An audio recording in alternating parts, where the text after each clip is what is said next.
Welcome to the Special Magistrate hearing for December 11, 2025. If you wish to speak at today's proceedings, please stand and raise your right hand. You're going to speak? Do you swear and affirm to speak the truth at today's proceedings? Thank you. Have a seat. Please silence all devices.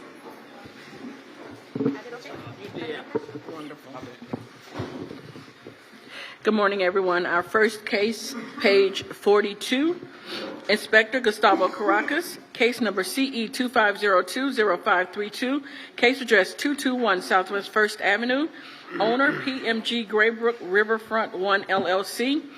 This case was first heard 4/21/25 to comply by 6/26/25, one suspension from 9/25/25 to 11/6/25. One section not complied at $100 per day for a total of $12,600. The city is requesting the full amount and the fines continue to accrue. Good morning, Special Magistrate Gus Caracas for the City of Fort Lauderdale, case and address as read. This case first came before Special Magistrate on April 24 of 2025, where the evidence was presented and Magistrate found for the city. These violations were first cited on February 19 of 2025, and so far a total of 16 re-inspections have been done to the property. There have been conversations by phone and in person with the property representative and also the restaurant owner.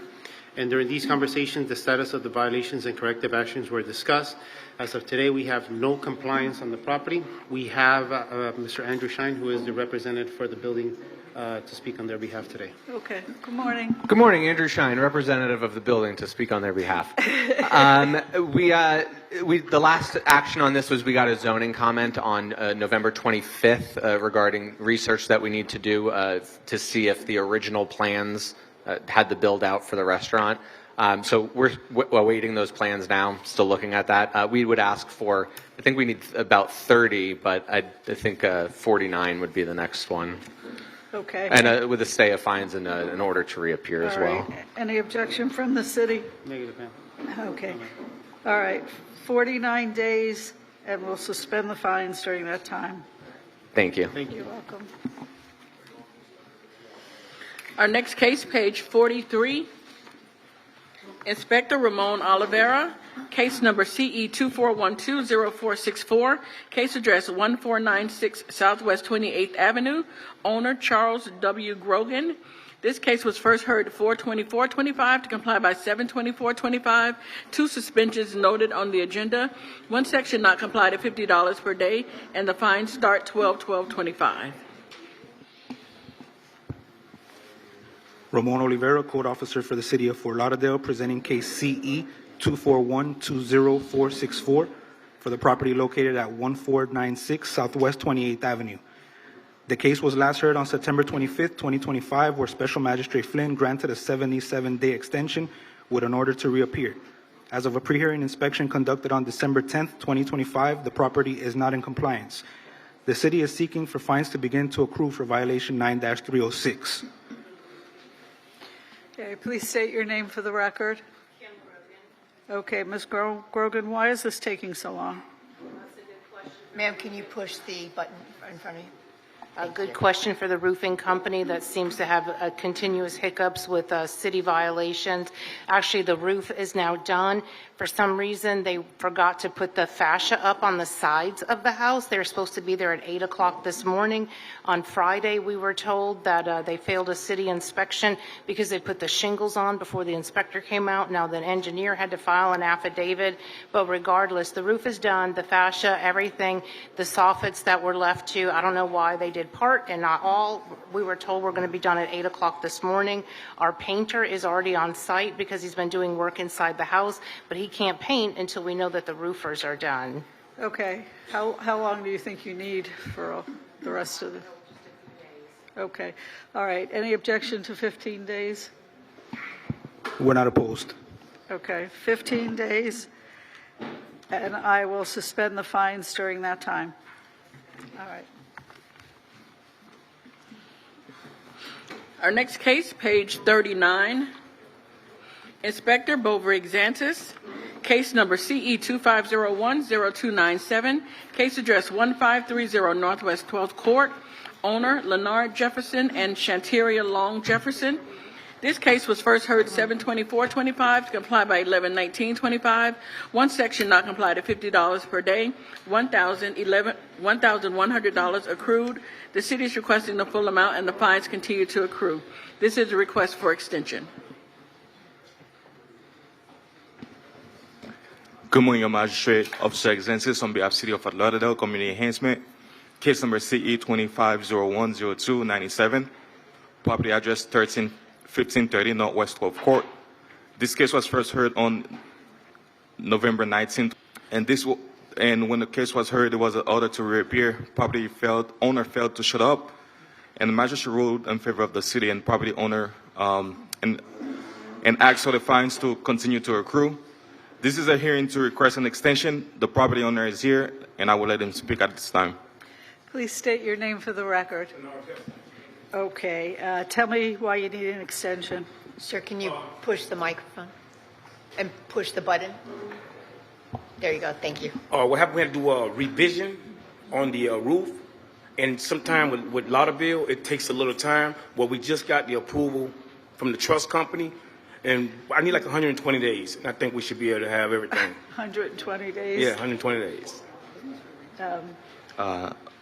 Yeah, but they have work going on. They have a lot of work going on. 120 days to do landscaping? No, not landscape. The reason why is because we have to bring crane to lift the truck up. So if I spend money doing the landscape, I have to spend it all over again. I have to tear it up, putting the crane to put the truss on, and we doing the driveway. We got permits for all of that. All right. Yeah, Your Honor, the city will not oppose to the extension. I think it's 140. 140 days? All right, 140 days, and we'll suspend the fines during that time. Please, thank you. All right. Thank you, Your Honor.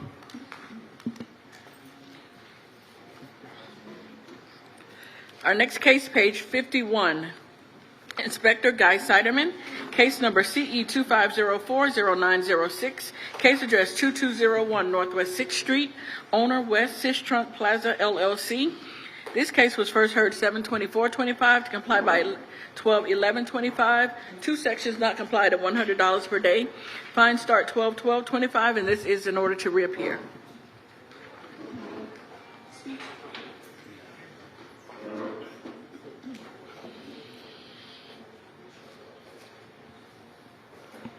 Case name and address as read at the special magistrate hearing on 7/24/2025. Special Magistrate Flynn ordered 140 days to comply or $100 per day thereafter per violation. Special Magistrate Flynn also ordered a mandatory reappearance at today's hearing. Property was posted on 11/20/2025. A pre-hearing inspection was conducted on 12/2/2025, and the property remained in violation. The property representative is here to request an extension. Please state your name for the record. Al Lewis. Okay, it doesn't look like any progress has been made since I saw you last. My property does not look like that now. It does not look like that now. Go ahead. I've done absolutely nothing as far as putting sod down, and I don't think I should have to be requested to put any sod down because it's not my responsibility. But it does not look like that now. It's much better than that because I keep it clean. But what it is, we're in the process of building there. We got our permits through the city. We've got architectural drawings, contract. We're ready to go. We should have started last month. Shovel should have hit the ground last month. But inadvertently, we do have some redesigned architectural structures that we're doing. What's your plan for the property? What is? It's a building plan. It's an office plaza. It's an office plaza. I have the picture if you want to see it, but it's a very nice building. That's all right. But, but it's going to be very nice. But we are ready to go. Permits and everything is done. But as far as putting grass down there, it's not going to grow. The city violated my property by using my area as a staging area. And we've gone through this. I've been up here, must be dozens of times. I've lost money, time, etc. Your contractor, the city's contractor, used my property as a staging area so they wouldn't have to be able to, they would not have to pay for it. So they gained, financially gained. The city gained because the contractor did not have to charge them for a staging area. Now I'm stuck with a $14,000 bill to clean up the mess that your contractor created on my property. And I do have an estimate here from Pop's Nursery in Pembroke Pine saying that, now you did make an attempt to clean it up, your city, Luna Construction. I'm quite sure you're all familiar with them. I'm quite sure you're familiar with the gentleman by the name of, used to be your city manager, still is, Mr. Garcia or whatever. He's familiar with this case here. So we had them to come out, so your city had them to come out and scrape the top to try to get some of the rocks up, which helped little at all. So now my contractor said that we could take care of this for you, Mr. Lewis, but we have to go down about 3 to 4 inches because the city's bulldozers packed this so far down until nothing is going to grow there because you're putting grass on rocks. Your contractor did put grass down. It died in 2 months. So we can get it corrected, but I can't afford it because it's not my problem. The city created this problem. The city created Well, sir, first of all, the city didn't create the problem. Well, who number created one. the problem, ma'am? Well, you're saying that a city contractor Luna Construction. used your property without your permission. Correct. You never did anything about that. Never called the police. Never called the city and said, "You have your contractor is on my property illegally." You never called anybody? Yes, ma'am, we did. Okay. Mr. Garcia, he wrote a letter. There's no Mr. Garcia, who's the city manager. This person was the city manager. There's never been a city manager named Mr. Garcia. Whomever. Or assistant city manager Can I named talk? Mr. Garcia. Am I able to talk? Well, you're saying stuff that's not true, sir. Am I able to talk? Okay, I would appreciate if no one talks while another person is speaking. It makes it hard for the record, and it makes it hard for me to Yes, follow. ma'am, it does. Okay, Can I so talk? I'm going to let city attorney speak, and then you will have your say. So, Your Honor, at the end of the day, first of all, there's no Mr. Garcia. I've been at the city 11, almost 12 years. There's no Mr. Garcia who's, I can say with confidence, has ever been a city manager nor assistant city manager for the city of Fort Lauderdale. Number two, if, of course, there's remedies if a contractor, whether it is a city contractor or otherwise, is on private property without permission. Thirdly, if there was damage done by a contractor, the remedy is to go against that contractor's insurance. If a property owner contacts the city and risk management to say, city, your contractor damaged my property, the city, as a matter of practice, refers them and provides the insurance information of that contractor. Okay, all right. What is the city's position with regard to them starting construction? Obviously, they still need to pick up the trash and the debris, et cetera. Magistrate, Yes. Supervisor Brown, City of Fort Lauderdale. I'm looking under the parcel histories because it's 2 parcels there for both of them, and I only see a DRC site plan review from a year ago. Is there any other progress on the property? Yes, it's been done by Sagona Construction and Lures architectural firm. Because I don't see any permits It's all- after that Well, DRC. We've gone through a permitting and everything is there. I don't know where you're looking, ma'am, but it's there. We're ready. They didn't do anything with Our shovel this. should have hit the ground last month. Anything that happens after the DRC site plan review should be permits, correct, the city attorney? Yeah, so I don't see any. That's correct. Yeah, I Do you don't. have a permit number, sir? No, I do not. But all that's done, we're ready to go. Yeah, I'm searching underneath the parcel, and everything associated with the parcel would come up. And I don't see anything else underneath the parcels besides those site plan reviews from a year ago. I mean, obviously there is intention there, but I don't see any action. So, Okay. Anything else from the city? Nothing else. All right. I'm going to impose the fines that continue to accrue. So I can't say anything else. Sir, I can't say anything else. I thought you told me everything you wanted to tell me. No, I haven't even started. Well, sir, I don't have all day. No, so- just, well, can I have a minute? You're still imposing fines upon me? Pardon me?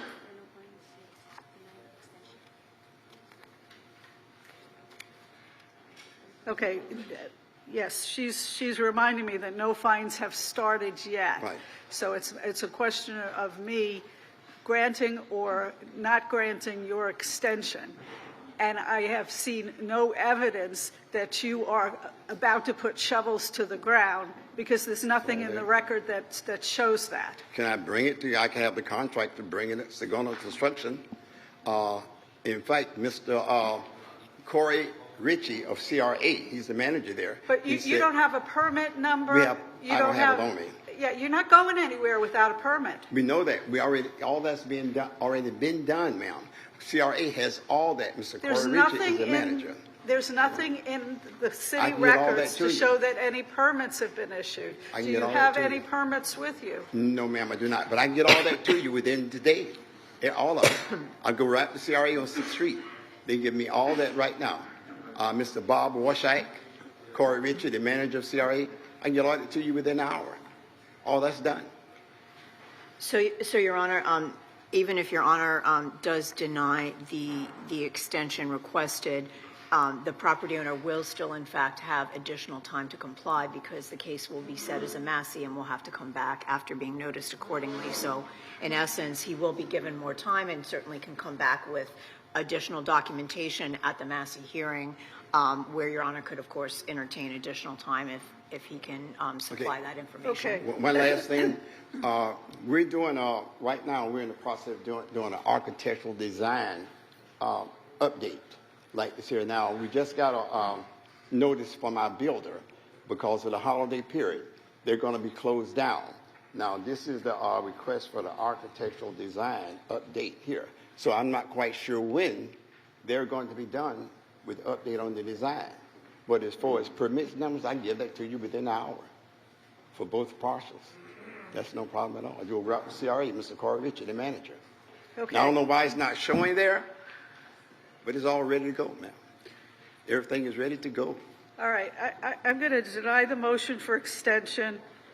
If you somehow come up with permits that weren't in the system, I guess you could request a rehearing.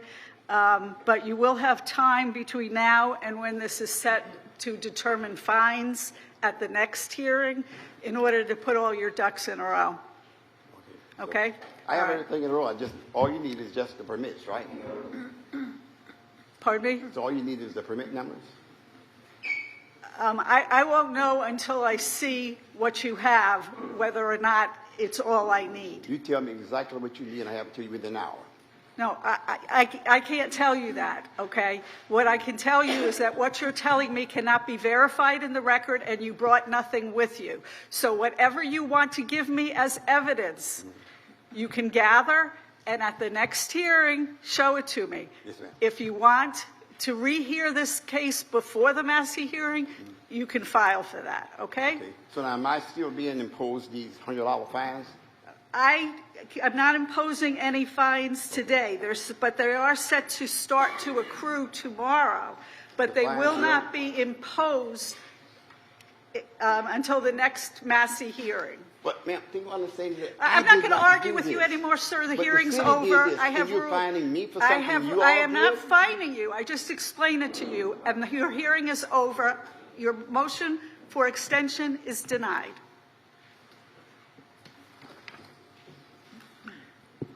Our next case, This is pathetic. Have a good day, sir. This is pathetic. our next case, page 45, Inspector Mohammed Dayam, case number CE 25050768, case address 1450 Southwest 33rd Street, owner Michael Edward Hoke. This case was first heard 7/24/25 to comply by 9/25/25. One section not complied at $50 per day. $3,850 accrued. The city is requesting the full amount, and the fines continue to accrue.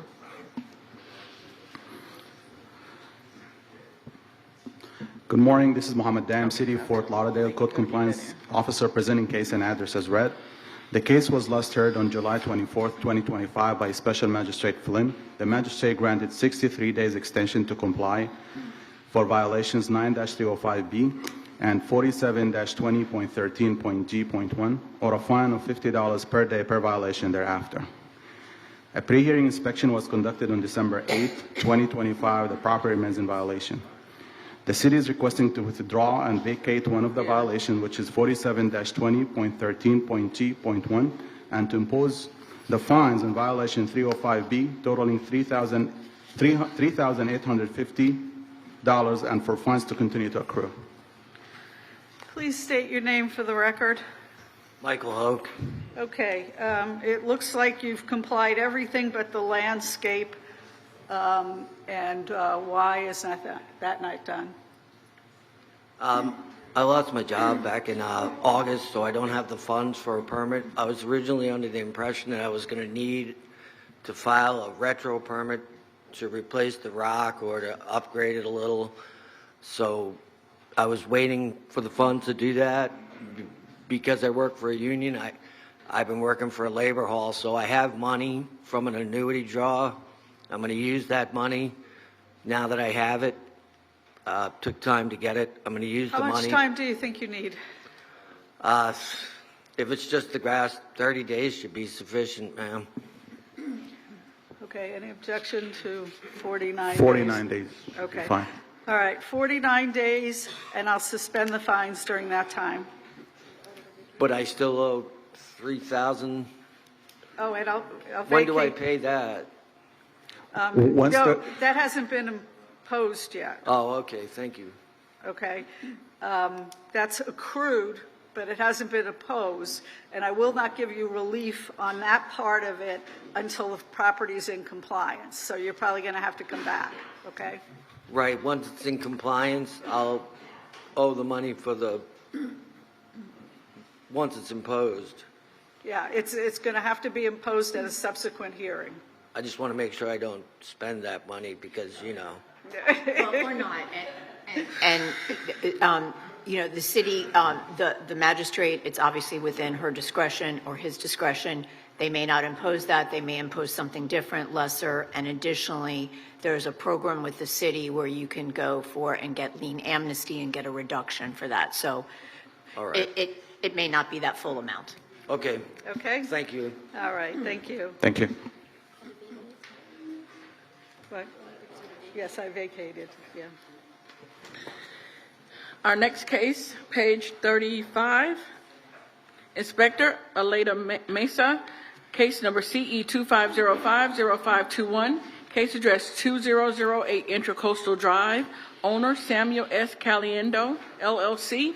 This case was first heard 9/9/25 to comply by 10/14/25.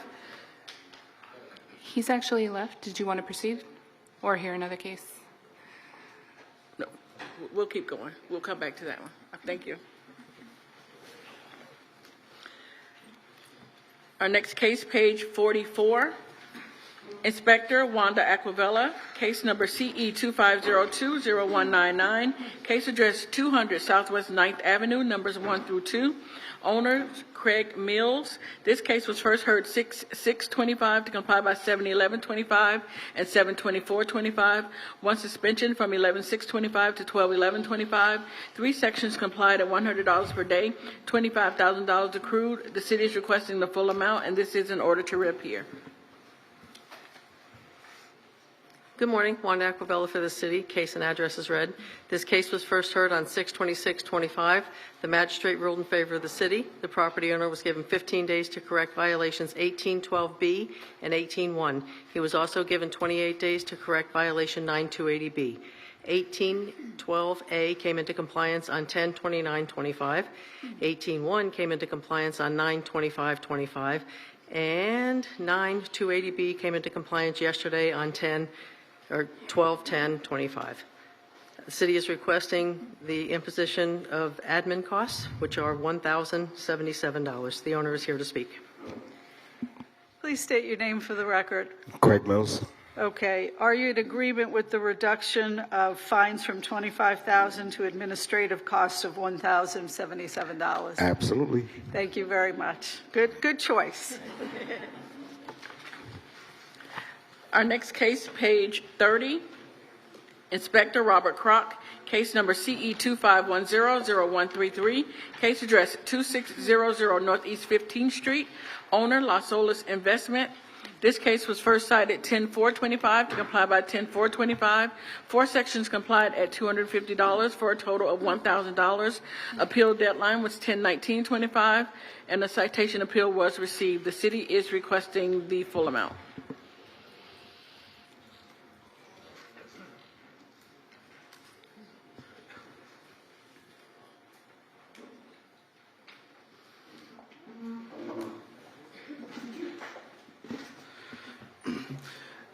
Inspector Robert Kroc, presenting on behalf of the city.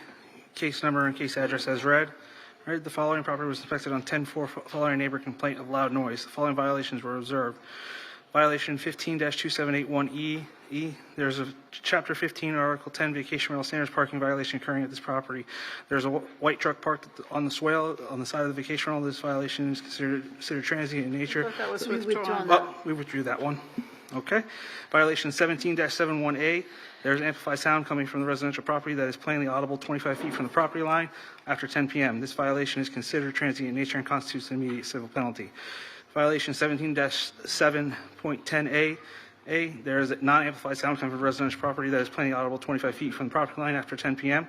This violation is considered transient in nature and thus constitutes an immediate civil penalty. Violations 15-2755. Responsible party failed to respond to this property in person within 1 hour of being notified of the vacation rental occupant, law enforcement officer, emergency personnel, or the city. This violation is considered transient in nature, thus constitutes an immediate civil penalty.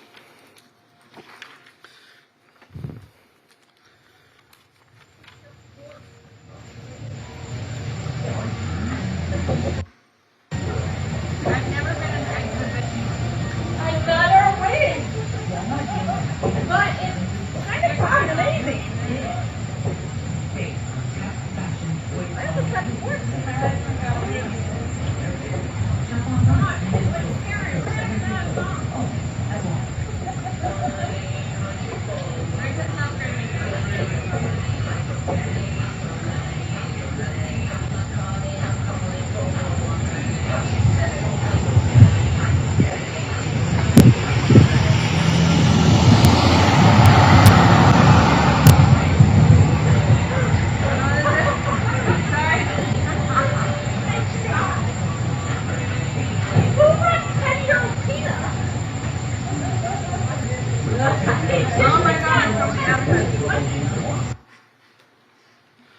As you can hear in the video, they're loudly talking out there in the front of the property.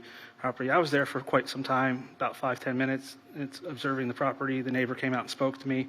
And I mean, this property has been complained about multiple times. This is the first time they're in violation where we found them in violation. There was no response from the responsible party. Okay. Is that all?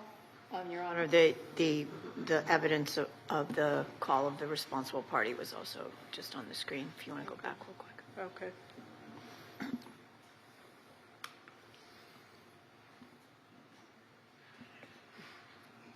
Okay. Good. All right. Good Please- morning. Please state your name for the record. Ryan Abrams, attorney for the property owner. Okay. We don't dispute the responsible party not responding within an hour, so Okay. maybe that makes it a little easier. All right. As for the noise violations, and we appreciate the parking violation, by the way, being removed from this. As to the noise violations, just starting off, first of all, I sent a motion in a few days I ago. Did you have a received the chance to- motion. I had a chance to thank you. review it. Okay, great. So, first of all, I mean, the evidence really, it's not competent substantial. It doesn't really logically or reasonably connect to a violation. The crickets in that video are louder than the talking, or just as loud. The vehicle passing by eclipses any sound in the background, and it's difficult to say how loud or how whether it was reasonable or not. The code says plainly audible, but the code also has a section 17-7.3 that, as covered in the motion, that prescribes a maximum decibel limit. And so if they're below that, there can't be a violation under the code. And so what we explained and tried to resolve ahead of time is that no decibel reading was taken, so they can't show that that was not that was in violation of the maximum thresholds. Additionally, the code says that it needs to be continuously recorded for 1 minute, continuously documented. So the video was 1 minute long. There was obviously some breaks by the car that passed by, but the code has a definition for continuous violation, and it specifically says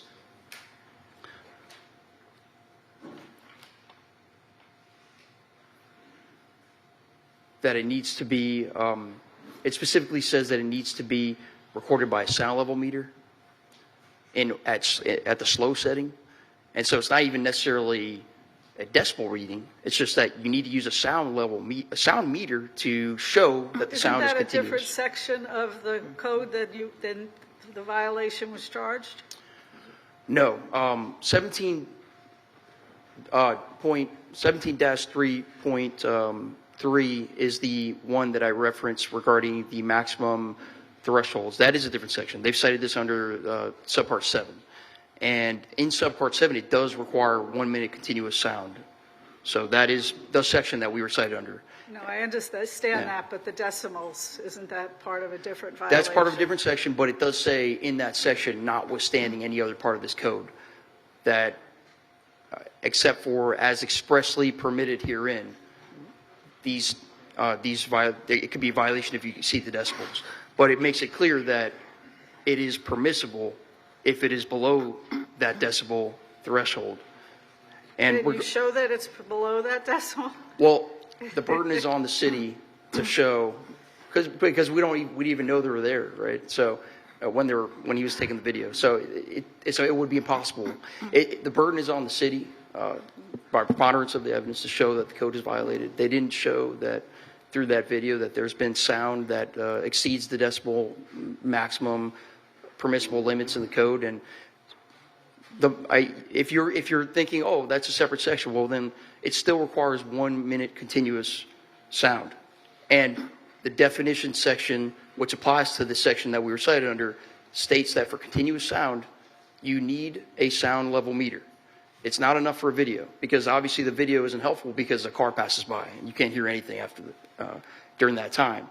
So that intervenes during that minute period. And then obviously the crickets were pretty loud too. So how do you even determine whether it was plainly audible or not in a way that violates the code? Okay, City Attorney, want to weigh in? Yes, ma'am, thank you. For the record, Ronald Montoya Hassan with the City Attorney's Office. So as Your Honor has pointed out, we did not cite 17-3. So therefore, there is no requirement for any decibel readings. 17-7, 1A is clear in that it just states that sound shall not be plainly audible for a period of 1 minute or longer at a distance of 25 feet or more, with the certain time restrictions between 10 p.m. and 7 a.m. As counsel has admitted and as Your Honor has seen, the video is 1 minute and 1 second. You also have the testimony of the inspector who said he was there for 5-10 minutes and the sound was continuous. Obviously, the video speaks for itself. You can hear clear voices and you can hear the bass of the music. There's no requirement to use a specific measurement in the sections cited. It's pretty clear and straightforward, and that's really all I have, Your Honor. Okay. If I could just let you have your last really word. quick to respond to that. So I can appreciate what Ms. Hassan's saying about the separate section, but I didn't hear in her statement in addressing the definition of continuous sound, which applies to subsection 7. It does specifically say in that definition that a sound level meter is required to document the continuous sound. So how you get around that? And then additionally, you have 2 separate violations for 1 recorded noise incident. So there was talking, which is the sound that is not amplified, and then there's the amplified sound. But they're not separately documented. It's obviously overlapping and they're both contained within 1 minute. So how do you cite that as two separate violations? So I mean, if you were even inclined to find a violation, it would be completely unfair to find that both violations are established when it really is just one noise incident. But again, how do you get past the sound level meter required in the express definition of continuous sound? Well, I do think that you can hear amplified noise and non-amplified noise in the same minute, you know. Yes, ma'am. And there is no requirement under the code to use a specific tool. Plainly audible is plainly audible. Okay. All right.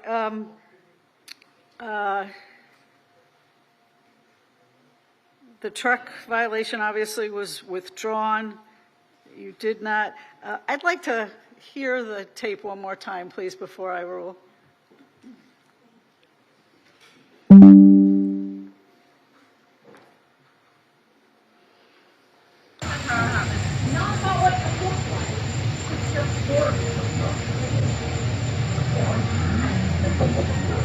I've never been an exhibition. I got her wig. But it's kind of fun and amazing. I have a second word in my head from Galileo. Come on, it's scary. We're going to have that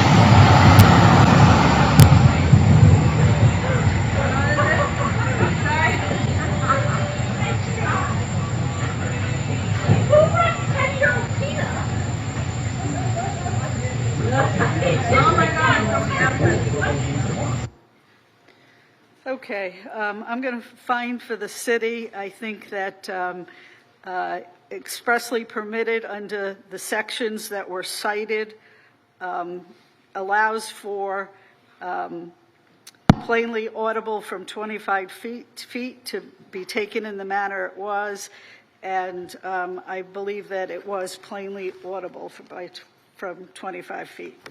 And that's my ruling. Thank you. Have a good day. You too.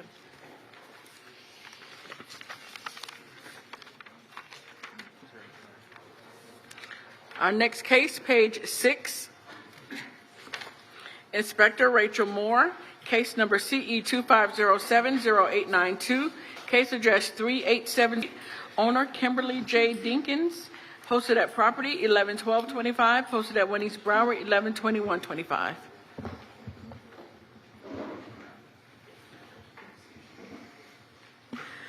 Good morning, Inspector Rachel Moore for the City of Fort Lauderdale, presenting case CE 25070892. This property was first inspected on 7/29/25, and the following violations were observed. 9-313 parentheses A is complied.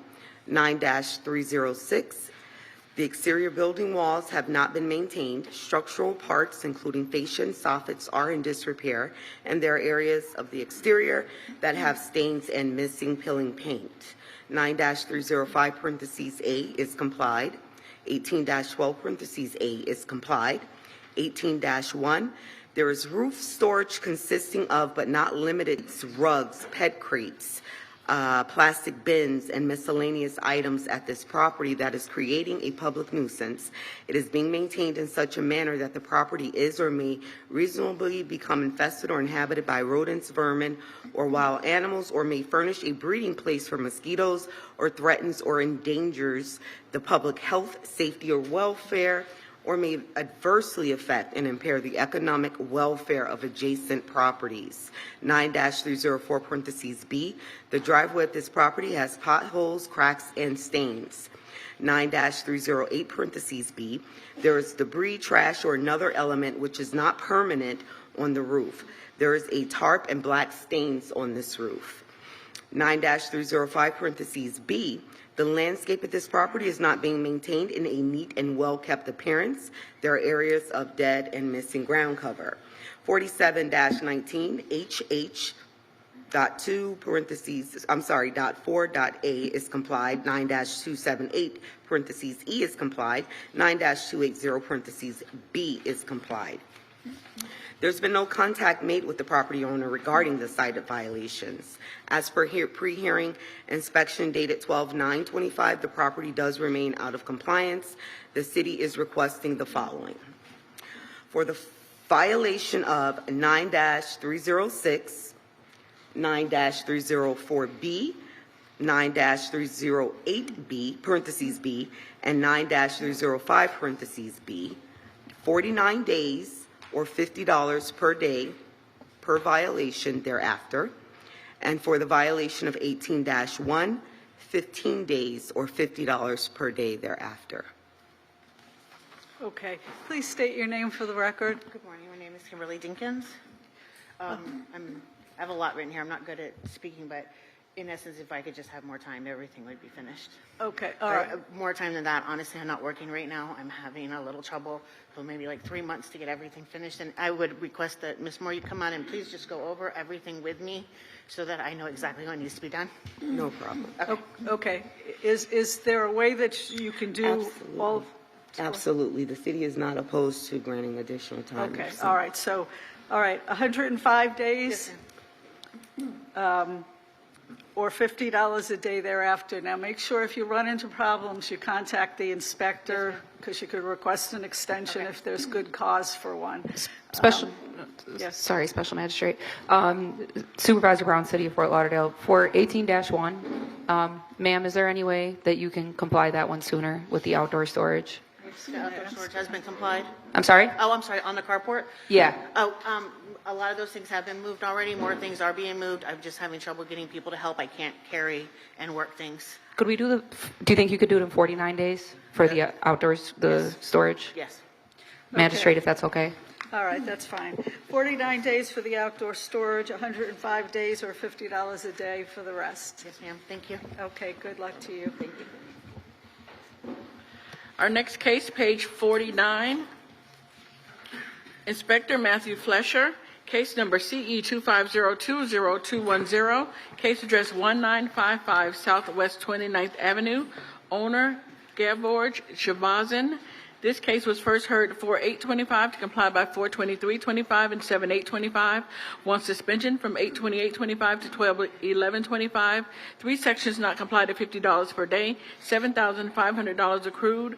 The city is requesting the full amount, and the fines continue to accrue. This is in order to reappear.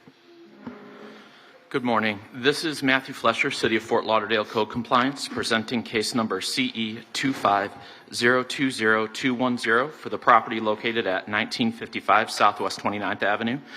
At the hearing on August 28th, Special Magistrate Flynn granted a 105-day extension. Violation 9-280H1 complied on September 17, 2025. Violation 9-306 complied on September 17, 2025. Violation 9-308B complied on September 17, 2025. Notice of hearing was posted at the property on November 25, 2025. As of today's date, all violations have been complied. The city is requesting full imposition of the fines. In addition, the city is requesting if the owner could waive his right to a Massey hearing. Okay, please state your name for the record. Gevorg Shavazin. Okay.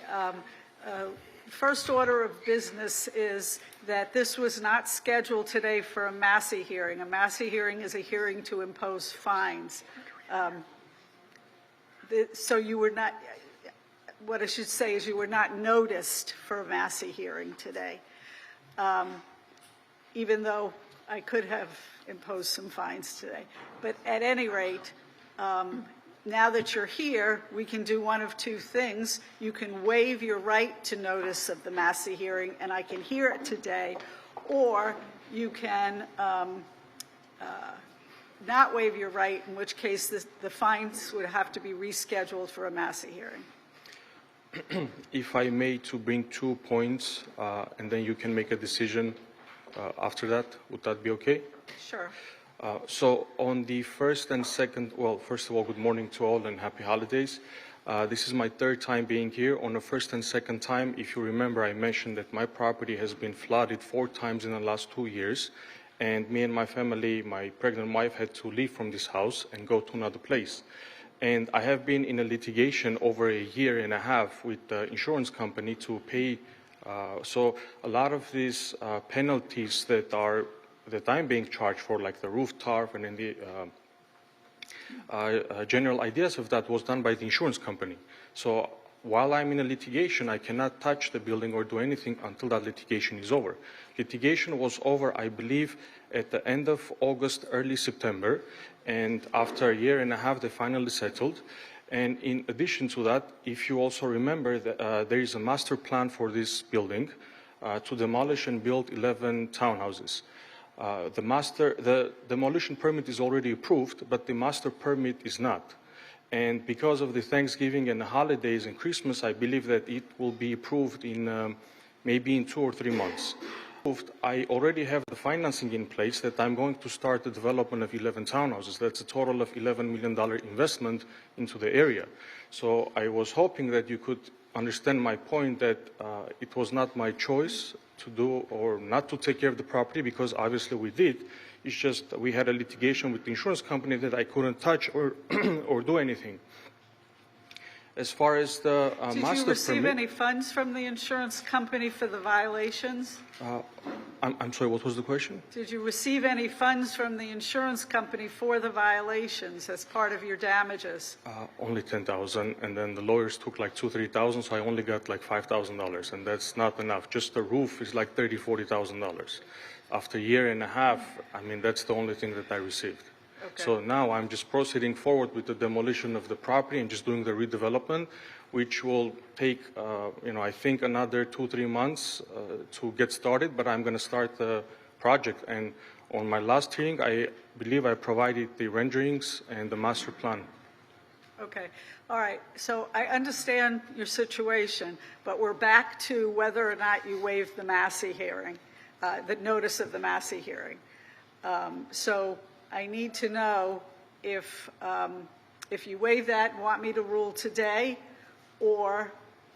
If you could rule today, that would be great. Okay. Thank you. All right. All right. Okay. And what are city costs in this? The admin costs are $985.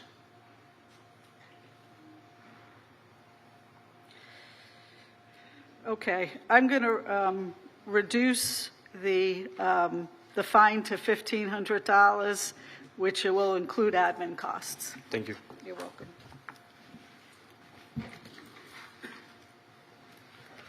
Our next case, page 7, Inspector Gustavo Caracas, case number CE 25090795, case address 1316 North Rio Vista Boulevard, owner 1316 Rio LLC, posted at property 111225, posted at 1 East Broward 112125.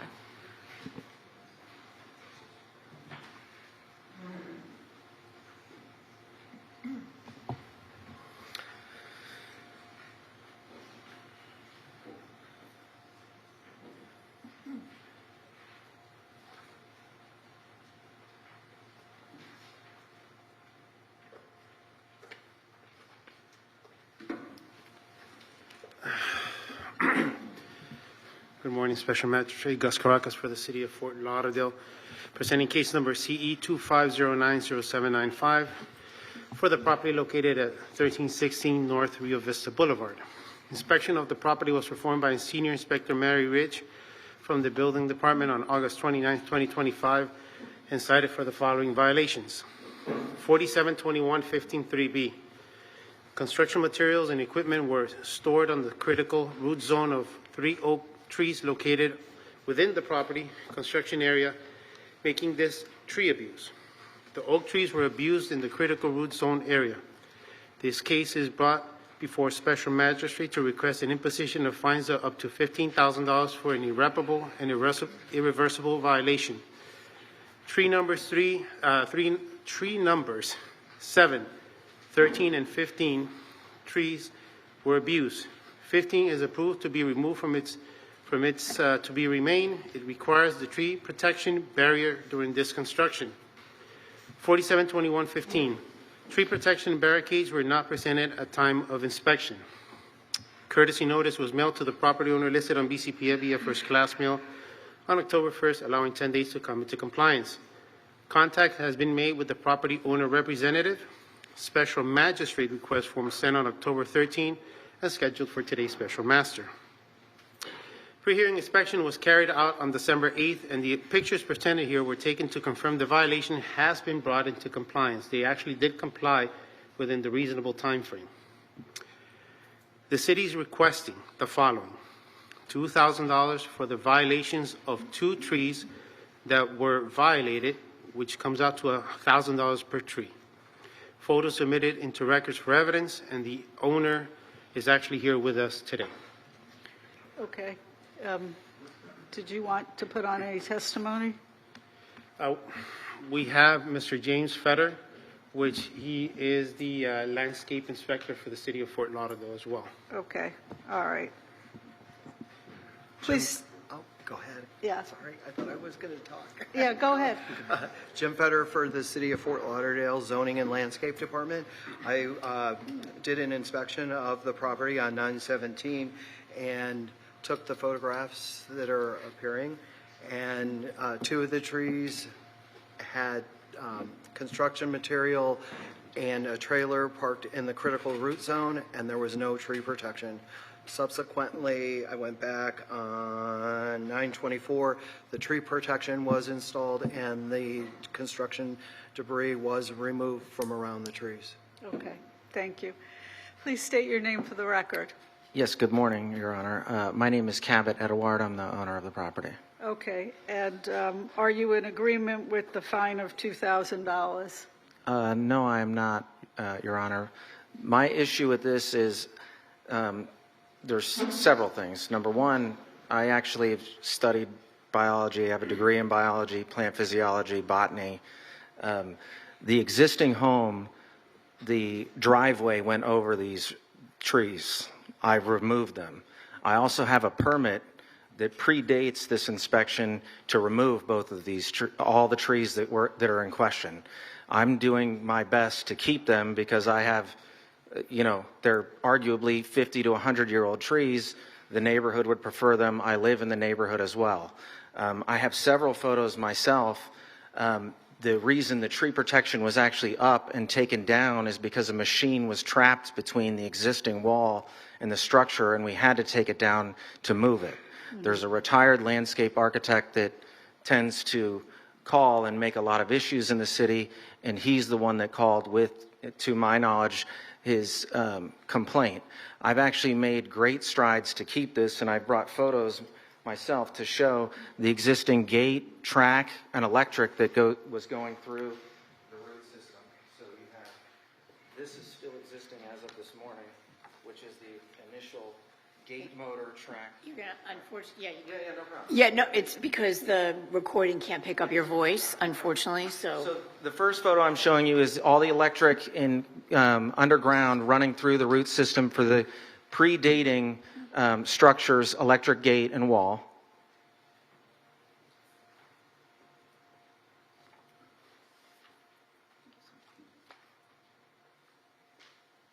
The next photo is showing the proximity of the structure to the tree where the machine was trapped and had no way to get out. So that barricade that you see there was taken down for the machine to move through.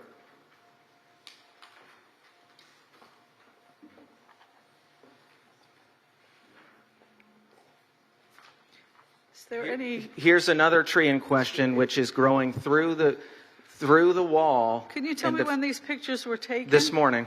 Oh, okay.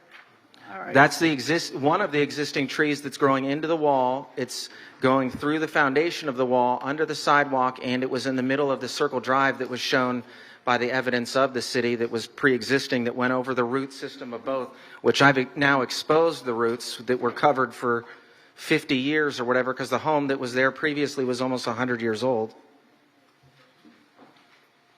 Excuse me, if you could scroll back to that one photo of the map of the trees. It shows you, I'm not, that's this one right here, I'm not, that yes, there was a driveway. If you so it's see on tree number 7, tree number 13, and tree number 15, those are the ones that are remaining. I'm not debating debating whether or not there was surfaces around those trees. It's just that the trailer was parked on this side of the tree where the roots may be at the surface. This side, the roots may be underneath the old surface of the driveway, which, they still have to be protected. The trailer was on this side. This tree is completely exposed here. No surfaces were removed around that one. And this, there was a pile of construction debris right here. I can understand possibly this, you're not supposed to be around the trees, and the tree protection should be there to keep the construction away from those trees. To that point, oak trees have tap roots. Their major root system goes straight down. Beyond that, the tree that he's talking about, debris, is over here. It's a Japanese blueberry, not one of the trees we're talking about. Number two, the tree he's talking about here, I have a permit to remove. I've actually modified my floor plans of my house to reduce the covered porch that comes off to this side over 5 feet to give that root in an effort to keep it. Like, as of today, I can take the trees down. Like, I already have a permit issued. It was issued predating any of these issues.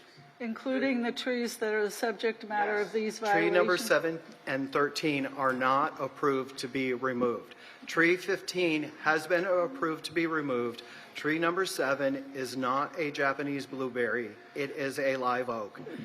And it's the Japanese blueberries are the trees that are over here in this location, right here. It's on a separate parcel since the parcel has been divided, and not even in this code case. But it's one of the photos you showed. Well, yes, it was all the photos that I took that day of all of the trees at the location. To wit, this is the columns of the foundation coming out next to tree 7. I've moved them back 7 feet. So if you look at it from this profile picture, if I move this over 7 feet, I have the right and I have a permit issued to remove that tree. And that's the tree he's referring to. Tree number 7? Yep. 7 and, 9 were essentially right next to each other, growing out of the same root ball. And tree 7's actually been removed. Tree 9 is the one that's still existing. And you could see the stump sitting there. It's one tree. It's not two different trees. They're growing out, out of the same root ball is what I stated. And that stump is shown in the photo of tree 7. The stump is right here. That's tree 9. No. Yes. All right. Okay. I think I got a clear enough picture. All right, even if you have permits to remove the trees, I mean, does that affect the violation in any way? Well, if the trees are still there, they should be protected whether or not, if he's been approved to remove them, he should remove them. And if he wants to try to preserve the trees, he needs to protect them.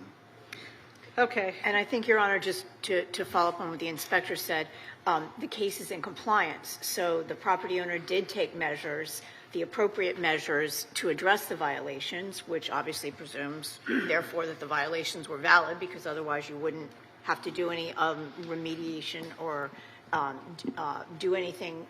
You wouldn't need to remove the construction debris. You wouldn't need to, protect the root system if, in fact, the violation didn't exist. All right. I think the remedial activity sort of shows that the violation, in fact, did exist.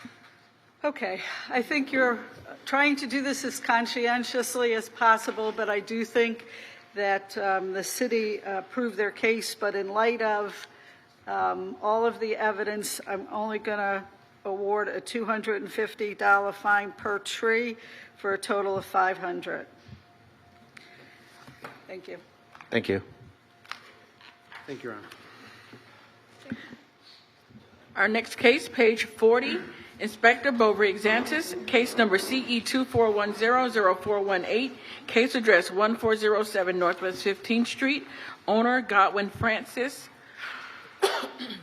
Excuse me, this case was first heard 5/29/25 to comply by 6/8/25 and 8/8/25.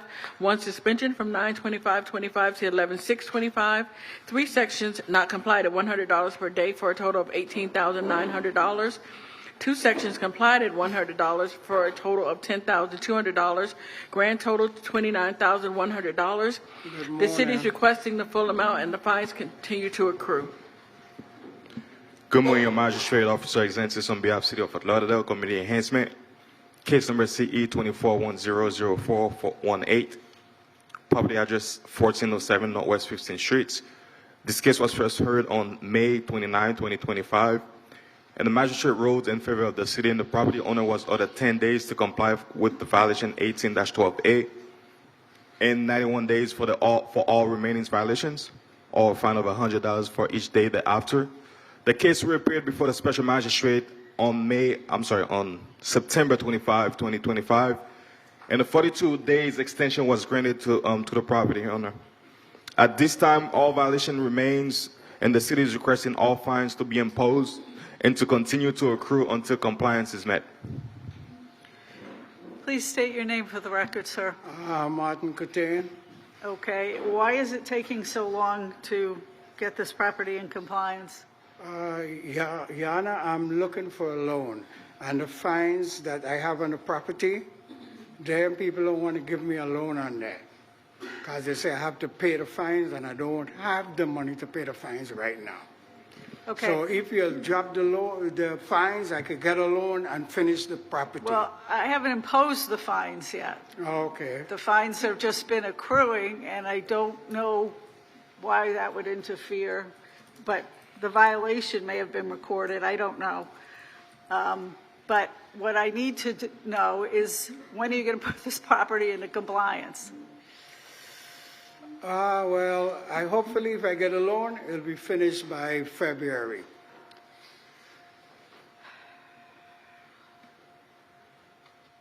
All right, I'm going to give you one more extension of 49 days and suspend the fines during that period of time, but that will be your last extension, okay? Okay, thank you. All right, thank you. Thank you, Your Honor. Our next case, page 51. Inspector Guy Seiderman, case number CE 25010088, case address 1920 Northwest 9th Street, owner Katana 1920 LLC. This case was first heard 7/24/25 to comply by 11/19/25. Two sections not complied at $150 per day, $6,600 accrued, and the fines continue to accrue. This is a request for extension.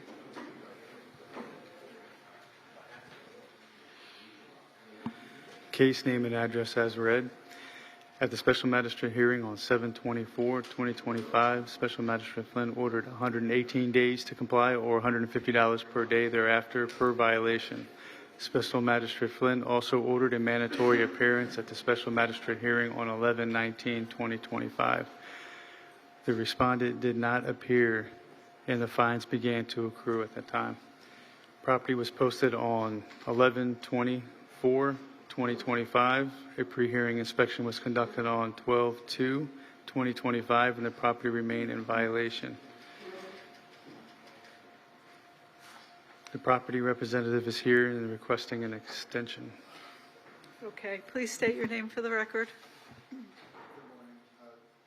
Good morning, John Salas, attorney for Katana 1920 LLC. How are you this morning? Good. How are you? So, as I think Mr. Seiderman can attest, this property was purchased by my client a year ago, and there was many ongoing violations, including junk cars, containers, debris. I think 82 tons of debris have been removed from the property. It's currently undergoing the permitting process for a new roof. There is a new plumbing line coming in from Southwest 9th Street. It's on temporary power because they're replacing a power pole.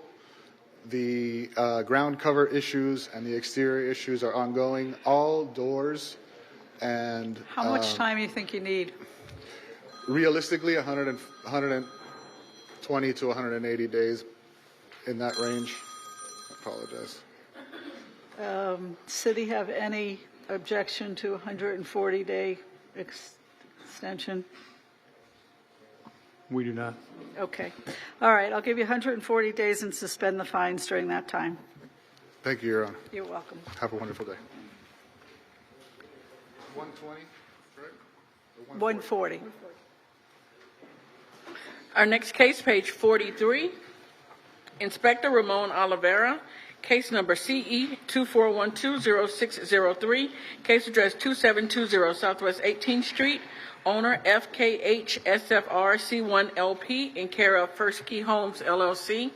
This case was first heard 5/29/25 to comply by 7/24/25. One section not complied at $100 per day for a total of $14,000.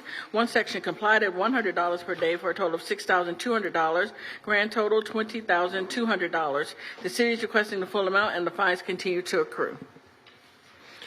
Good morning, Kevin Diaz on behalf of the property owner. Good morning. Good morning. Ramon Oliveira, Code Officer for the City of Fort Lauderdale, presenting case CE 241-20603 for the property located at 2720 Southwest 18th Street. The case was first heard on May 29, 2025, where Special Magistrate Flynn ordered 56 days to comply or $100 per day for each violation thereafter until compliance is met. Violation 8-91.C has been out of compliance for 140 days, and as of a pre-hearing inspection conducted on December 10th, 2025, the violation remains out of compliance. Violation 9-305B complied on September 26, 2025, and was out of compliance for 62 days. The city is requesting full imposition of fines and for fines to continue to accrue for violation 8-91C until compliance is met. Okay. This has been an ongoing challenge for my clients. We're attempting to resolve this as best we can. However, we have not been able to find an ultimate solution to the problem. We would just ask a little leniency from the city to give us enough time to bring this ultimately to compliance. What is the problem? The challenge is incurring. This is not something that's within our level of expertise. Even hiring outside vendors has been a problem for us to cure this, especially architects. The thought process right now is to sell the property to someone, but that has also raised significant challenges given the liens against the property. So we are massaging this the best we can, and we're trying to find a solution. I don't know. I'm still not understanding what this problem is that needs a solution. Why we're not I believe it's the seawall. the seawall? Correct. The seawall is still out of compliance. It's in disrepair. It's a significant project. All right.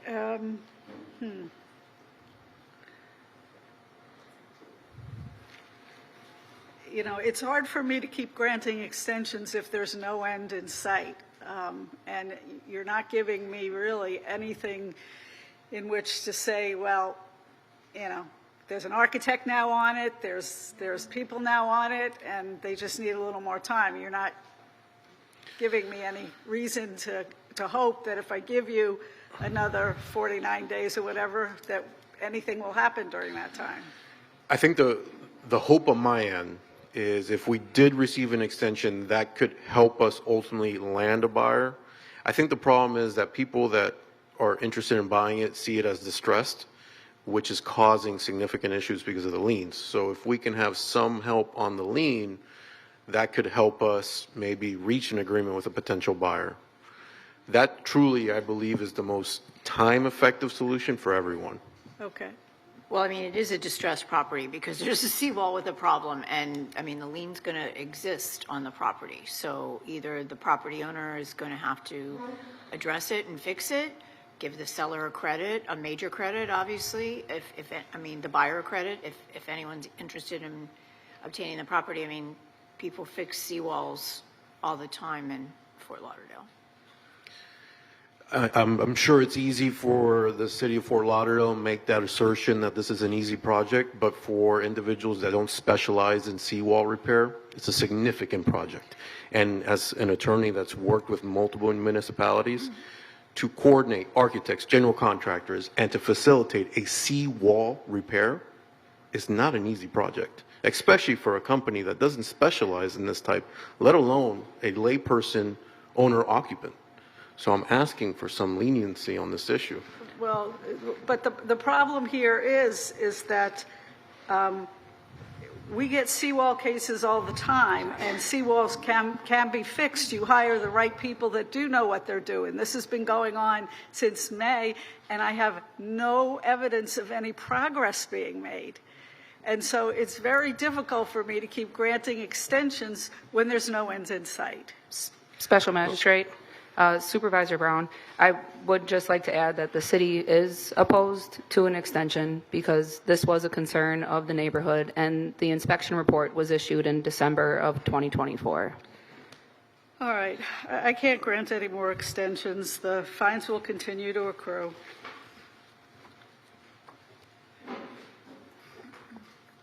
Thank you. I have one more after this. Oh, okay. This next case, page 24, Inspector Pat Gavin, case number CE 25080140, case address 351 Southwest 31st Avenue, owner FKH SFR C1LP in care of First Key Homes LLC, posted at property 11/19/25, posted at 1 East Broward 11/21/25. 24.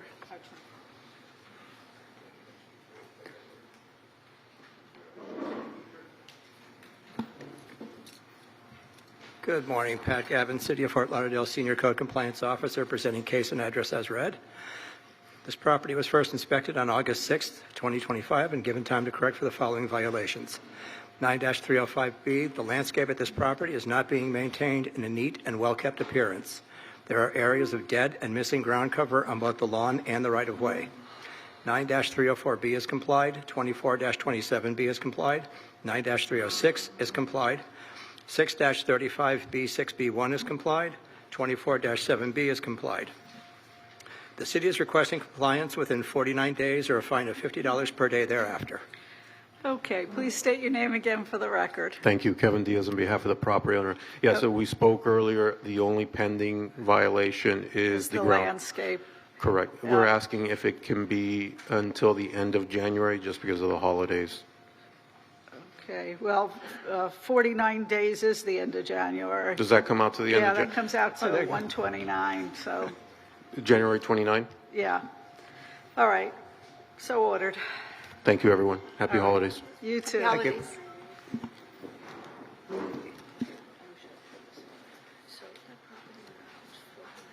Our next case, page 33, Inspector Robert Kroc, case number CE 25080823, case address 2700 Northeast 18th Street, owner 2700 Northeast 18th LLC. This case was first heard at 9/25/25 to comply by 9/25/25. 4 sections complied at for a total of $15,000. The city is requesting the full amount. This is to vacate the order imposing fine of 9/25/25 and to reimpose.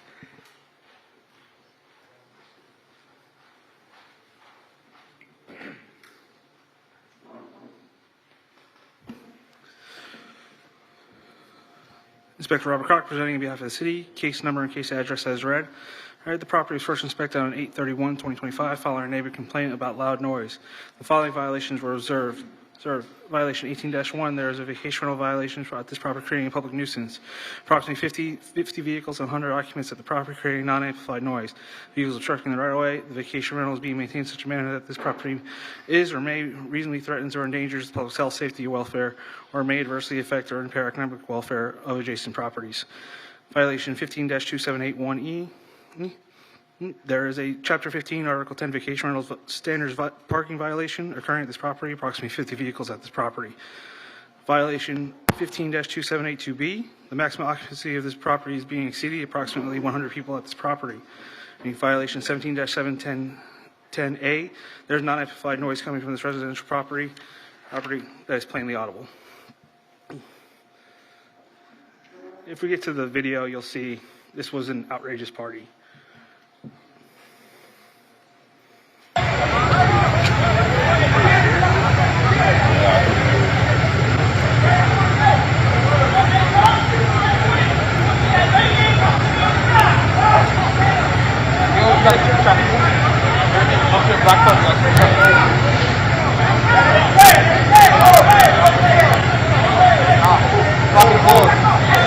Stop.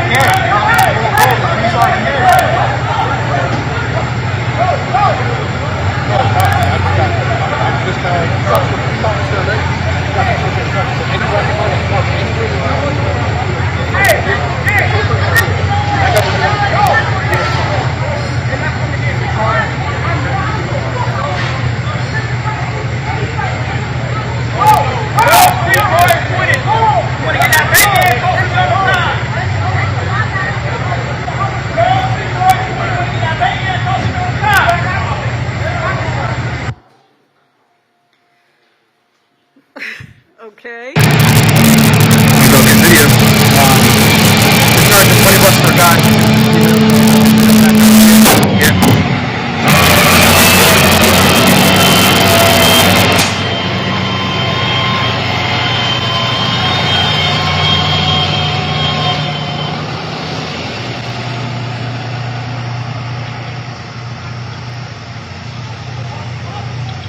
All right, what's that left? And then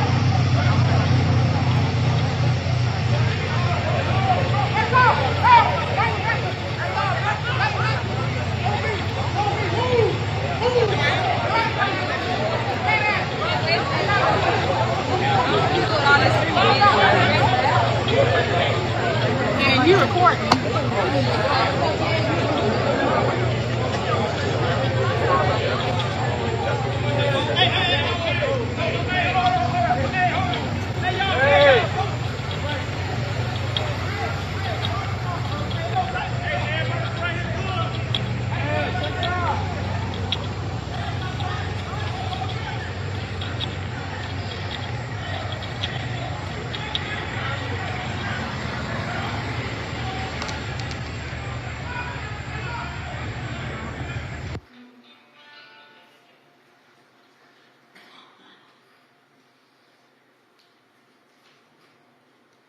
That's it. Good morning, Your Honor. Brandon Loshak on behalf of the owner. So we're not contesting that this was a horrible, isolated event. I mean, as you can see, this is ridiculous. Not something that my client was aware of, in control of. However, I'd like to shed some facts, if you'll indulge, of what happened in light of the hearing here today.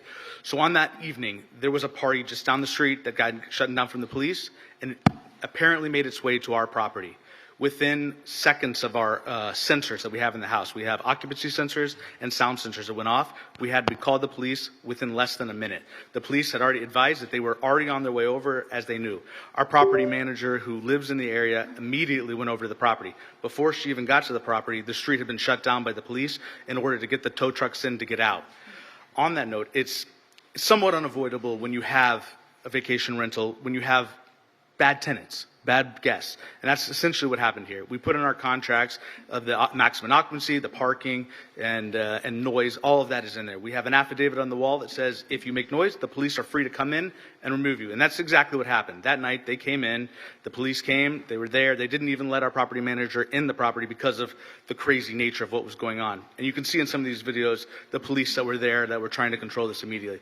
This did happen. And it is something that has never happened before and hasn't happened since. And it's something we've taken even more extreme measures as we have signs in the street, we have postings on the wall, all kinds of signs in the house saying that this should not happen and won't happen. And we would like to note that that evening, immediately after everybody was dispersed, the renters were removed from the property and were not allowed back on the property. So this did happen. But we believe that the penalties asked here are disproportionate to what happened, since we've done everything we can to prevent it. We're not really sure what else we could do. We have the proper permits, we have proper everything, and we are good citizens, and we hate that this happened, and we're embarrassed that this happened, but we've done everything we can to try to prevent it. And so with that said, we do feel that the opportunity to clear it, which we've done, it's not an existing fine, that's not an existing violation that is continued. And if you look at the violations, there's 4 violations that have been cited, and really, one of them kind of is a compilation of all the other 3. So we think if to trigger it up to 4 makes the violation makes the penalty disproportionate, since it really is associated with the other 3 violations. So we ask for some lenience here, considering the nature, considering the citizen that my client is, and that we've done everything we have to prevent this, and this was an isolated event. Special Magistrate, Acting Co-Manager, Antoine Lohr. While we do appreciate that the tenants have taken a lot of these steps after the fact still remains that had there been an emergency in that area, the police or the fire would not have been able to get there. In the first video, the police were stuck on the other side of the vehicles.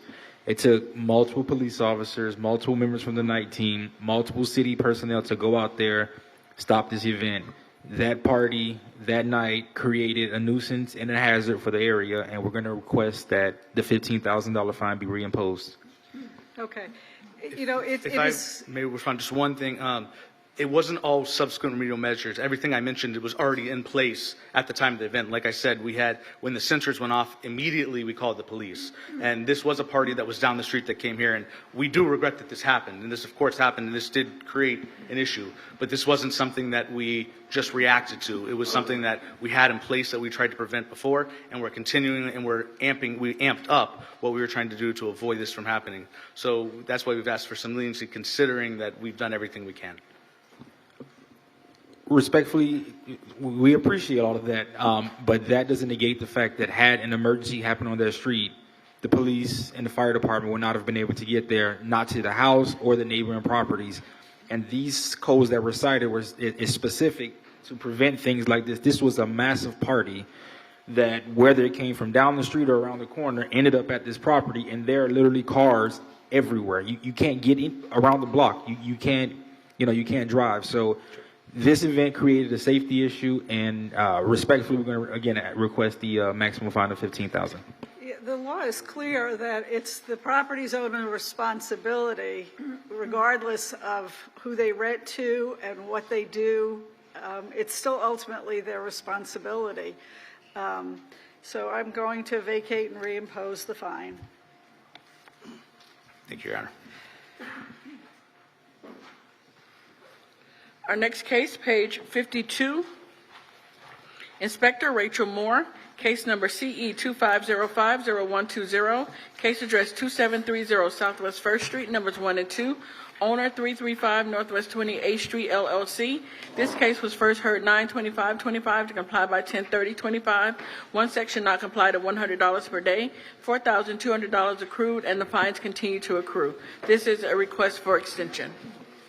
Inspector Rachel Moore for the City of Fort Lauderdale, presenting case as read. This case was first brought before the Special Magistrate on 9/25/25, and at the Special Magistrate hearing, Special Magistrate Flynn ordered 35 days to comply with the violation of 9-305(b) or $100 per day thereafter. On Post-Magistrate inspection dated 10/30/25, the property remains out of compliance. As of pre-hearing inspection dated 12/9/25, the violation of 9-305(b) remains out of compliance.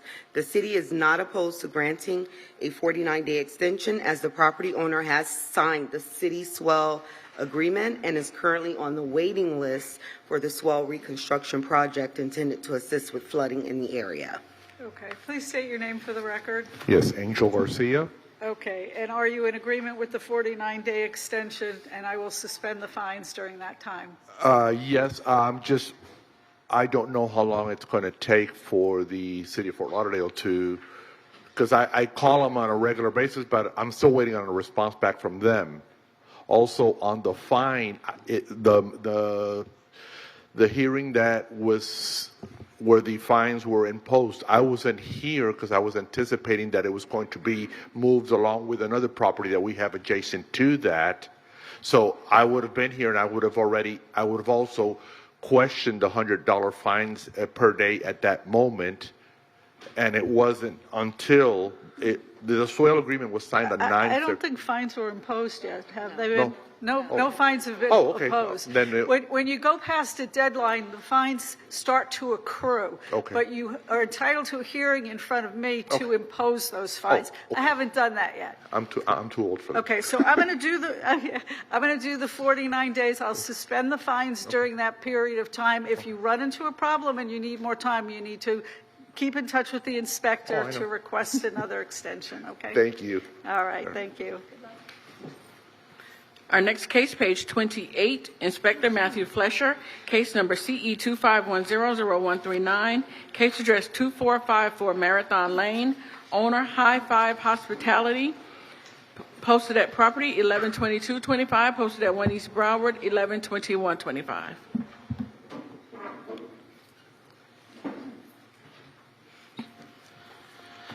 This is Matthew Flesher for the City of Fort Lauderdale Code Compliance, presenting case number CE 25100139 for the property located at 2454 Marathon Lane.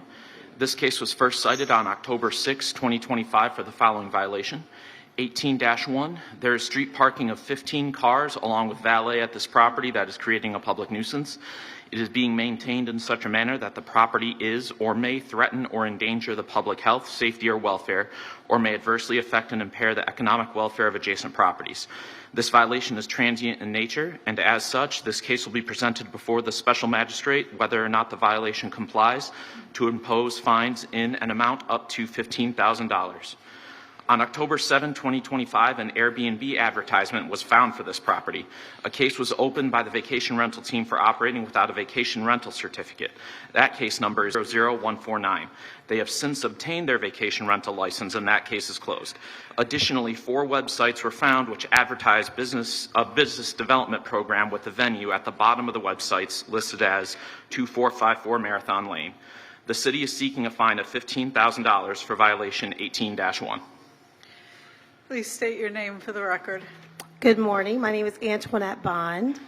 Okay, And Walter Bond. all right, and what would you like to tell me? So we're here today to discuss this issue with that. Well, what we're here for was the parking situation, which was a transient, it was a one-time event. It was a one-time meeting I was hosting at my home. It was our home for friends, and we were there. So that's the day that I met Matthew. I came out, and I was like, oh, I didn't realize it was a problem. I know a neighbor called to complain about the situation. I know Lauderdale Isles in terms of the property, in terms of being able to park. I know there's street parking. I know there's no regulations on parking. I didn't know that was even a thing, an opportunity. So that all took me by surprise, to be honest. And so we rectified that situation. It's never happened again. It's not something that is normal. And so we were hosting a meeting. We had people there that we managed. It was from 12 to 3 p.m. So it was transient. It was like a one-time. So I didn't think that was, and so I have pictures to show you what the house normally looks like, but I noticed you all had pictures, but I thought, hey, I printed them all, let me share them. And so what I have is kind of the rules in terms of parking for that area. Because these just brought us other stuff. This is what the home, this is the current home estate, the way the home normally looks. I mean, as far as adding value to an area, I feel like we totally upgraded the area. Okay. We added high-level value. So as far as a parking situation, because there's one situation that we were here for, all that, we had our neighbors who were talking about the situation, and they were like, oh, we don't mind, we like them. They can park in our driveway, we don't mind at all. There was one person who complained. Okay, you need to go back to you. And I would add as well, the cops came out and said, as long as you park and have 2 wheels in the grass, no problem. And we complied. We had people helping. And I just don't understand how you can't have a day meeting at your home, park on the street, which is public property, and get threatened with a $15,000 fine. It's holiday season. People have functions at their home. Okay.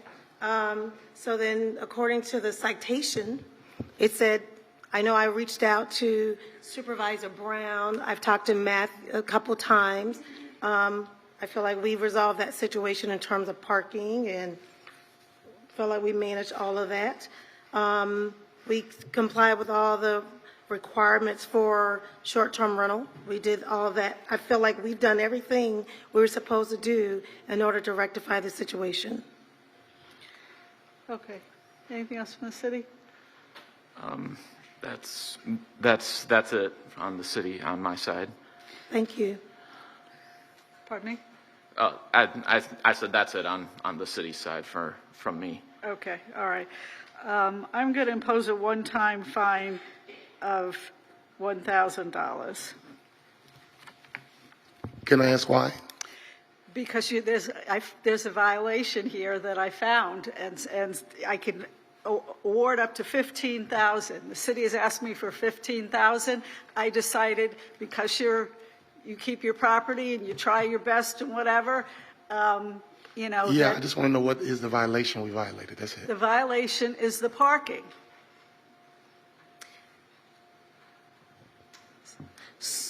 Could you explain that so we don't do it again? Yeah, we don't want to do it again. Yeah. Explain the violation. Well, now they're vacation rental. And that's why it was pertinent to, as you know, Your Honor, normally we don't refer to other cases, but it is pertinent because it was operating, and it operates as vacation rental. As a vacation rental, now you have different standards. So you should probably know that and read that in your packet when you signed up. And I did read that, and at that time, we were not listed as we were not registered as a vacation rental. Yeah, So, we yeah, probably and it was my friends at my event, at my home. And so I didn't realize that as a homeowner in Lauderdale Isles, you can't park on the street, because I see people parking on the street all the time. Yeah. Okay. I just want to understand, what is the violation? No, seriously. Sir, it's already been read and the It's already hearing's been over. read, Meeting. and we've already talked about it. Thank you. Our next case, page 47, Inspector Vanessa Willis, case number CE 25010161, case address 1121 Northwest 5th Court, owner Fabiola Nozine. This case was first heard 6/26/25 to comply by 7/6/25 and 8/28/25. One suspension from 11/6/25 to 12/11/25. 3 sections not complied at $50 per day. 2 sections not complied at $100 per day for a total of $32,450. The city is requesting the full amount, and the fines continue to accrue. This is in order to reappear. Good morning, Vanessa Willis. Case as read. Excuse me, Vanessa. Does she need a translator? No. She's fine. She's fine, thank you. So this case was brought before the magistrate on November 6, 2025 with special master duty, and he granted a 35-day extension with this notice to reappear. And at this time, I just want to update the case with the items that are now in compliance. Those are 9-305B, 18-4C, and 9-308B. And as we know from the last hearing, 9-363 was withdrawn. So the only ones that are remaining are 47-34.1.A.1, where it talks about illegal land use occurring at a property. And I'll just say this for the record, she has placed, as you see the items here, she had it all underneath the carport. What she did is she bought everything out that she's going to put on curbside. Bulk pickup is Monday. So it's just kind of like a... So there's that. And then 9-306, she just has some trimming around the top of the property up on the fascia and soffits that need to be painted, and then she'll be in full compliance. Okay. So, Ms. Fabiola, you can speak now. Okay. Please state your name for the record. Fabiola Nozine. Okay. How much more time do you need to get those last 2 things done? Looks like you'd made a pretty good start. Maybe another 30 days. She won't need the full. You won't need the full 30 days because you're gonna pull the things out. I know she just had an emergency. That's why she kind of bumped to the front. You want to express to her, or you don't really want to? That's okay. If she has an emergency, 49 days. 49 days, and we'll suspend the fines during that time. Okay. Good luck to you. All right, thank you. You're going to put all the stuff out on bulk on Monday, right? Yes. Okay, perfect. Yeah, thank you.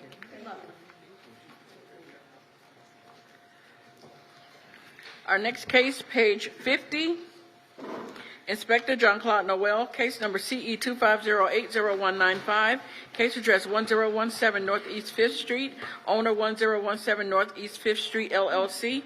This case was first heard 11/6/25 to comply by 11/16/25 and 12/11/25. 4 sections not complied at $100 per day. Fines start 12/12/25, and this is a request for extension.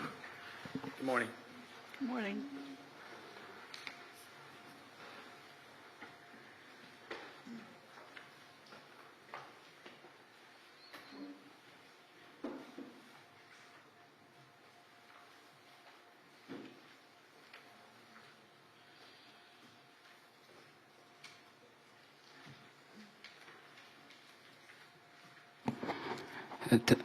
Good morning, Officer Jean-Claude Noel for the City of Fort Lauderdale. Presenting case that was just read. This property was first heard on 9/25/2025 and to be complied by 12/12/2025. Fines 12/11. Fines are going to start by 12/12. The violations for this property right now are violation 9-304B, Finds for the concrete driveway at this property is not being maintained. The surface has cracks and damages. Violation 9-305. The landscape at this property is not being maintained in a neat and well-kept appearance. There are areas of dead or missing ground cover, to include the swale. Violation 9-306, the exterior of the building walls have not been maintained. There are areas of the exterior that are missing and peeling paint. And violation 280C, the sidewalks abutting property have cracks and are damaged. Pre-hearing inspection was done as of yesterday. Those violation remains, and the property owner here is here to get an extension. Okay. Please state your name for the record. Chris DeMarco. Okay. Mr. DeMarco, can you tell me why this is taking so long? Looks like you complied only 1 out of 2. Well, the house was bought as a tear down. Where plans are being done right now. All those cars that you see in the pictures now are from the construction going on next door. They parked there. Okay. So right now it's on a 2-week interval or a 2-week rotation for maintenance because we just dropped the ball. So it's been kept up for the last 2 months. The sidewalk, correct. The windows broken, correct. Like I'm not going to deny that, but it's a tear down, and we're just waiting to submit all our plans. We're trying to get a demo permit sooner than the plans, just so we can demo it and fence it off. Okay. But have you applied for the demo permit? I believe our architect has. Yeah, I believe. I don't know. I was just talking to him the other day, but that's basically what our plans were. We're waiting on the plans for the home, but we just said let's fast forward the demo just to be done with it. So. Okay. Will demo comply the property? Yes, ma'am. Okay. All right. I'll give you 49 days and suspend the fines during that time. And maybe in order to reappear, Your Honor? Yeah. And that way you can update us. Okay. Yeah, Perfect. at the end of Thank you very January. much. Have a good holiday. All right. Thank you. Our next case, page 3. Inspector Malik Jones, case number CE 2507-0231, case address 1245 Northeast 3rd Avenue, owner Adam Warrenecki, posted at property 111425, posted at 1 East Broward 112125. Good morning. Code Officer Malik Jones presenting for the City of Fort Lauderdale in reference to case CE 250-70231 for the address of 1245 Northeast 3rd Avenue. This case was first cited on July 9, 2025 for the following violations. 18-12.A has been withdrawn. 18-4.C complied. 9-306, the exterior building walls have not been maintained. The fascia is stained and dirty. This is a recurring case, reference case CE 22-100-282. This case will be presented to the magistrate seeking a finding of fact whether compliance is met or not. 47-20.20.H, there are parking facilities that are not maintained at this property. The city is requesting 49 days for 9-306 and 47-20.20H to comply, or a daily fine of $100 per day thereafter. Please state your name for the record. Adam Warrenecki. Okay, Mr. Warnicki, are you in agreement to bring the property into compliance within 49 days or face a fine of $100 a day? Yes, that would be perfect. I have some quotes to get the driveway all done. Okay, and I good. can afford that around the middle of January. That should all be done before that amount of time. Okay, perfect. Thank you. Okay. Thank you. Happy holidays. All right, if you run into a problem, make sure you contact the inspector. Okay, I will. All right, happy holidays. Thanks. Our next case, page 50, Inspector John Claude Noel, case number CE 2504-0518, case address 1631 East Sunrise Boulevard, owner MSQS Properties, LLC. This case was first heard 9/25/25 to comply by 12/11/25. One section not complied at $150 per day. Fine start 12/12/25, and this is in order to reappear.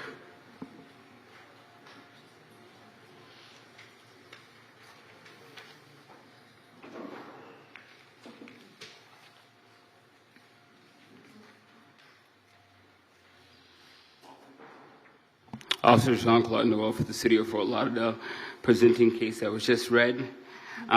This property was first heard on 9/25/2025. Fines are about to start on 12/12. The violation that remains is violation 47-20.20. the parking facility at this Zone B1 commercial property are not maintained at this property in a well-kept area. There are cracks, holes, stains throughout the parking lot and exterior on walkways. The gentleman here is here to request for some more time. I could just tell you, Your Honor, that there is a building permit on file as of 12/5/2025 for parking lot modification to include and to repair the entire parking lot, to restripe it, and for site lighting and irrigation and a new dumpster. Okay, thank you. Please state your name for the record. Good morning, Mark House. Okay, how much time are you asking for? 77 days. We're prepared to get going as soon as the city issues a permit. So Okay. once you issue a permit, we can mobilize a general contractor within 2 weeks. We're just waiting for the permit review and working All with right, staff. any objection from the city? No, ma'am. All right, 77 days, and I'll suspend the fines during that time. Thank you. Thank you. Our next case, page 41, Inspector Bover-Exantis, case number CE 25010459, case address 1601 Northwest 10th Place, owner World Harvest Community Church of God, Inc.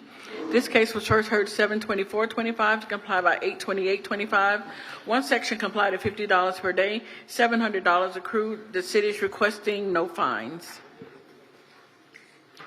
Okay, please state your name for the record. Ryan Johnson. Okay, I assume you're in agreement with no fines. I'm in much agreement with no fines. Happy holidays. Happy holidays. Thank you. Thank you. Our next case, page 24, Inspector Matthew Flesher, case number CE 25090538, case address 2401 Bimini Lane, owner Jose Frias and Catherine Adams Frias, posted at property 11/22/25, posted at 1 East Broward 11/21/25.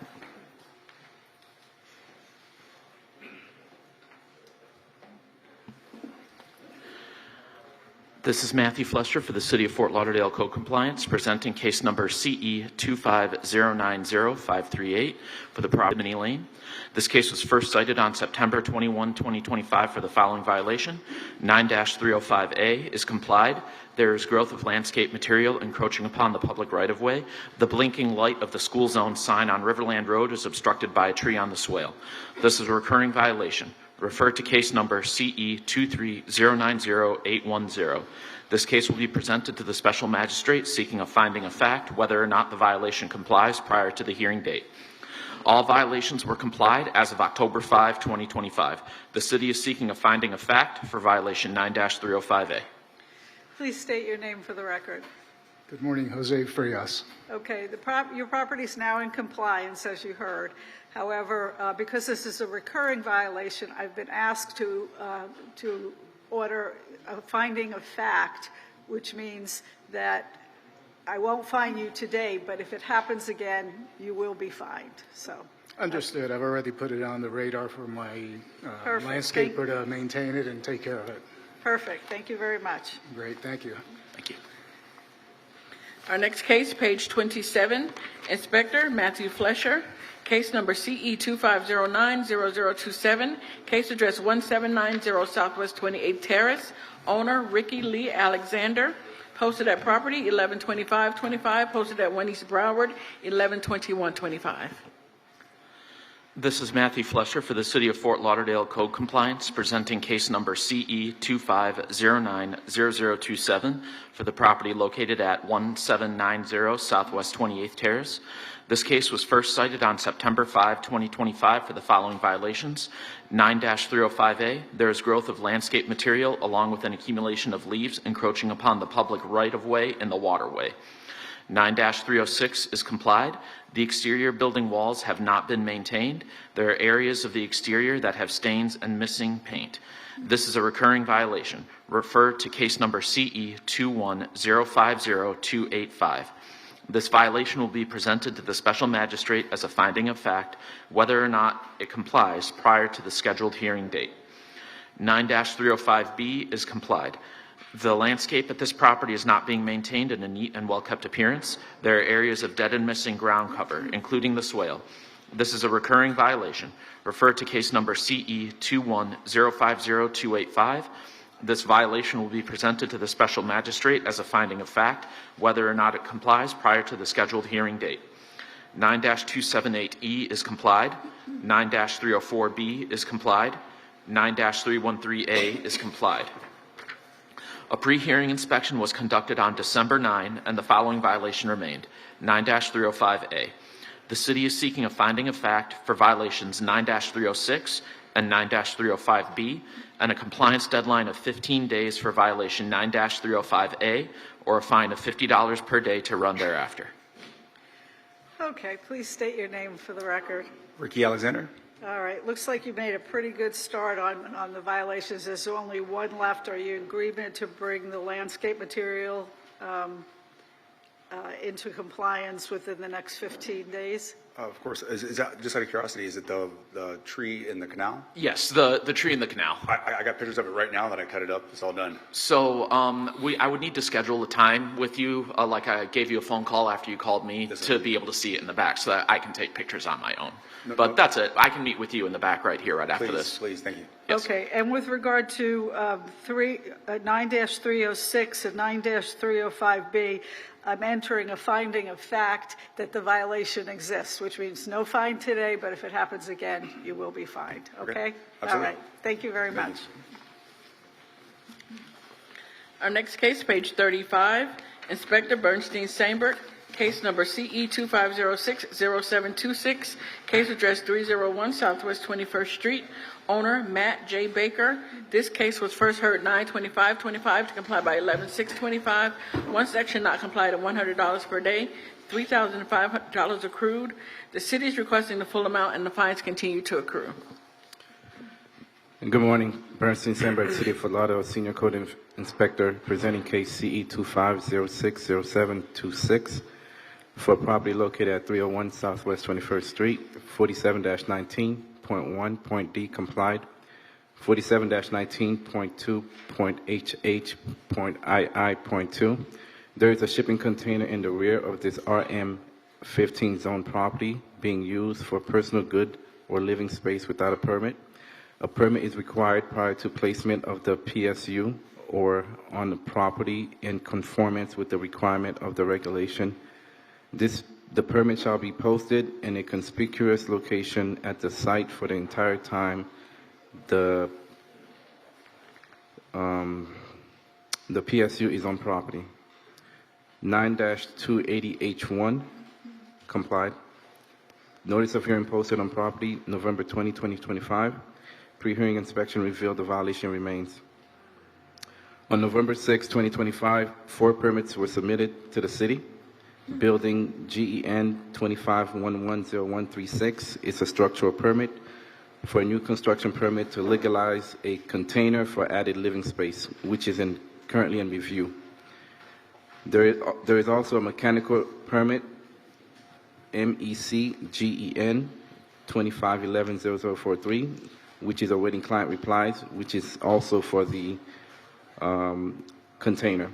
And then you have a plumbing permit, BLB-GEN-25110078, which is a plumbing permit currently awaiting client reply, which is also in part with the legalizing container. And the last one is an electrical permit, ELE-GEN-25100254, which is awaiting client reply.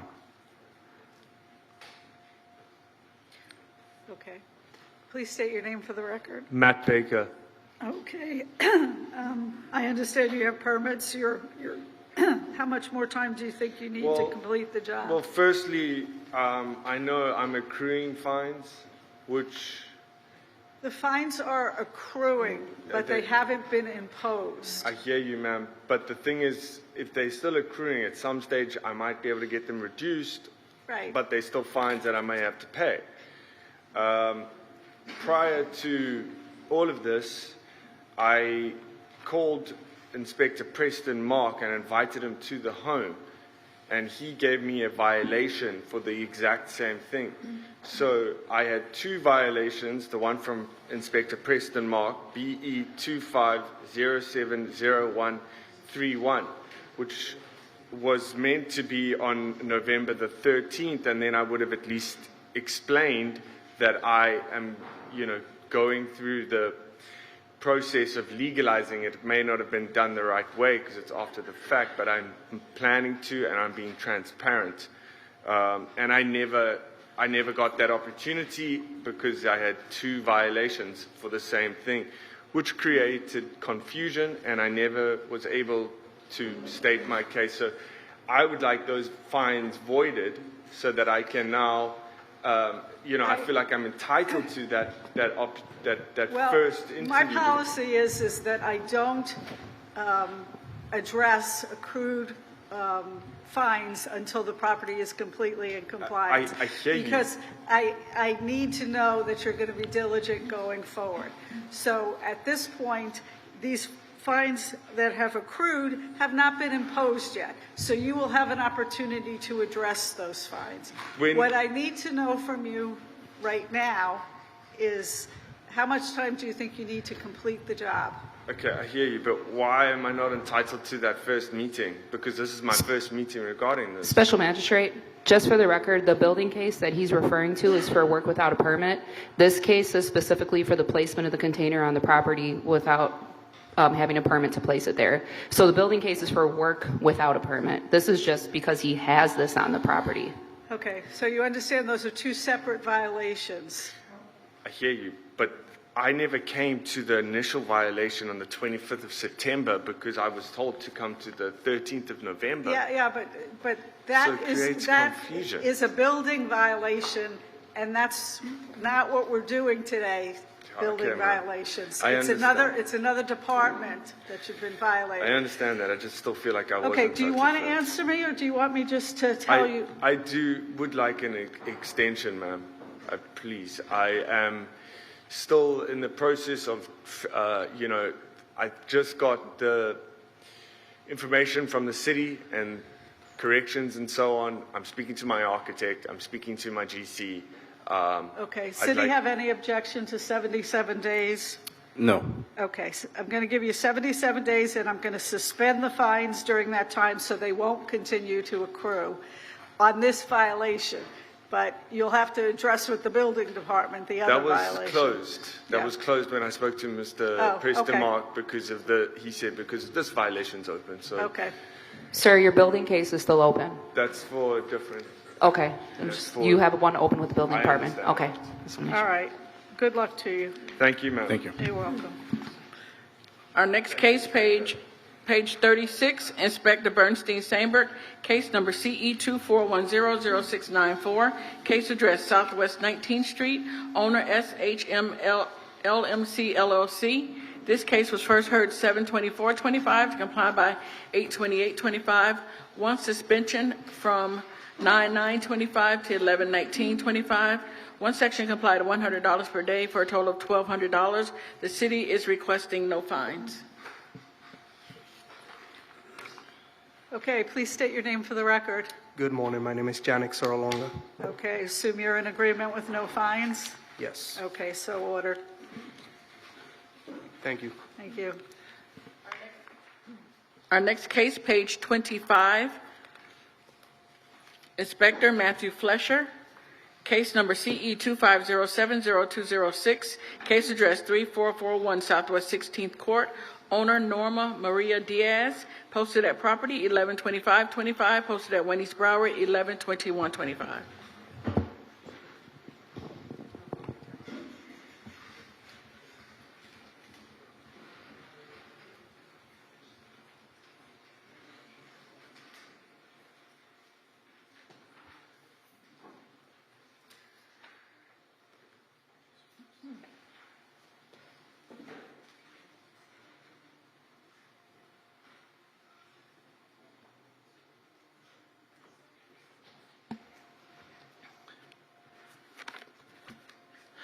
Good morning. This is Matthew Flesher, City of Fort Lauderdale Co-Compliance, presenting case number CE 25070206 for the property located at 3441 Southwest 16th Court.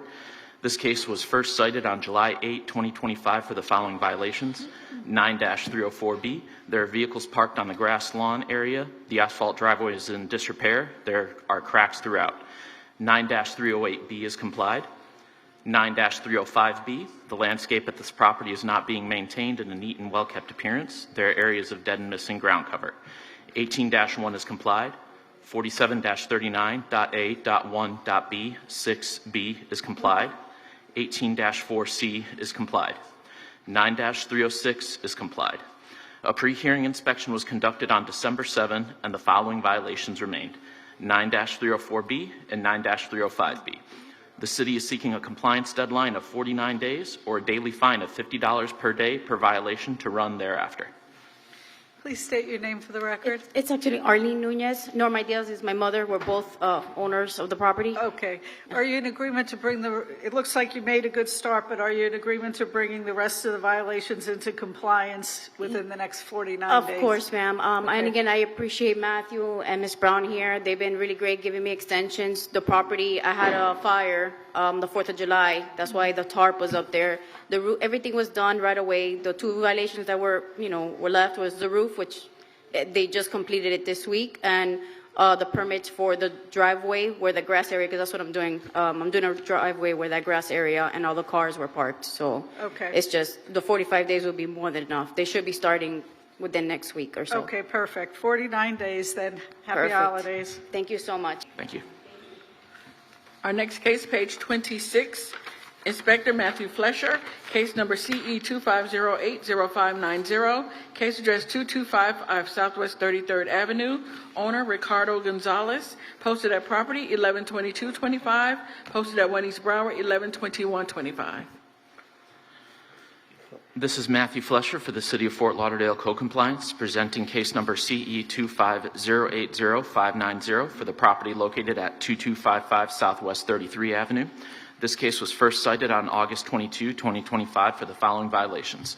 9-304B, there are vehicles parked on the grass lawn area. The asphalt driveway is not being properly maintained, with worn out areas and sections showing signs of chipping and deterioration. 9-305B, the landscape at this property is not being maintained in a neat and well-kept appearance. There are areas on the front lawn and the swale of dead and missing ground cover. A pre-hearing inspection was conducted on December 7, and the following violations remained: 9-304B and 9-305B. The city is seeking a compliance deadline of 49 days or a daily fine of $50 per day per violation to run thereafter. Please state your name for the record. Ricardo Gonzalez. Okay.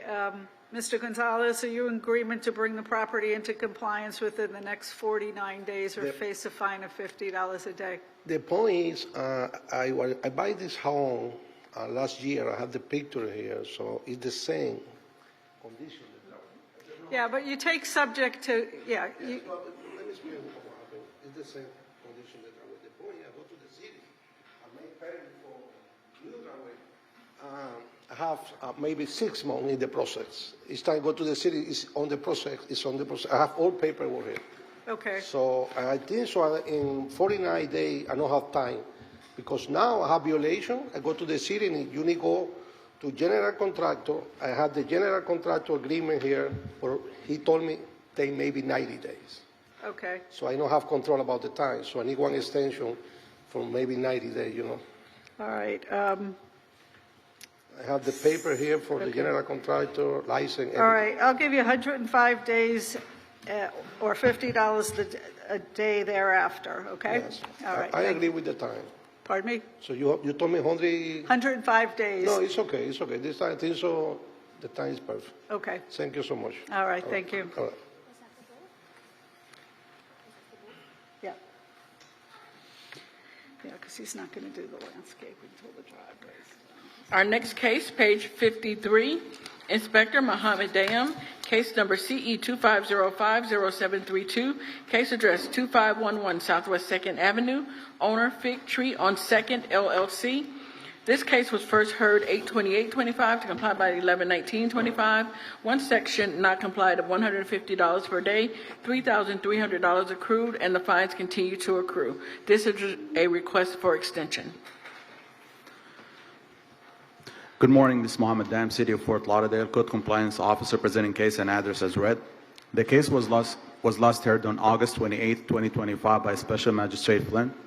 Magistrate granted 83 days extension to comply for violations 47-20.20.h and 47-20.13.g.1, auto fine of $150 per day per violation thereafter. A pre-hearing inspection was conducted on December 5th, 2025. The property remains in violation. Paving permit ending in 250 awaiting client's reply since November 14th, 2025. This is a request for an extension. Additionally, the city is requesting to withdraw and vacate one of the violation, which is 47-20.13.g.1.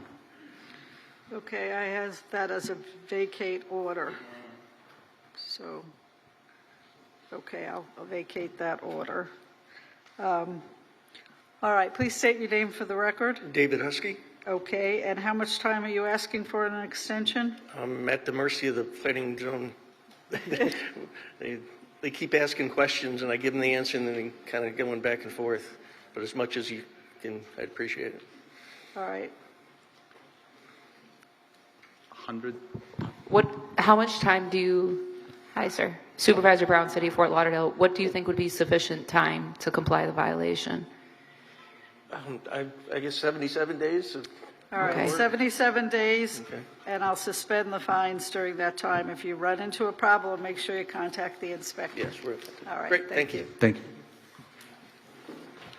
Our next case, page 8, Inspector John Claude Noel, case number CE 25100532, case address 1021 North Victoria Park Road, number 4, owner Otis Pearson LLC, posted at property 12/125, posted at 1 East Broward 11/21/25. Good morning, Kelly Feig, attorney for Otis Pearson LLC. Okay, just 1 minute.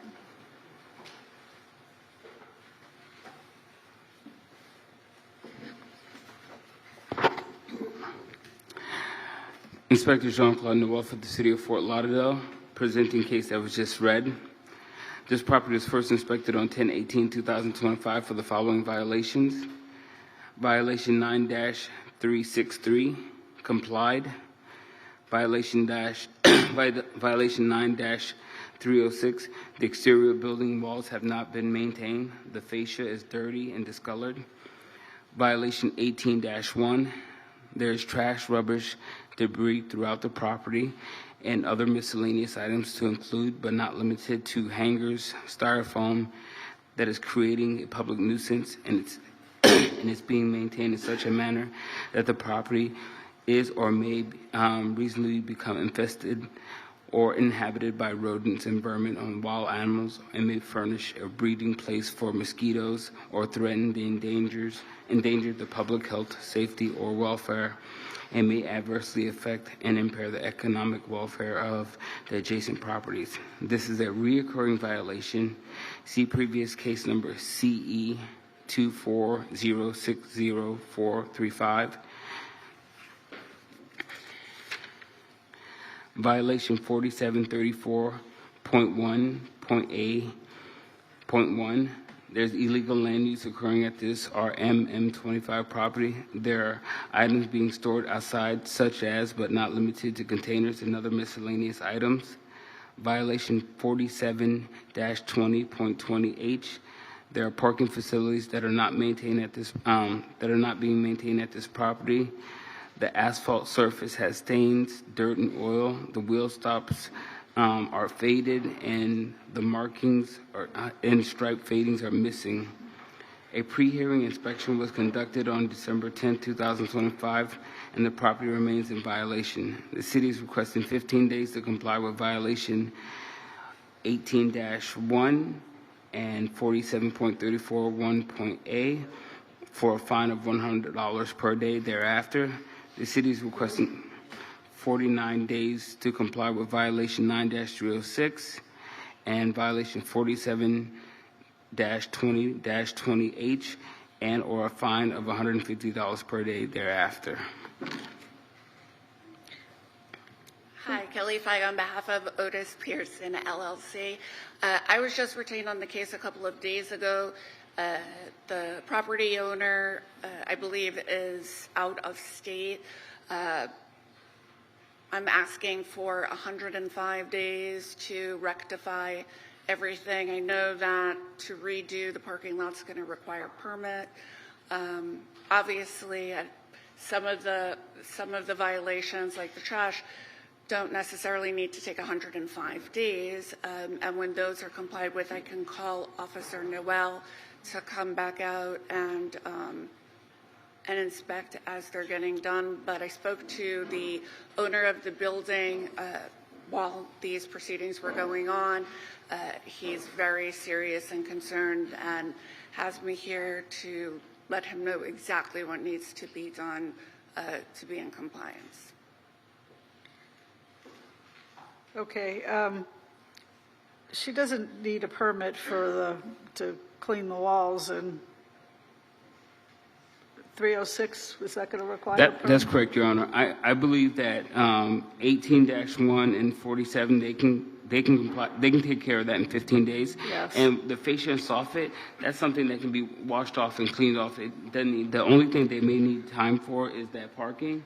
And I'm okay with giving them, granting them that time for the parking, but everything else still stands. I would just say that the holidays are coming up, in 2 weeks, and a lot of people are already taking It's a matter vacations. of getting someone to pick up the trash.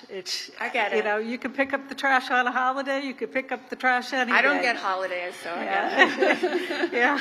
But it's hard to find workers to come out to look at the fascia, to give quotes for the parking lot that's and the things problem like that. when people live out of state. If they're going to own property in the state, they need to take care of it in the state. agree. Yeah. So, all right, 15 days for the trash, rubbish, and debris and the illegal land use, and 49 days for the exterior walls and fascia, 105 days for the parking facility, or $150 a day thereafter. Thank you, Counselor.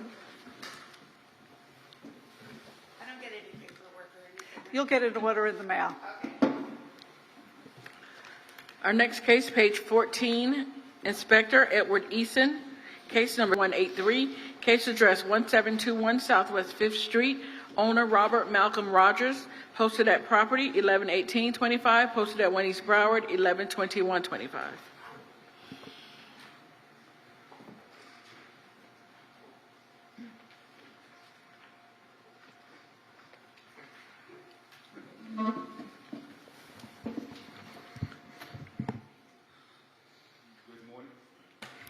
Good morning, Edward Easton, City of Fort Lauderdale, presenting case CE 2509-0183 for the property located at 1721 Southwest 5th Street.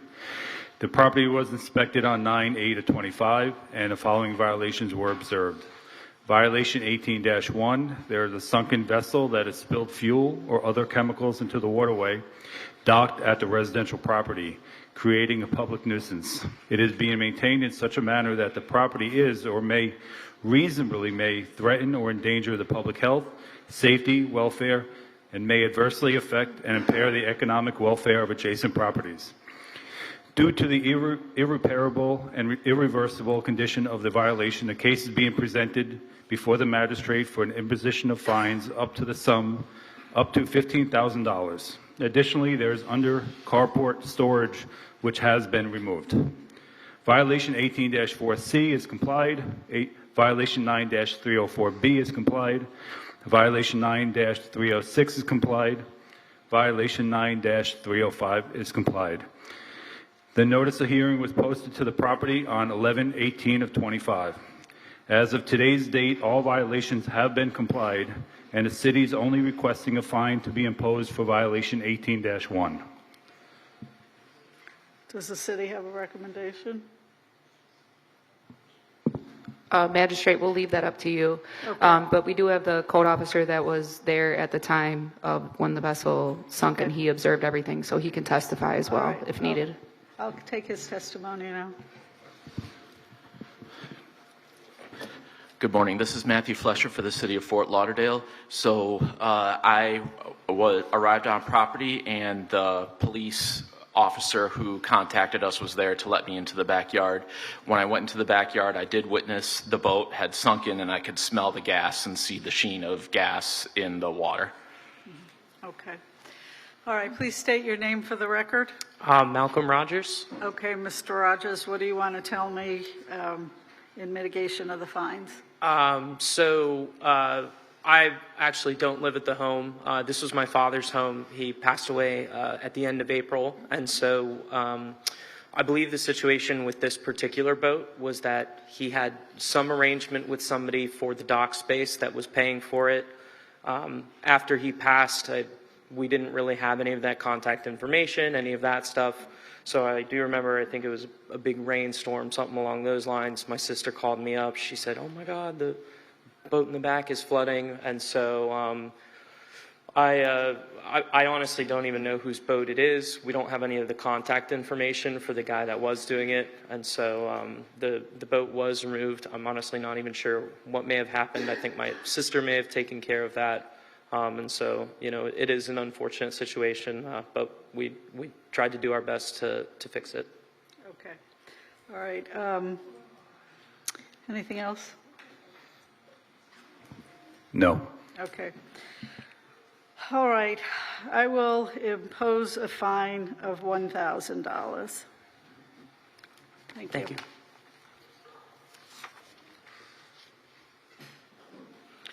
Our next case, page 8. Inspector Jean-Claude Noel.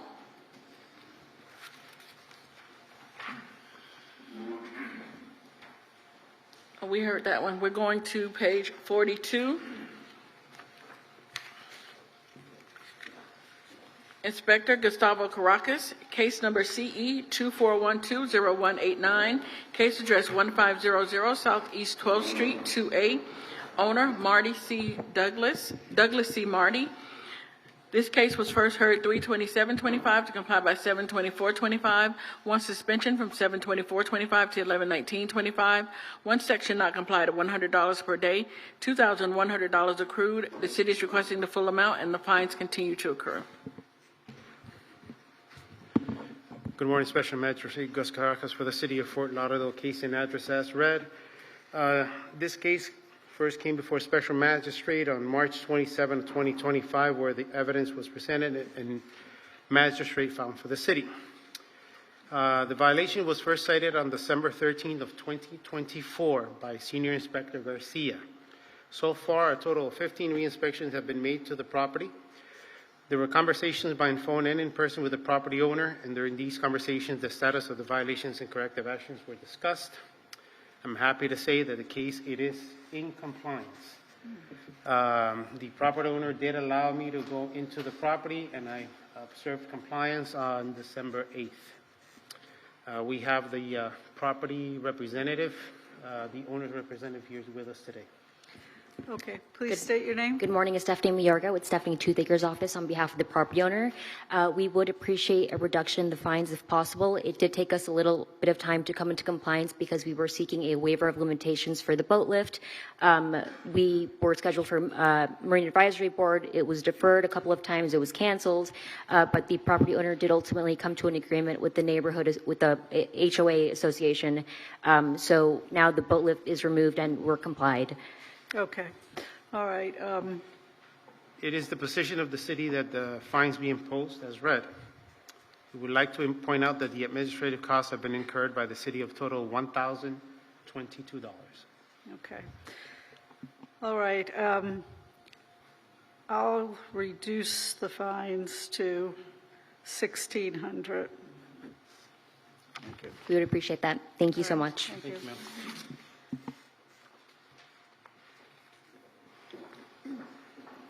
Our next case, page 31. Inspector Ramon Oliveira, case number CE 2511-0010, case address 709 Idlewild Drive, owner FPY Idlewild Developments LLC. This case was first cited 11/125 to comply by 11/125. Three sections complied at $250 each for a total of $750. Appeal deadline was 11/16/25. The city is requesting the full amount, and citation appeal was received.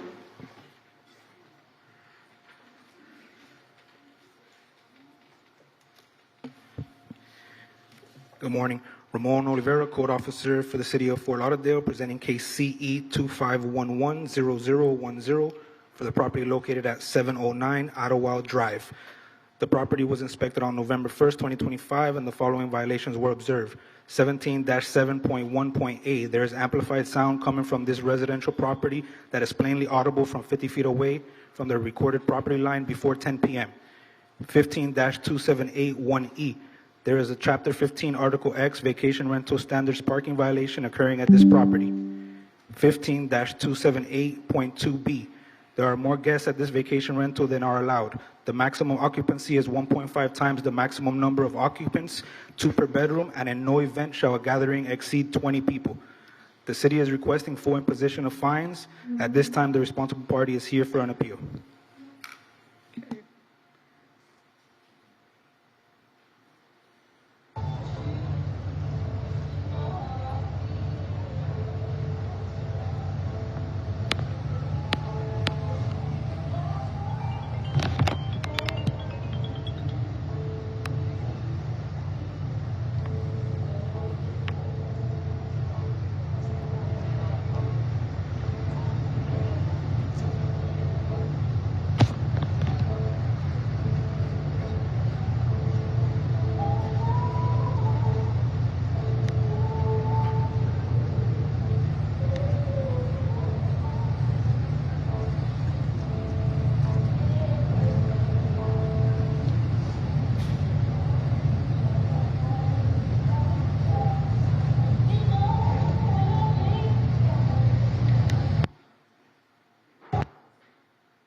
Okay, is that it?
Okay, is that everything?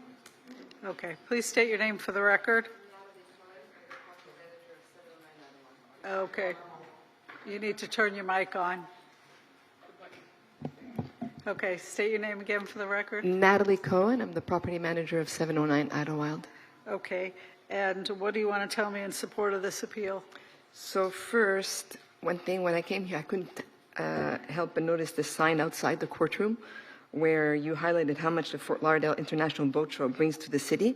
It proudly shows that the billions of dollars in economic impact, the tens of thousands of visitors, and the benefit this event brings to our local economy. And this is important because companies like mine who host visitors during that same period are part of this ecosystem that brings that revenue into Fort Lauderdale. We provide legal license accommodation for the people who attended these events. The one who rented this property was a company that is European, and that has a yacht company. All the sales, all the dealings and everything was not at the property. He had his own place at the boat show, and he made a dinner that was around 6:30 or so. Okay, And do you have any evidence regarding the violations that were cited? What do you mean? Well, you've been cited with the amplified sound coming from the place. You've been cited with a transient nature, so you get a civil penalty for that. And you've been For parking. cited. Parking, where's parking? Parking's the second one that you just read. Oh, yeah, parking. And then you've been cited for more than 20 persons, all in violation of the code. So I appreciate the fact that the boat show may bring visitors to Fort Lauderdale, but this is a residential area, and you must comply with the residential code. So basically, I've never needed to appear here, and I've been doing this for over 20 years. So this is the first time that ever happened to us. But this was for the people who were residing on the property. There was not more than 20 guests staying there. There were more than 20 guests that got off that boat. You think so? I Yeah, don't think. yeah. If it happens that there are people that are coming in and out, would that be considered like? No. Would you computate them as being a constant? There's in and out people. This is not the first You were going to time. stand there and tell me, with all these workers and the people that those videos show coming and going, that there weren't 20 people in that house at any given time? I wasn't there. I wasn't there the whole time. You that's have for no sure. personal knowledge then. So the idea is this is not the first time that we've rented to people that have companies' boat shows, and we've never had any issues for several years. We've never had any issues like this. The only thing that they told me that they're going to have would be some kind of keyboard and a lady that's going to be, playing during a little cocktail it was maybe 2 days prior to the closing of the boat show. Okay. That this Again, happened. residential area, you can't hear it from 25 feet in a residential area. So when we looked at or the 50 decimal, feet. we saw the limit was 60, and we had about 62 in decimal. Ma'am, have you read the violation? Because there's no decibel reading. It's plainly audible. Have you read? Yes, I Okay, did. so why would that be relevant? It's plainly audible. Amplified sound that is plainly audible from 50 feet. The video, you can hear the music clearly from 50 feet. Okay. All right. Anything else from the city? Nope. Okay. No, Your Honor. I'm imposing the fine, $750, $250 per violation.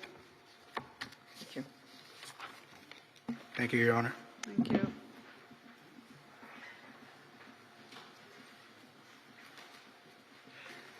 Our next case, page 39, Inspector Bovary-Xantis, case number CE 2412-0470, case address 1610 Northwest 16th Court, owner Essie Mae Morris, This case was first heard 7/24/25 to comply by 8/3/25 and 8/28/25. One suspension from 9/10/5/25. 5 sections complied at $50 per day, $8,100 accrued, and the city is requesting the full amount.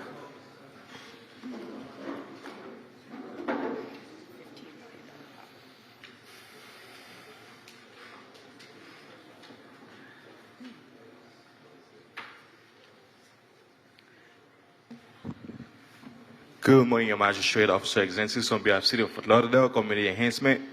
Case number CE 2412-0470. Property address 1610 Northwest 6th Court. This case was first heard on July 24th, 2025, and the magistrate ruled in favor of the city, and the property owner was ordered 10 days to comply with violation 18-12A. And for the remaining violation, 35 days was ordered, or a fine of $50 for each day thereafter. The case will appear before the special magistrate on October 25, 2025. And this was a hearing for an extension. At the time, the property manager stated that all violations were in compliance. Then the judge ordered a 10-day extension. On October 25, 2025, right after the special magistrate, the property was inspected and revealed the property was not in compliance.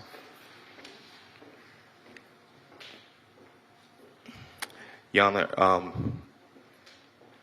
let me reread this case. Sorry, let me just reread this case. Thank you. Just one moment, he's not finished. Morning, Your Magistrate. This case will be reread for the record. The case was first appeared before the special magistrate on July 24, 2025. The special magistrate ruled in favor of the city, and the property owner was ordered 10 days to comply with the violation 18-12A. And for the remaining violation, 35 days was ordered, or fined for $50 for each day thereafter. The case will appear before the special magistrate in September 25, 2025.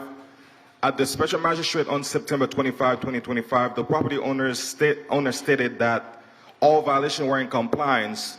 Then the judge ordered 10 days extension for reinspection.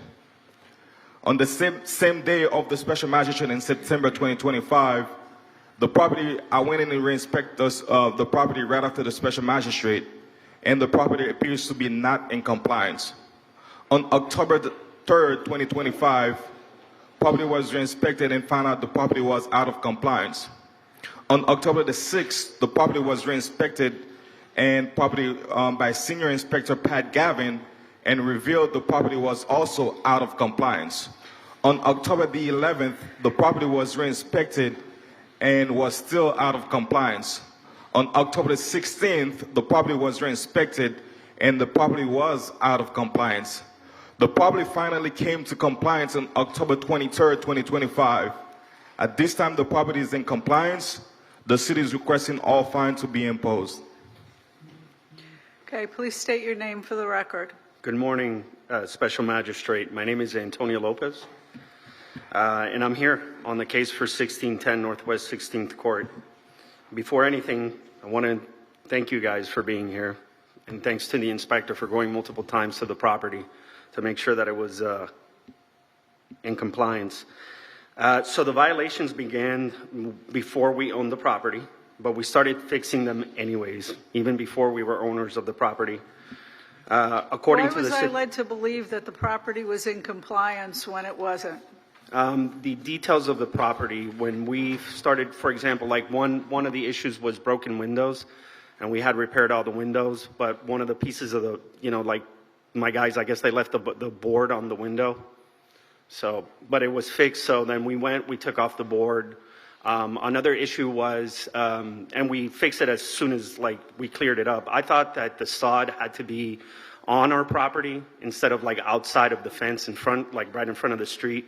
As soon as I figured that out, we went ahead and we put sod all over the front, as it shows right there in the pictures. Yeah, another thing was we didn't want to paint the house before doing the roof. with the roof, with the re-roof, we not only fixed the roof, but we also fixed the fascia and we got to paint it.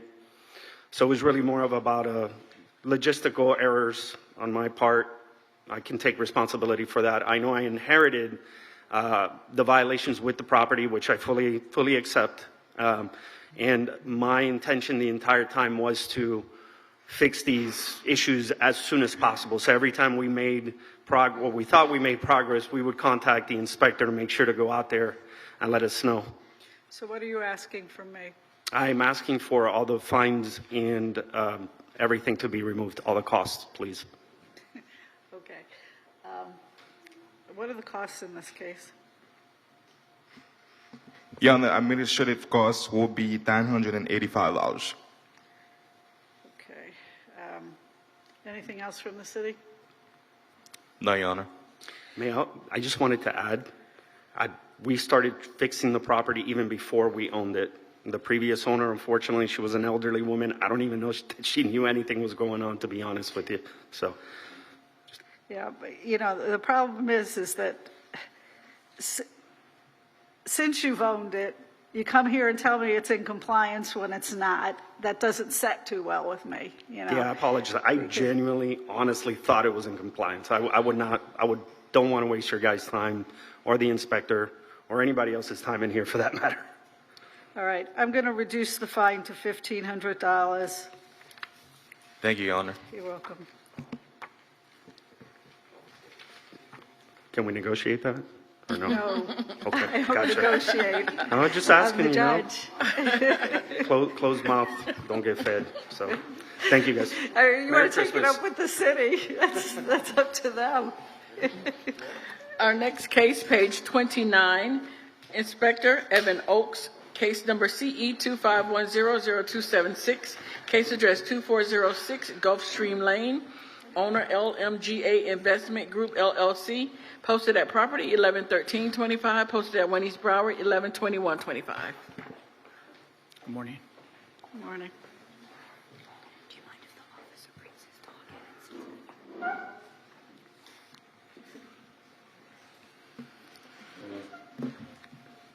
Good morning, Your Honor. Code Compliance Officer Evan Oakes, City of Fort Lauderdale Community Enhancement, presenting case CE 251000276, property address 2406 Gulfstream Lane. This property was initially inspected on October 9, 2025, and the following violation was observed.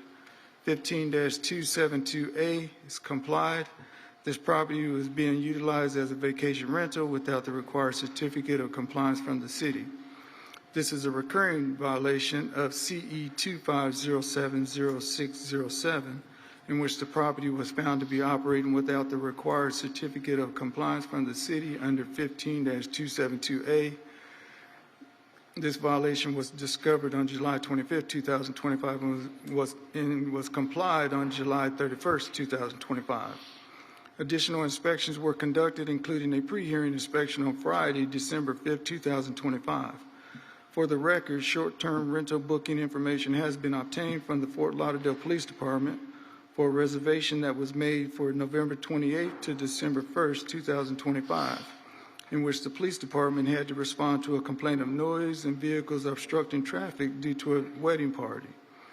Additional, for the record, there is an existing building violation case under BE 24080017, which is scheduled for a special magistrate hearing. The city is seeking a finding of fact that a violation did occur at this property for operating without a certificate of compliance from the city. Okay, please state your name for the record. Good morning. My name is Alan Gonzalez. Okay. Because this is a recurring violation, the city is asking me, even though the property is now in compliance, to enter a finding of fact that the violation did exist. What that means is you will not get fined today, but if it happens again, you will get fined. Do you understand? All right. Yes, ma'am. Thank you very much. Thank you. Have a great day. Thank you, Your Honor. Our next case, page 33. Inspector Robert Kroc, case number CE 25110011, case address 730 Northeast 5th Avenue, owner 730 5th LLC. This case was first cited 11-125 to comply by 11-125. One section complied at $500 for a total of $500. Appeal deadline was 11/16/25, and the city is requesting the full amount.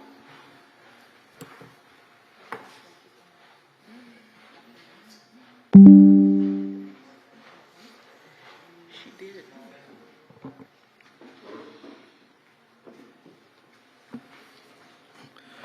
Inspector Robert Kroc, presenting on behalf of the city. Case number and case address as read. This property was first inspected on 11/01/2025 following a neighbor complaint of loud noise. The following violations were observed. Violation 17-71A, there is amplified sound coming from this residential property that is plainly audible 50 feet from the property line before 10 p.m. This violation considered transient in nature and thus constitutes an immediate civil penalty. This is a repeat violation of case CE 24060010.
And Your Honor, for the record, no appeal was received. Oh, okay.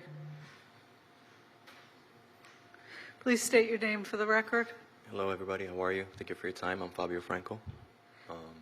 Okay.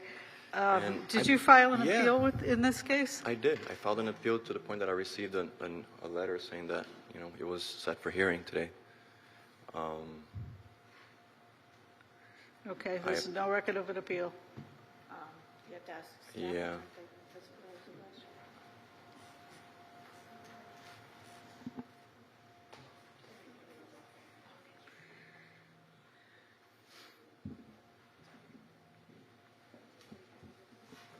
We'll recall this case while we research it. We'll Okay. recall your Just case. give us a few minutes, Take all your right? time. Thank you.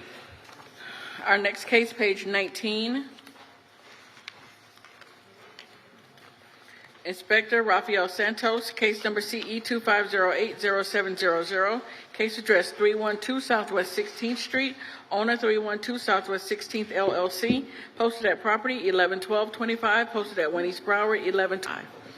Inspector Rafael Santos for the City of Fort Lauderdale.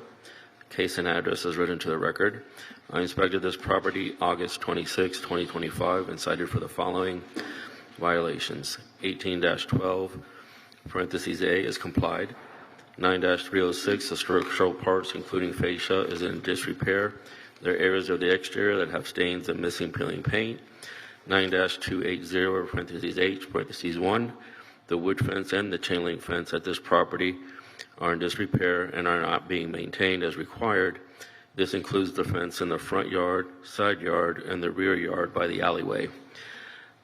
Code section 9-304, parentheses B, the gravel apron of the driveway has weeds growing through. 9-305B, the landscaping at this property is not being maintained in a neat and well-kept appearance. There are areas of dead and missing ground cover in the swell area. I inspected this inspection report was posted on the property on August 26, 2025, and a copy was mailed to the owner, listed on BCPA. I re-inspected September 24th, 2025, October 20th, 2025. I posted for this hearing November 12th, 2025. A pre-hearing inspection was conducted on December 4th, 2025, and found that the violations are not complied. The city is requesting 77 days to comply or a fine of $100 per day thereafter with an order to reappear. The reason we're asking for 77 days is because they do have permits and applications in. This is a property that's going to be demoed. So that's why we're asking for the 77 days. Okay, and order to reappear. And in order to reappear, yes. Yeah. Just in case they don't have enough time, they can come in and ask for an extension. Okay. Please state your name for the record. Good morning. My name is Yiğit Yeşil. Okay. Are you in agreement to bring the property into compliance within 77 days or face a fine of $100 a day? Yes. Okay. All right. Now, if you run into a problem, make sure you contact the inspector and request an extension because sometimes the demo permits Okay. take a little time. With the order to reappear, just so Oh, you yes, know. and you're going to reappear on my docket February 26th unless the property comes into compliance before that. Okay. All right? Thank you. Thank you so much. Thank you, Erna.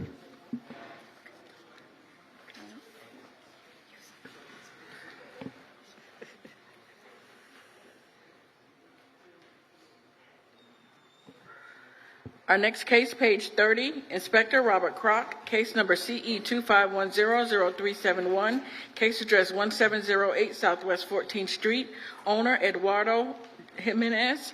This case was first cited 10/12/25 to comply by 10/12/25.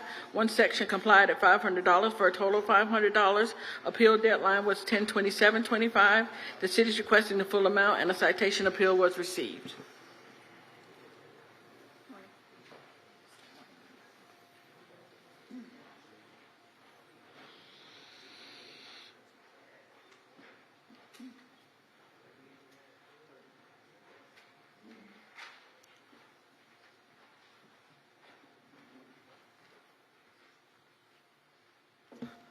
There are two cases for this property, correct?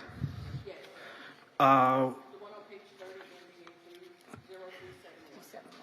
The 10 CE 25100144, that happened before. We should do that one first. Page 31, Inspector Robert Kroc, case number CE 25100144, case address 1708 Southwest 14th Street, owner Eduardo Jimenez, first cited 10/5/25 to comply by 10/5/25. Two sections complied at $250 for a total of $500. Appeal deadline was 10/20/25. City's requesting the full amount and a citation appeal was received. Inspector Robert Kroc presenting on behalf of the city, case number and case address as read. Property was first inspected on 10/05/2025 following a neighbor complaint of loud noise. The following violations were observed. Violation 17-1A, there's amplified sound coming from the residential property that is plainly audible 25 feet from the property line after 10 p.m. Violation 17-710A, there is non-amplified sound coming from this residential property. Go ahead, you can play it. You can play the video.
Okay, is that it? Yes, that's it. Okay. Please state your name for the record. Good morning. My name is Eduardo, last name Masfura, and I am the homeowner. Okay. And my name is Adam Murillo. And Okay. he's the tenant. And what do you want to tell me in support of your appeal? Well, I'm basing everything on what he tells me since I wasn't there, obviously. I might have to translate for him, and Oh, we'll have an inspector translate. Yeah. Okay, that works. Gus, can you help me out here?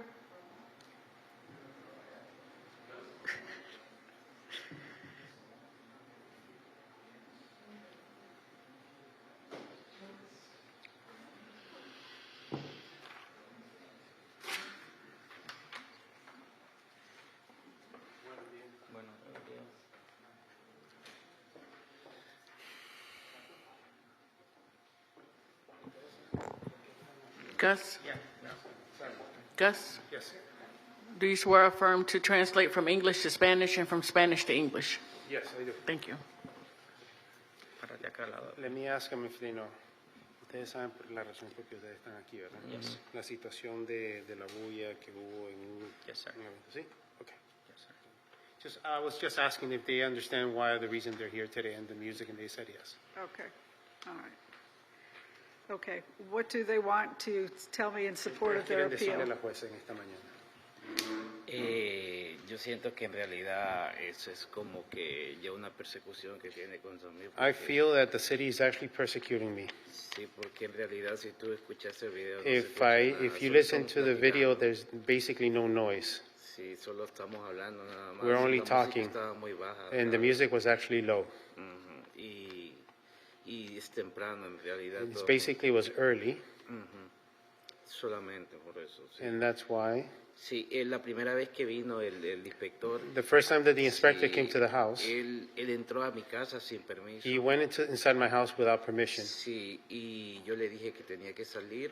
I told him he had to get out of the house because I didn't want him inside the house. Sí, y él me dijo que me haría pagar varios miles de dólares. And por then haberle he said dicho he que- threatened me with charging me with saliera de thousands of casa. dollars fines. Él dijo que me iba a hacer pagar miles de dólares por haber dicho que se saliera de la casa. And it was because I told him basically to please get out of the house. Sí, me amenazó básicamente. He basically threatened me, Sí, y luego solamente eso. and that's basically it. Okay. Anything from the city? So if you look in this photo, you can see right there on the right-hand side, on the far right, the gate is open. Está fuera de la casa. I walked up to the driveway. There was no one at the door, so they were outside in the back, obviously. I flashed my flashlight back there to get their attention, to speak with them, to let them know that the noise was too loud. That's when he approached. I informed him that the noise was too loud, and he told me to get off his property and asked me if I wanted to fight him. He was intoxicated. I left the property and informed him that he was receiving a citation for loud noise. Parece que estaba intoxicado. Okay. No, es totalmente mentira. Yo solo That le is dije que not se true. saliera de la casa. And I told him to get out of the house. Sí, y él me amenazó que me He haría pagar ese dólar. basically threatened me with pegarme. Yo le dije, he ¿tú me quieres was pegar? threatening me and almost tried to hit me. Sí, yo le dije, salte de mi casa, nada I más. told him to get out of the house Si only. tú quieres hablar sobre la música, If you tú want to puedes talk to me about the platicar house, but we can afuera speak outside del portón. outside of the fence. So I have a question, Your Honor. So Tiene una pregunta your la- testimony, la abogada. sir, is that he went into the house even testimonio though suyo es que you él entró a la and the casa. party was Él entró- outside in the y él back. estaba dentro de la casa y usted estaba atrás de la casa. ¿Perdón? El testimonio suyo es que él entró a su casa y como no lo vio, entonces él entró detrás de la casa. ¿Es correcto? Sí, él flashó, Yes. él entró a la casa y He flashó went adentro into de the la house casa, and he flashed the light inside the house, casi llegando a la parte de atrás. almost going into the back of the house.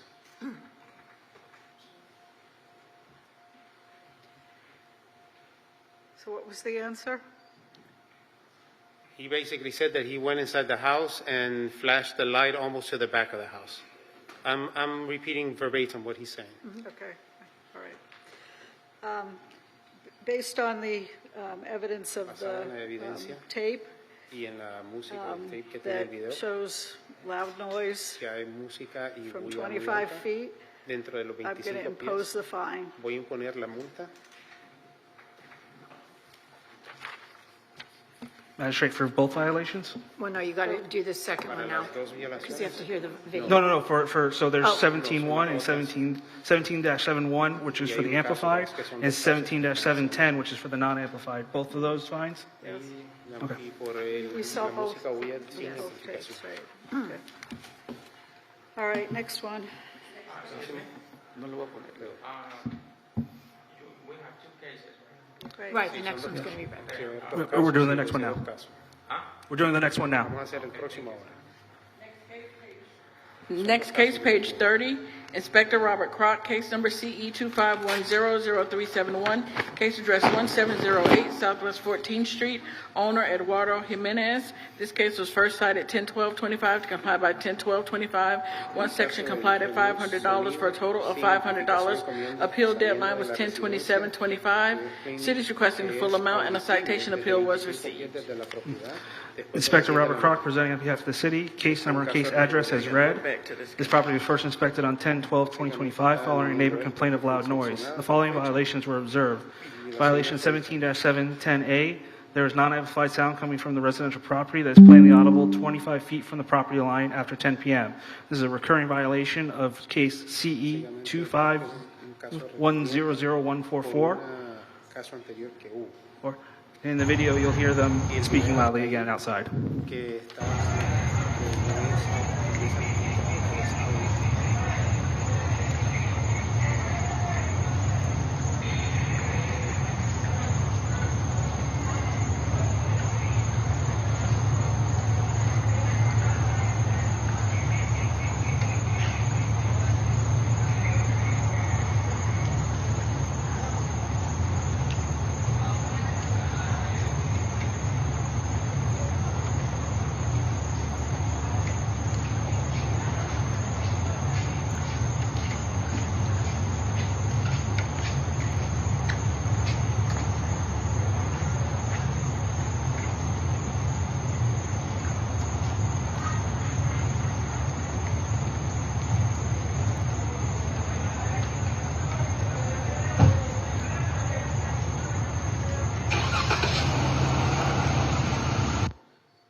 Okay. When I received the Could you letter, state your name for the record? Eduardo Asfura. Okay. When I received the notice, because it was the second one, if I'm not mistaken, within Yes, you did call me. 8 days period of time, I called him.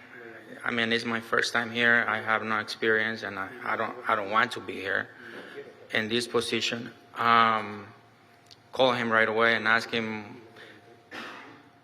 if the first notice was the same as the second one, because it was so close to each other within like 8 days period of time.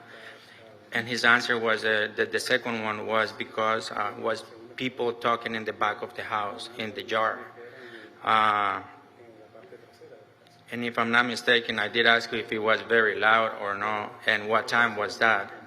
And the notice, if I'm not mistaken, or I don't want to be mistaken, I think you wrote it at 10:08 p.m. Is that correct?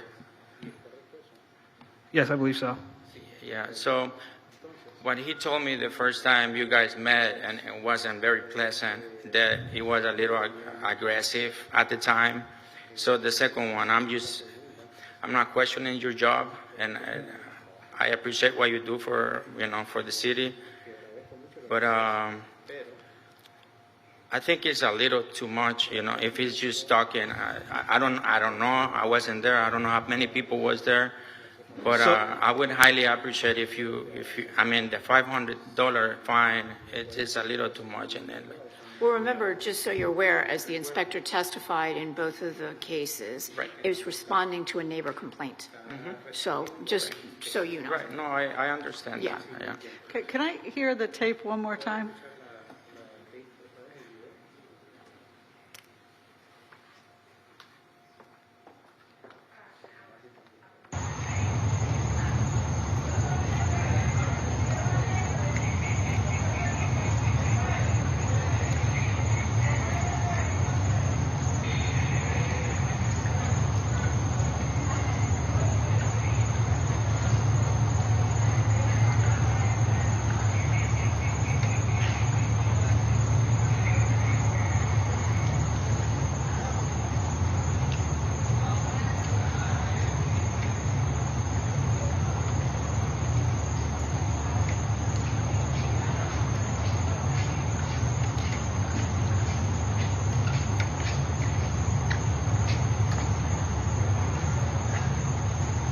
Honor, I've spoken with the supervisor, and we've agreed we're going to withdraw this case, this citation.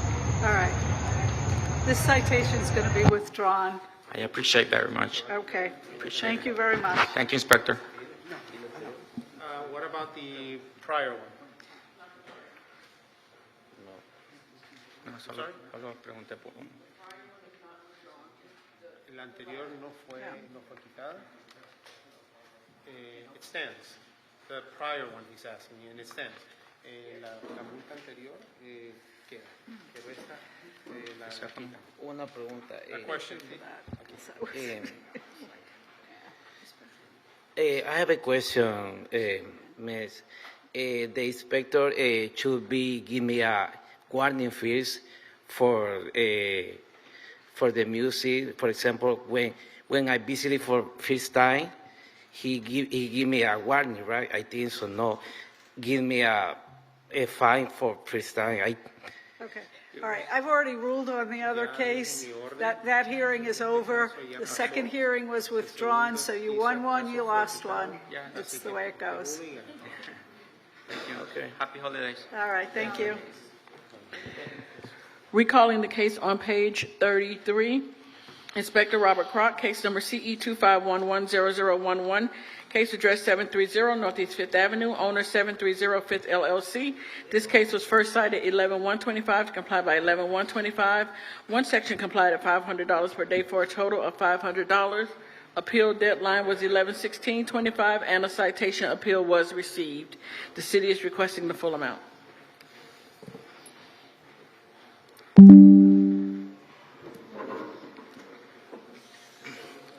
Inspector Robert Kroc presenting on behalf of the city, case number and case address as read.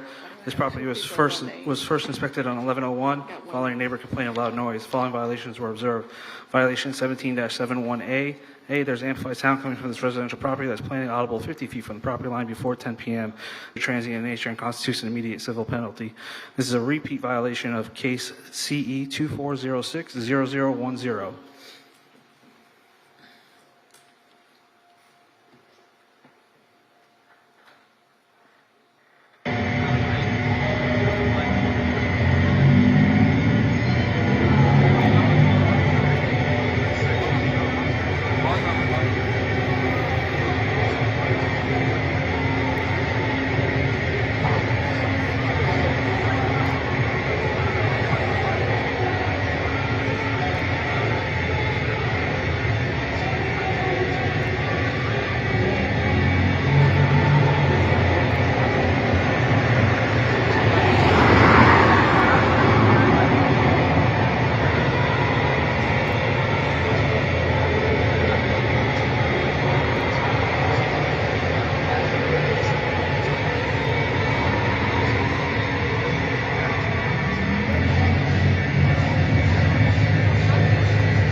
Okay. Is that it?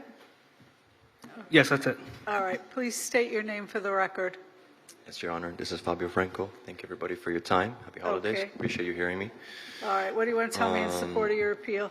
I can see that based on what he said, the property is cited for violating a residential property noise code before 10 p.m. This is actually not a residential property. It's actually in a regional activity center where the city wants this to occur. It's a loud street. There's a nightclub upstairs. There's Hub. There's Glitch. And this was also Halloween on, before 10 p.m. I was actually inside getting the music turned off as the notice was posted. We trying my best to. I'm sorry, this is not a residential property? No, it's not a residential property. Yeah, it was cited under the wrong code. Okay. It's So zoned as zoned 08 residential multifamily, less than 10 units. Yeah, this is an area that it's commercially zoned, and that area the property is a commercial property. It's not a residential property. Special Magistrate, to your left. The area might be zoned something, but that property is zoned as residential property. I beg to differ. You would have to beg to differ with Broward County property appraiser then. So if there's anything that you guys can do for reduce the fine, I greatly appreciate it. I do my best to interact with the community and the neighbors. I actually hired the neighbor that lives across the street. He's a retired guy. He's my gardener, my groundskeeper. The other neighbor, I bought him curtains and blinds. Even the Florida Panthers rented the property before.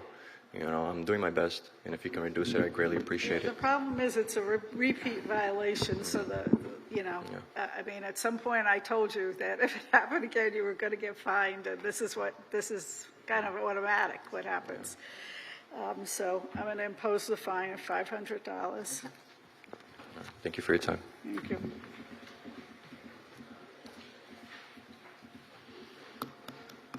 Our next case, page 32, Inspector Mohammed Dam. Case number CE 25100718, case address 1008 Southwest 19th Street. Owner Stephen Christopher Eves. This case was first cited 10/23/25 to comply by 10/23/25. One section complied at $1,000 for a total of $1,000. Appeal deadline was 11/7/25. The city is requesting the full amount, and a citation appeal was received. Mohammed Daim, City of Fort Lauderdale, Code Compliance Officer, presenting case and address as read. The property was initially inspected on October 23, 2025. Following a proactive patrolling on the area, and the following violation was observed. 25-14, there is an extensive amount of pool and or groundwater being discharged via pump from this property into the right-of-way, constitute improper disposal of untreated fluid, which poses a significant risk to public health, waterway quality, and the surrounding environment. During the inspection, water was observed discharging from the subject property into the right-of-way and neighboring driveways, creating unsafe and inconvenient condition. As per city guidelines, water must be contained on the property and directed into a grassy area without running off to the street or neighboring properties. Because the violation caused an immediate and irreversible impact, a $1,000 civil fine was issued. Citation was posted on November 20th, 2025. Okay, please state your name for the record. Hi, good morning. My name is John Samet. I'm the owner of Samet Pools. I'm the pool contractor. Okay, This is I'm Stephen Eves, the owner of the home. say that again. Stephen Eves, I'm the owner of the home. But Okay. He's going to be speaking. Okay. All right, so what happened here? Well, just so you know, I'm a state licensed commercial pool contractor. It's my 32nd year. Been doing this for a very long time. It's the second pool I built for Mr. Eves in Fort Lauderdale. It's kind of a unique situation at the particular time of this, from the rain before, king tides. This pool did not require dewatering. When we do require dewatering, we have to pull a permit for that, and we would do that. We did not have dewatering on this pool until this last day, and I can show you pictures. There was a pump that was put on the pool deck that's sucking water from the drain. No different if you're resurfacing the pool. This was done by my subcontractor, the plaster guy. In order to do that, if you don't do that and you put the plug in, the pool could pop out of the ground and damage this brand new $100,000 pool. So we weren't willing to take that risk. So he put the pump in, he drained it out to the front yard. There was some groundwater running just for that day. It was cleaned up the next day. There was no issues. There was no impact on anybody. There's no messes made. I can show you all the pictures the next day. It's a pretty simple process, really. Okay. Your Honor, none of the available devices were used to mitigate runoff, such as inflatable to allow silt to settle before discharge, sandbags to reduce flow, or trenches that could have been dug to let the water percolate on site. As a result, water traveled approximately 3 houses down the road, reaching 1000 Southwest 19th Street, where the swale was partially damaged by multiple vehicles driving over it after mistaking it for a pavement. The same property was on the city's June 2025 agenda and had been fined $2,300 for swale maintenance violation. Okay. All right. I don't know anything about that. What was he saying, that last thing he just said? What's that? What was the last thing you just said about some additional fines? What was that? Well, he was telling me this is not the first case for this property. No, it's caused the damage to a neighboring property that they were in our agenda a few months ago, and they were fined for the maintenance on the swale. Okay. Cars were driving at the top of the swale of that property because of the water that was on their swale. I So see. we spoke with the neighbors and made sure there was no issues. Neighbors on both sides have no The problem photos, whatsoever. the photos are there showing destroyed swale on 1000 Southwest 19th Street. All right, I'm going to impose the fine. Thank you very much. You don't want to see the pictures?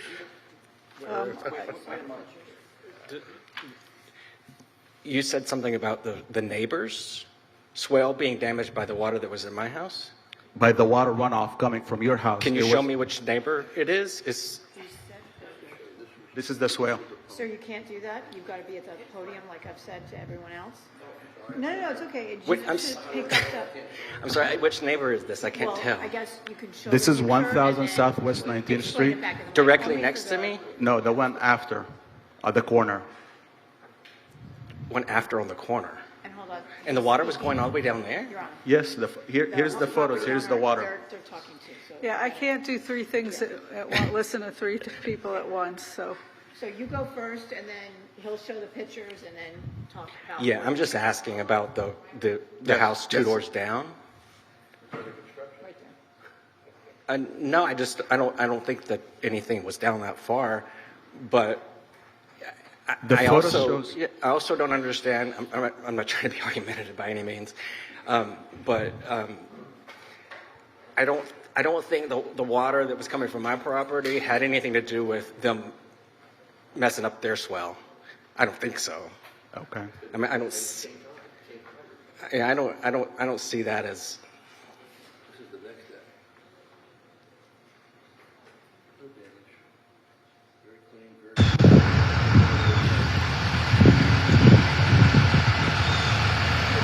Spent a lot of money. We don't call it damage on purpose. It's one of those things we were forced to deal with on the spot. We get fined $1,000. It's not right. All right. I mean, Your Honor, I mean, you can't just discharge, though, out into the swale in the right-of-way, like, I mean, again. All right, as the code- I'm going to impose the fine. Next case. Thank you. Thank you. Next case, page 21. Inspector Pat Gavin. Case number CE 250709444, case address 440 Northwest 15th Avenue. Owner Lori Bush and James Bush, posted at property 112125, posted at 1 East Broward 112125. Good morning. Good afternoon. Good afternoon now, yes. Is it already?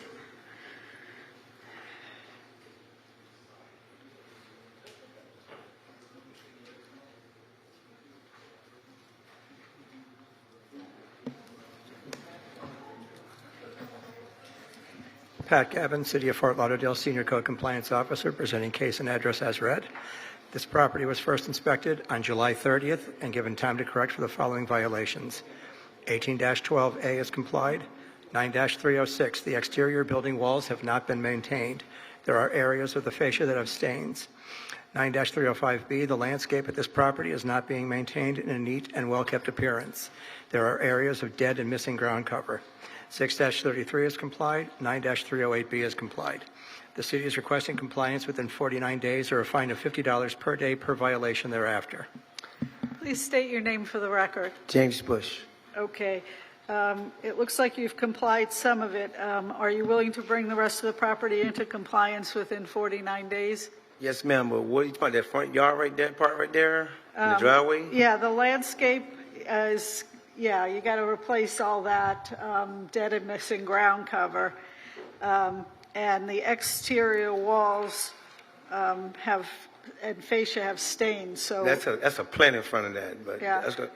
But actually, the neighbor's whatever you tree have- is been covering my yard. I just cut it. I just took possession of the house in August.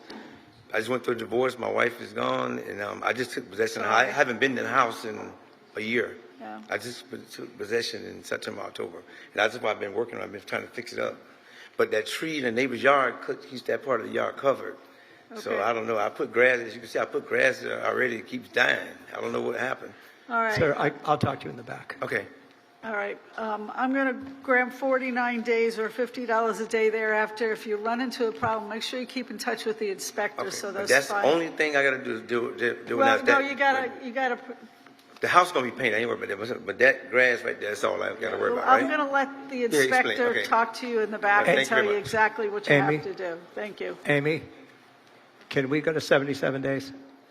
It's just 77 days. Thank you. 77 days, okay. You guys have a happy holiday. Happy holidays to you, too. Thank you. We'll take a short 10-minute break. recess. Is that the end of the?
Our first case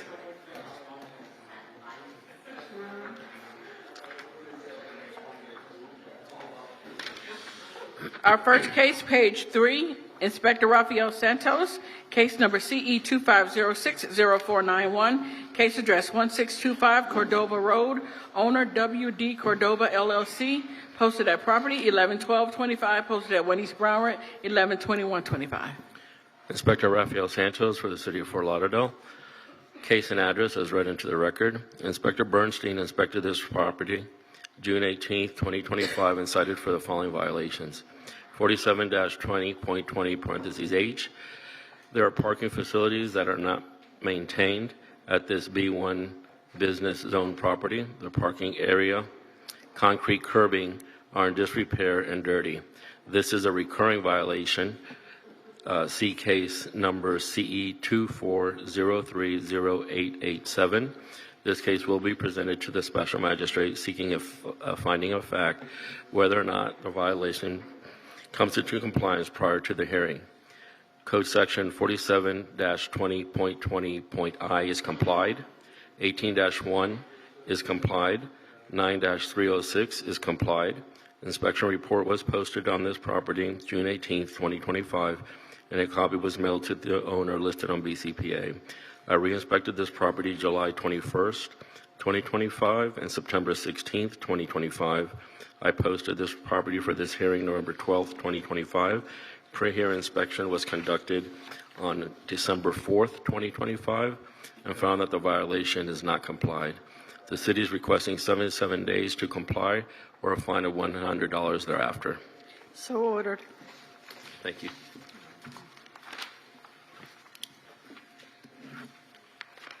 We do have a respondent. We're going to page 46.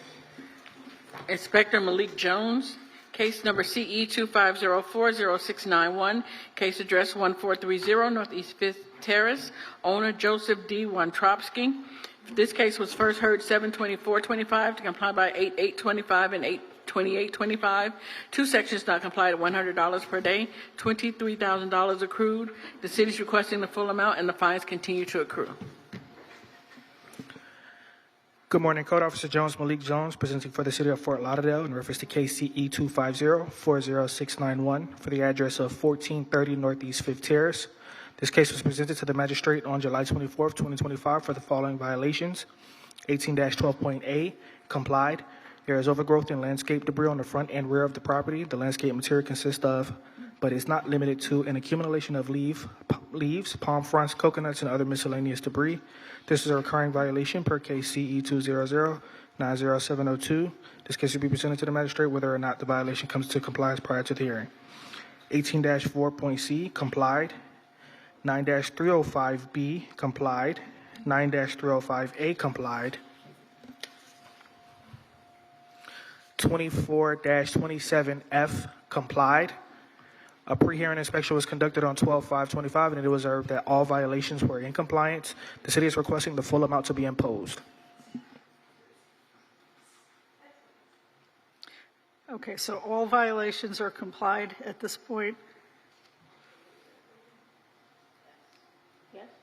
Yes, sorry. Okay, and are you asking for findings of fact on 3 of them, right? Yes, Your Honor. Okay. Please state your name for the record. Joseph Wontrowski. Okay. Can you tell me why it took so long to bring the property into compliance? I was dealing with, the initial of it is when I first purchased the home, I've had issues with that front swell from flooding. As you see, I have a drain there in the front of my home. I have most recent pictures from the most recent rainstorm.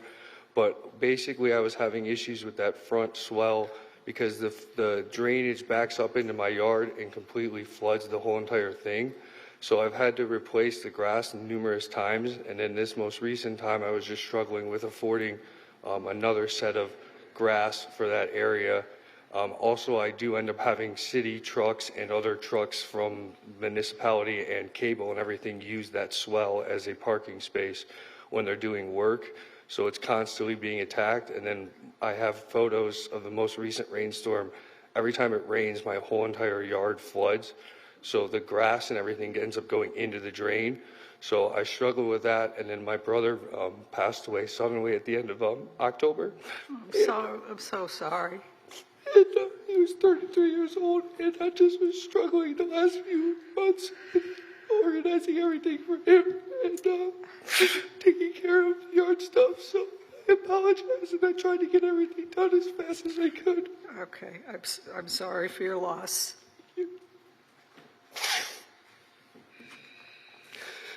And yeah, that's so. I was just trying to get everything done, and I have everything done now, and I have the signs and everything up to try to block anyone from parking there in the future. And I've contracted a landscaping company to help with the front yard portion as well, and we continue to pay for that monthly now, so everything should be okay going forward. Okay, all right. Okay, in terms of the recurring violations, I'm not going to fine you today, but if it happens again, then you might be fined. What the fines accumulated were mostly on getting that landscaping done. And I did start earlier, like 3 months ago, with the landscaping to have the front up. Yeah. Thank you.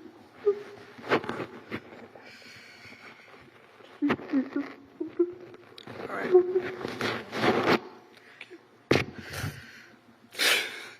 I'm going to waive the fines. Thank you, guys. I really appreciate it. And I really thank you for Malik and everyone here. So thank you, guys. Good luck to you. Thank you. Again, very sorry for your loss. He worked for Broward North Hospital as a physical therapy assistant, and he just went to sleep one day for a nap and never woke up. So we've just been struggling really hard with that. I understand. I'm sorry for your loss. Thank you, guys. Thank you. Thank you, Your Honor. Thank you.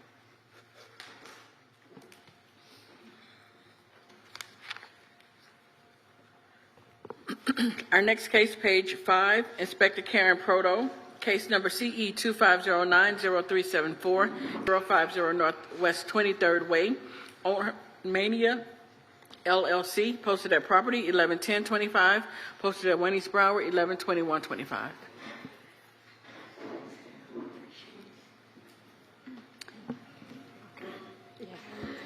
Inspector Proto for the City of Fort Lauderdale. Case and address is read into the record. The property was inspected on 9/15 and the following violations were observed. 9-305B, the landscape at this property is not being maintained in a well-kept appearance. There are areas of dead and missing ground cover. 9-304B, the paved driveway is in disrepair. The driveway has cracks and potholes and needs to be repaired and resurfaced. 18-1 is complied. 9-306, the exterior walls have not been maintained. There are areas of the exterior and fascia that have stains and missing peeling paint. 9-280B, the building parts which are deteriorated and not maintained. The awnings have stained and are dirty, need to be cleaned and painted. Also, the pavers in front of the house are cracked and broken.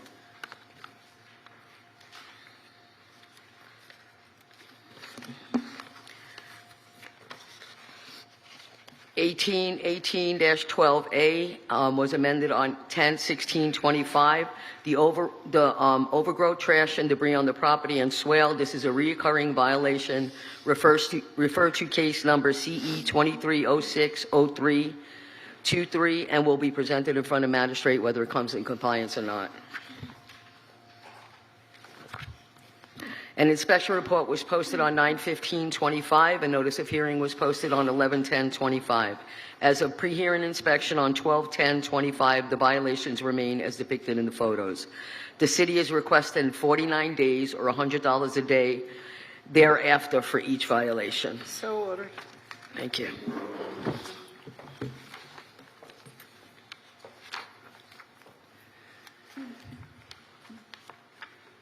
Our next case, page 8. Inspector Aleda Mesa, case number CE 2508-0679, case address 2701 North Federal Highway.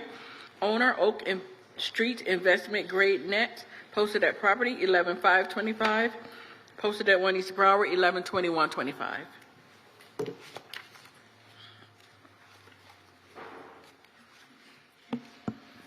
Code Compliance Officer Mesa, number 350 for the City of Fort Lauderdale, presenting case CE 25080679, address 2701 North Federal Highway. An inspection of the property was conducted 8/27/25 with violations cited as follows.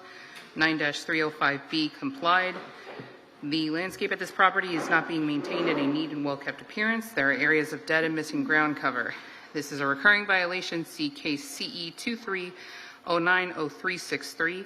This case will be presented to the special magistrate seeking a finding of fact whether or not compliance is met prior to the hearing date. Pre-hearing inspection was conducted 12/10/25. Finding compliance achieved. The city requests as follows. 9-305B, finding of fact that this is a recurring violation and any subsequent violation of this code be cited as a repeat violation. So ordered. Our next case, page 9, Inspector Aleda Mesa, case number CE 25080066, case address 2717 Northeast 26th Terrace, owner Bravo Miami LLC, posted at property 11/8/25, posted at 1 East Broward, 11/21/25.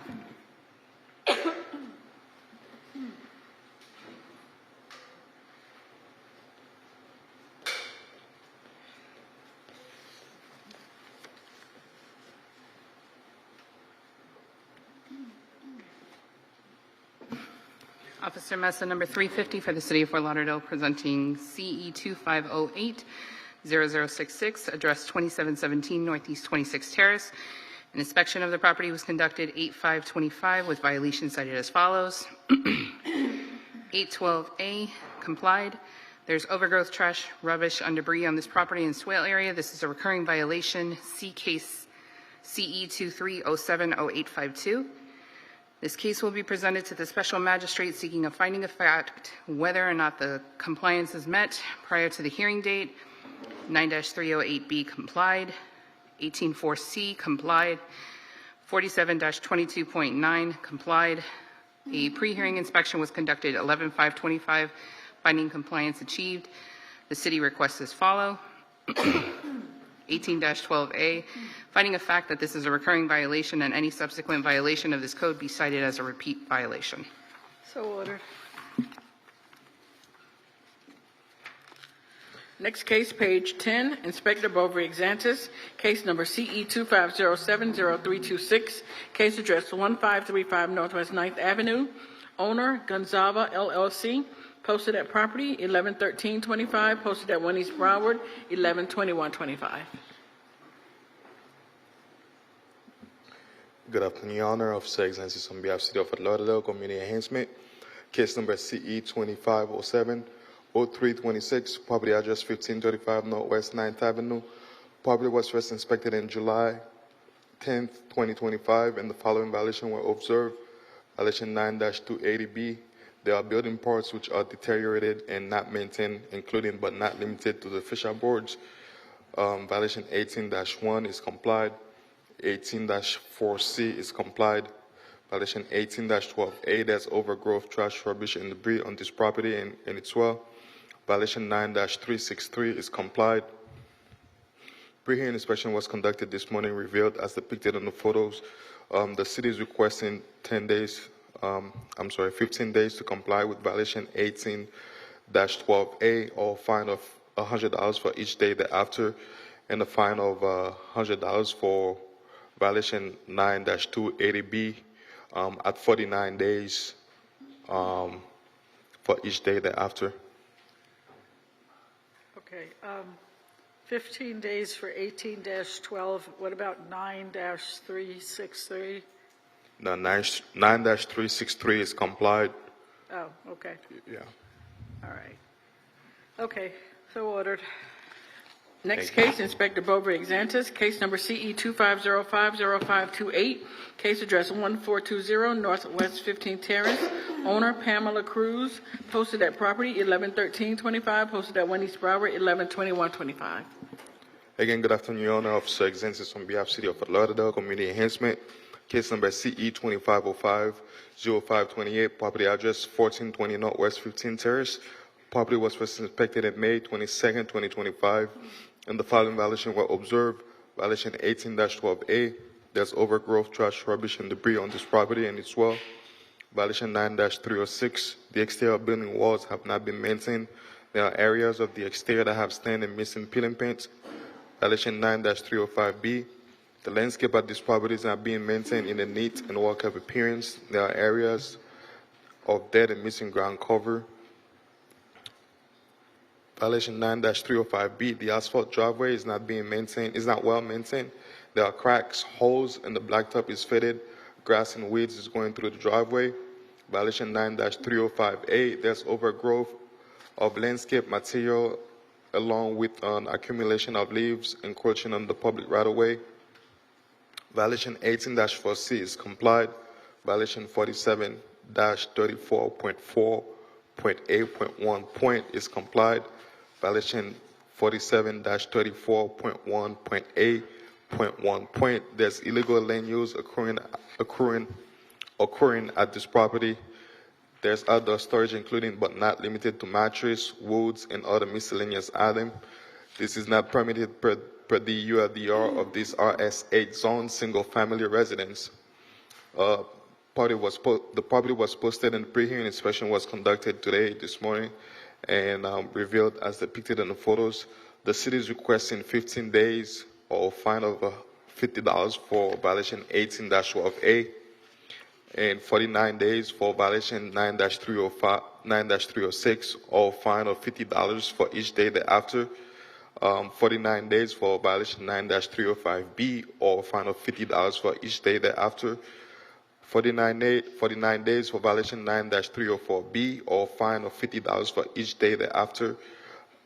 15 days for violation 9-305A, or fine of $50 for each day thereafter, and 15 days for violation 47-34.1.8.1, or fine of $50 for each day thereafter. So ordered.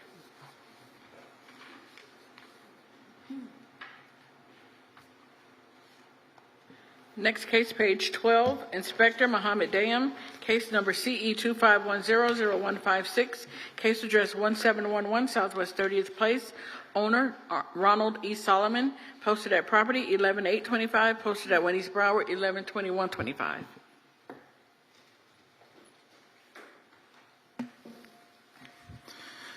Mohammed Dam, City of Fort Lauderdale, Code Compliance Officer, presenting case and address as read.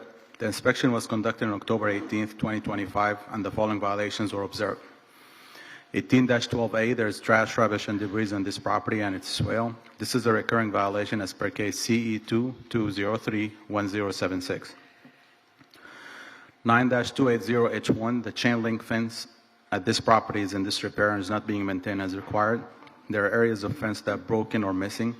The fence appears to be leaning without proper support. There are vines and flora growing onto the fence that is causing the fence to be weighted down. This is a recurring violation as per case CE 2203-1076. 9-305B complied. A pre-hearing inspection was conducted on December 5th, 2025. The property is in compliance. The city is requesting finding of fact for violation 18-12A and 9-280H1. So ordered. Next case, Inspector Matthew Flesher, case number CE 25100104, case address 2211 Southwest 27th Terrace, owner Joshua Paul Clinton, posted at property 11/22/25, posted at 1 East Broward 11/21/25. This is Matthew Flesher for the City of Fort Lauderdale Code Compliance, presenting case number CE 25100104 for the property located at 2211 Southwest 27th Terrace. The case was first cited on October 4, 2025 for the following violations. 9-305A is complied.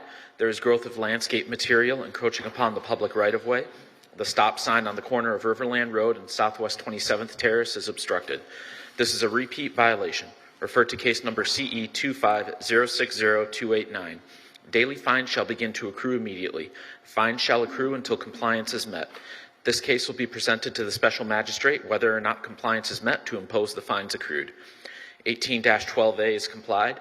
There is overgrowth, trash, rubbish, and debris on this property and its swale consisting of multiple dead palm fronds. This is a repeat violation.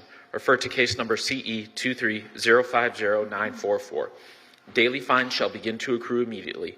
Fines shall accrue until compliance is met. This case will be presented to the special magistrate whether or not compliance is met to impose the fines accrued. The property was inspected on October 4, October 6, October 8, October 19, and October 21. 9-305A was out of compliance for 2 days. 1812A was out of compliance for 3 days. The city is seeking a fine of $150 per day for the 2 days 9-305A was out of compliance, and a fine of $100 per day for the 3 days 18-12A was out of compliance, for a total of $600. So ordered.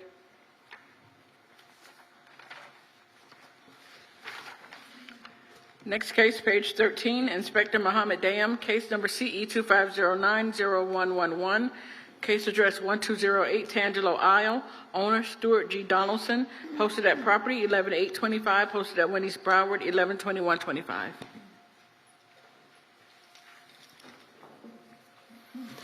Mohammed Dam, City of Fort Lauderdale, Code Compliance Officer, presenting case and address as read. The inspection was conducted on September 5th, 2025, and the following violations were observed.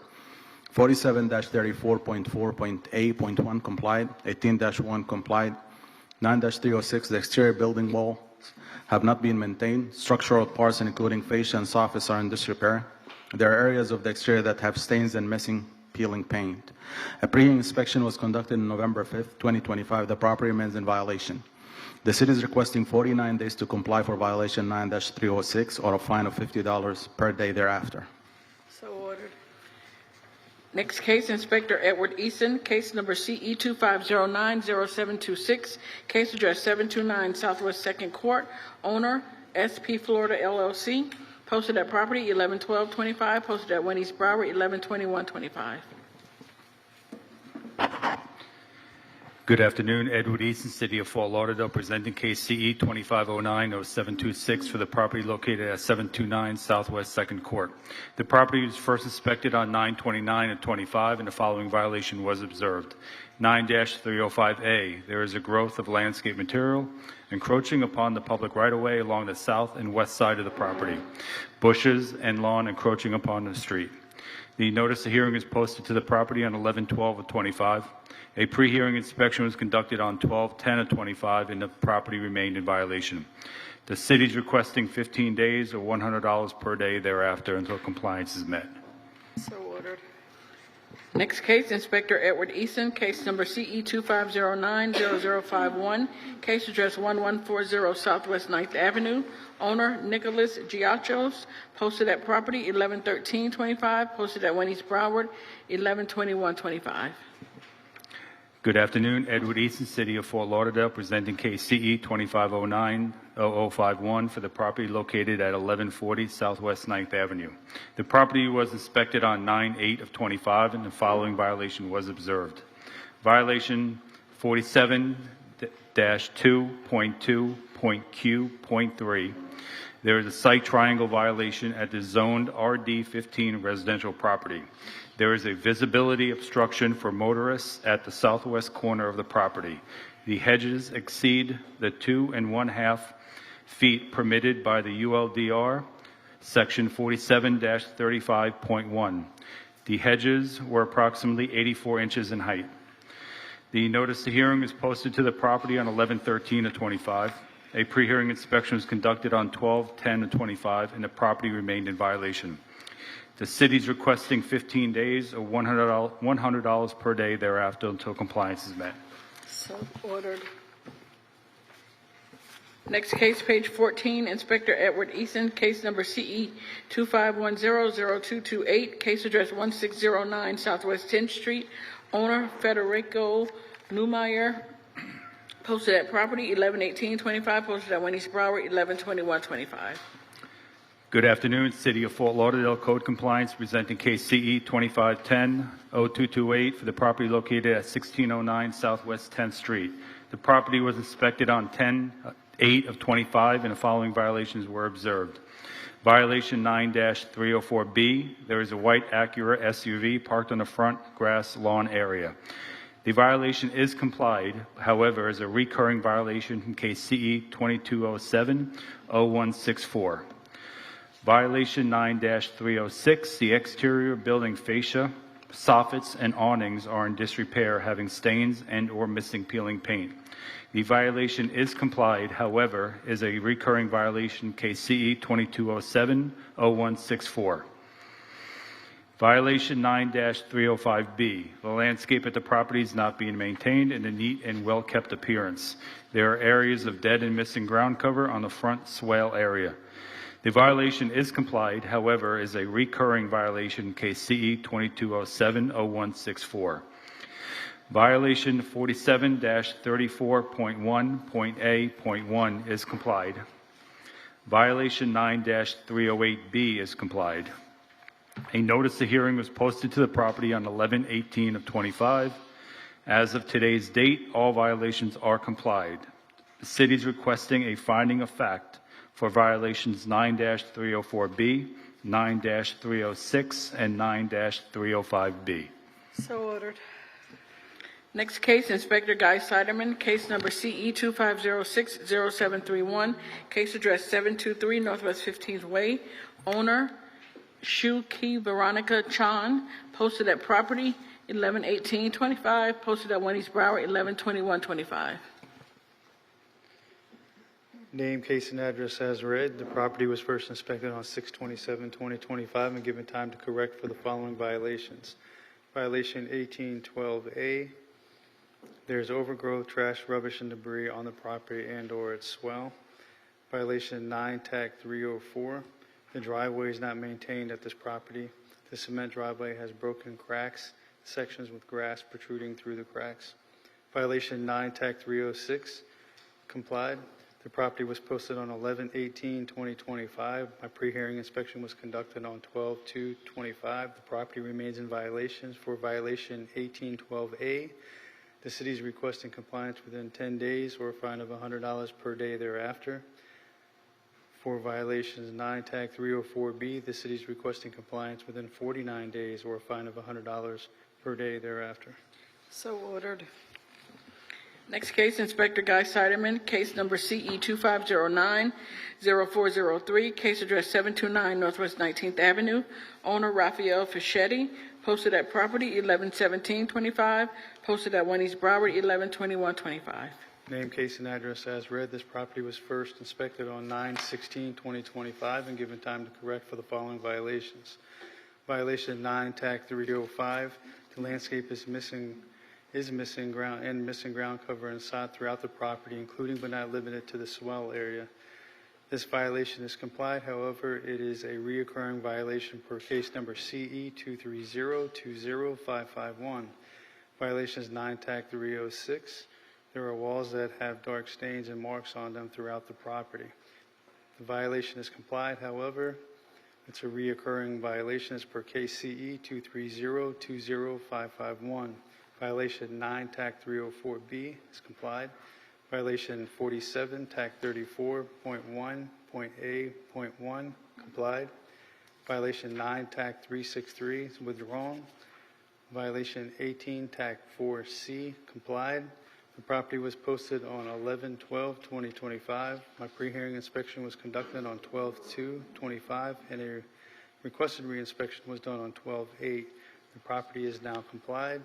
The city is also requesting a finding of fact for violation 9-305B and 9-306. So ordered.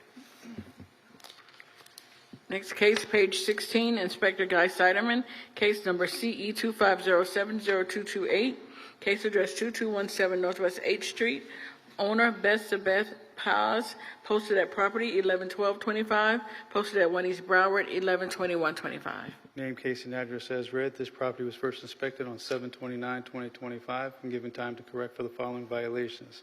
Violation 9-280H1 complied. The fence at this property was in disrepair. Both right and left sides were leaning. The violations complied. However, this is a reoccurring violation from case CE 240-10224. Violation 47-20.20H. The parking facilities is in disrepair with dark stains and marks. Also, there are cracks with grass and weeds growing through the cracks as well. The wheel stops and lines are marked with dark marks and stains. However, this violation is complied. However, it is a recurring violation from case CE 240102224. Violation 1812A complied. 12/8 on 12/8/2025. There is trash throughout the property, including but not limited to the swell. This violation is a recurring violation from case CE 240102224. Violation 18 TAC 4C is complied. The property was posted on 11/12/25. The property, my pre-hearing inspection was conducted on 12/2/25, and requested inspection was done on 12/8/2025 when they all became compliance. The city is requesting a finding of fact for violation 9 TAC 280H1 and violation 4720.20H. So ordered.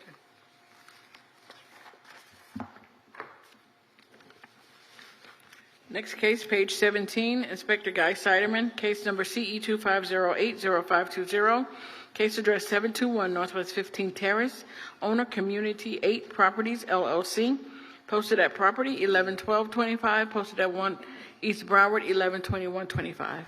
Name, case, and address as read. The property was first inspected on 8/20/2025 and given time to correct for the following violations. Violation 9 TAC 306. The fascia board was stained with dark marks. The walking path leading up to the door was cracked and not even as well. The case is complied. However, it is a reoccurring violation per case CE 231-10661. Violation 9 TAC 305B. The landscape at this property is not being maintained in a neat and well-kept appearance. There are areas of dead or missing ground cover, including but not limited to the swell area. The case is complied. However, it's a reoccurring violations per case number CE 231-10661. Violation 9 TAC 304. The driveway approach is not properly maintained. There is missing and loose gravel all over the paved parking spots. The driveway approach is worn and uneven, unlevel, which allows water to puddle. The case is complied. However, it is a reoccurring violations per case CE 231-10661. Violations 9 TAC 280H1 is complied. Violation 18-4C is complied. As of 8/28/25, all violations have complied. The property was posted on 11/12/2025. The city is only requesting a finding of fact for violation 9 TAC 306, 9 TAC 305B, 9 TAC 304B. So ordered. Next case, page 18, Inspector Ramon Oliveira, case number CE 250800805, case address 301 Southwest 25th Terrace, owner Denise Parrish, posted at property 11/12/25, posted at 1 East Broward 11/21/25.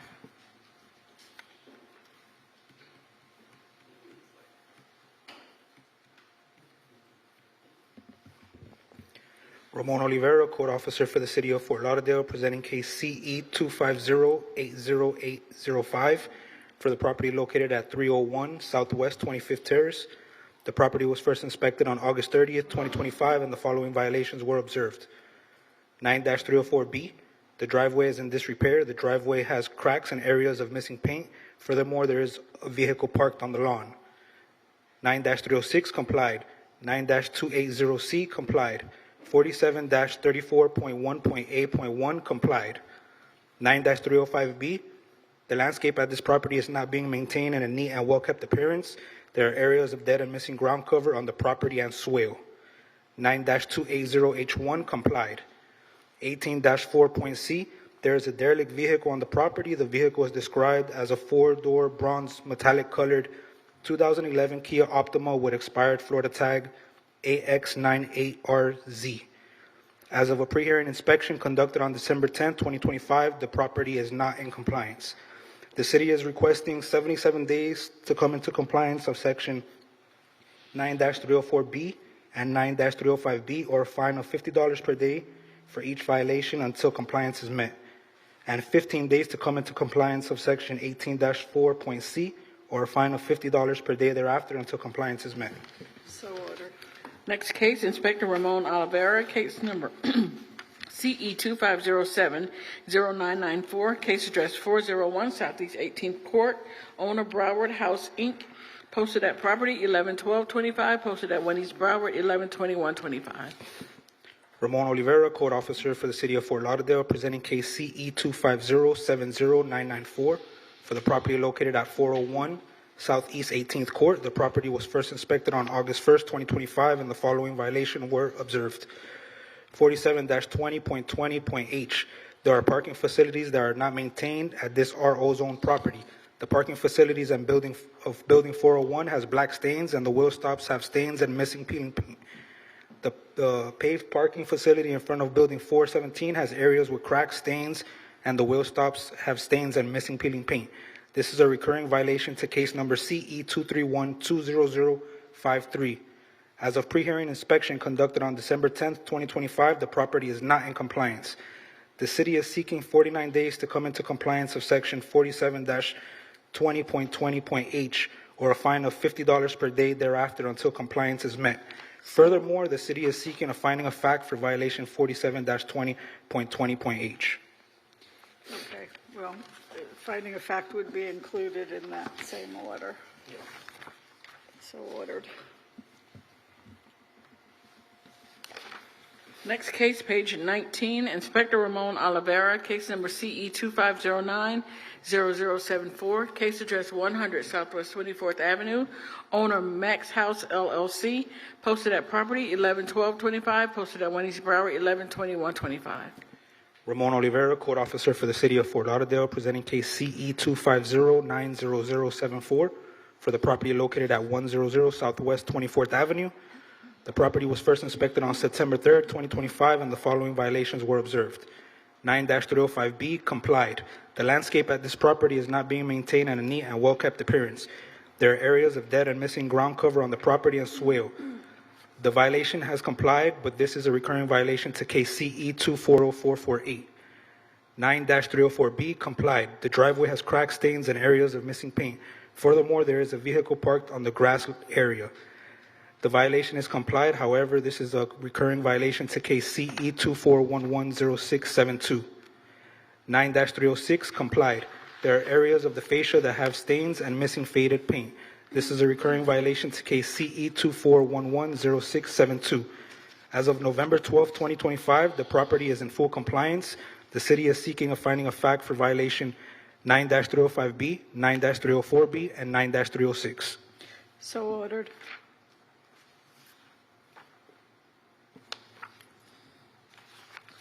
Next case, page 20, Inspector Rafael Santos, case number CE 2505-0544, case address 705 Southeast 22nd Street, owner Colo 20 LLC, posted at property 111225, posted at 1 East Broward 112125. Inspector Rafael Santos for the City of Fort Lauderdale. Case and address is read into the record. I inspected this property May 21st, 2025, and cited for the following violation. 47-34.1.A.1 is complied. 9-305B, it was withdrawn. 9-280, parentheses H, parentheses 1, the chain link fence at this property is in disrepair and is not being maintained as required. 9-304B is withdrawn. 18-1 is withdrawn. 18-12A is complied. Code section 47-21.9.M, the landscape on this B1 zone property vacant lot has areas of bare and missing ground cover. Inspection report was posted on the property May 21st, 2025, and a copy was mailed to the owner listed on BCPA. I re-inspected June 24th, 2025. I posted for this hearing November 12th, 2025. Pre-hearing inspection was conducted on December 3rd, 2025, and found that the violations are not complied. The city is requesting 49 days to comply or $100 thereafter. So ordered. Next case, Inspector Rafael Santos, case number CE 25080650, case address 838 Southwest 16th Street, owner IM Investments Group LLC, posted at property 111225, posted at 1 East Broward 112125. Inspector Rafael Santos for the City of Fort Lauderdale. Case and address is read into the record. I inspected this property on August 25th, 2025, and cited for the following violation. 9-308, parentheses A, the roof at this property is not being maintained in a safe and secure and watertight condition. 9-305B, the landscape at this property is not being maintained in a neat and well-kept appearance or areas of dead and missing ground cover. An inspection report was posted on the property August 25th, 2025, and a copy was mailed to the owner listed on BCPA. Re-inspected September 24th, 2025, October 8th, 2025, and posted for this hearing November 12th, 2025. I'm sorry. A pre-hearing inspection was conducted on December 4th, 2025, and found that the violations are not complied. The city is requesting 49 days to comply or a fine of $100 thereafter. So ordered. Thank you. Happy holidays. You too.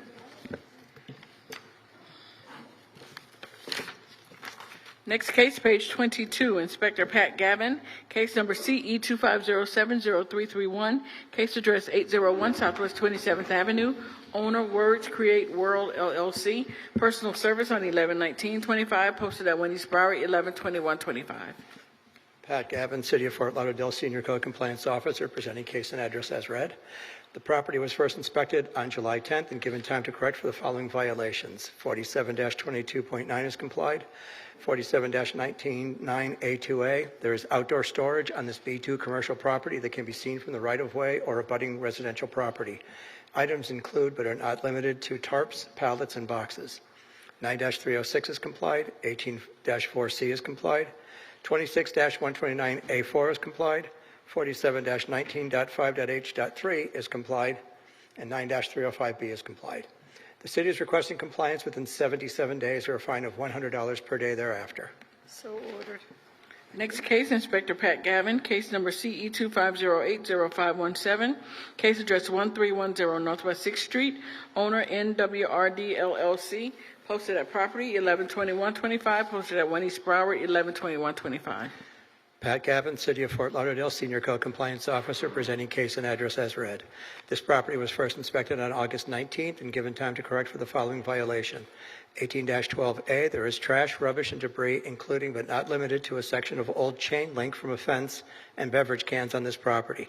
This is a recurring violation, CKCE 25070463, and as such, this case will be scheduled for a hearing before the special magistrate whether or not compliance is met. The city is requesting compliance within 15 days or a fine of $150 per day thereafter.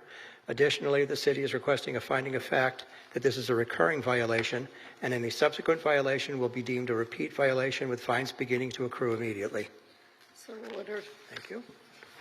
Next case, page 23, Inspector Pat Gavin, case number CE 25080070, case address 736 Northwest 15th Terrace, numbers 1 through 3, owner MBA Investment Group 2 LLC, posted at property 11/19/25, posted at 1 East Broward 11/21/25. Pat Gavin, City of Fort Lauderdale Senior Code Compliance Officer, presenting case and address as read. This property was first inspected on August 6th and given time to correct for the following violations. 9-305B, the landscape at this property is not being maintained in a neat and well-kept appearance. There are areas of dead and missing ground cover, including but not limited to the swale area. 24-27B is complied. 9-304B is complied. 47-20.20.H has been withdrawn. 9-363, the owner of this residential rental dwelling within the city has not registered as a landlord. The free application has not been submitted or is incomplete. The city is requesting compliance within 49 days for violation 9-305B and 15 days for violation 9-363, or a fine of $100 per violation per day thereafter. So ordered.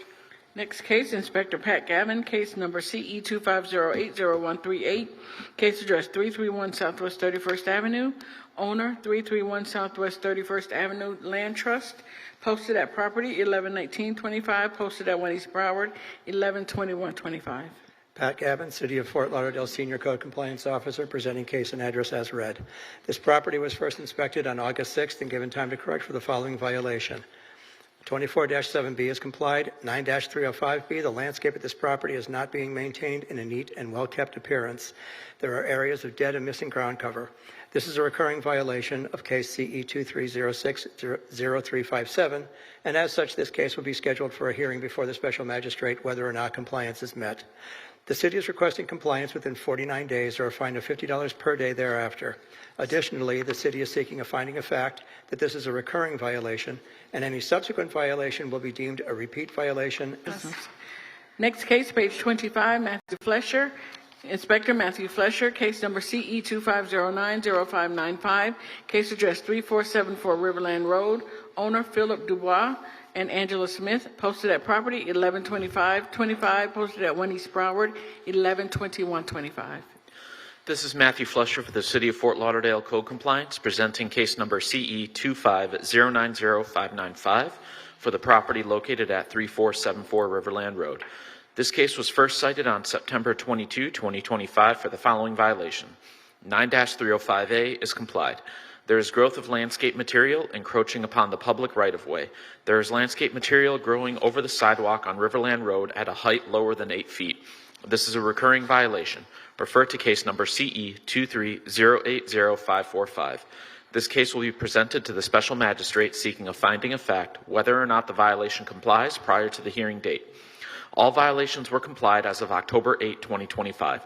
The city is seeking a finding of fact for violation 9-305A. So ordered. Next case, page 26, Inspector Matthew Flesher, case number CE 25080739, case address 1821 Southwest 23rd Terrace, owner Randall Andrew Adams, posted at property 112225, posted at 1 East Broward 112125. This is Matthew Flesher for the City of Fort Lauderdale Code Compliance, presenting case number CE 25080739 for the property located at 1821 Southwest 23rd Terrace. The case was first cited on September 3, 2025 for the following violations. There's 9-304B. There is a vehicle parked on the grass lawn area. This is a recurring violation. Refer to case number CE 23110602. This case will be presented to the special magistrate seeking a finding of fact whether or not the violation complies prior to the hearing date. 18-1.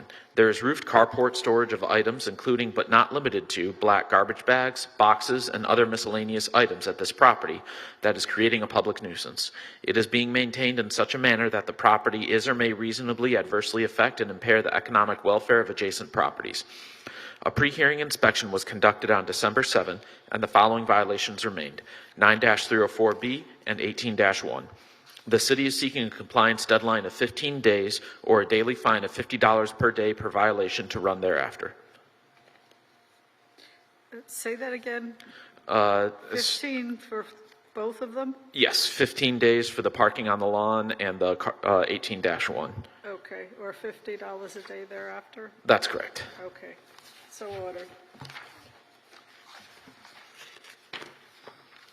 Next case, page 27, Inspector Mohammed Dayam, case number CE 25090690, case address 901 Avocado Isle, owner Timothy Roy Stanford, posted at property 11825, posted at 1 East Broward 112125.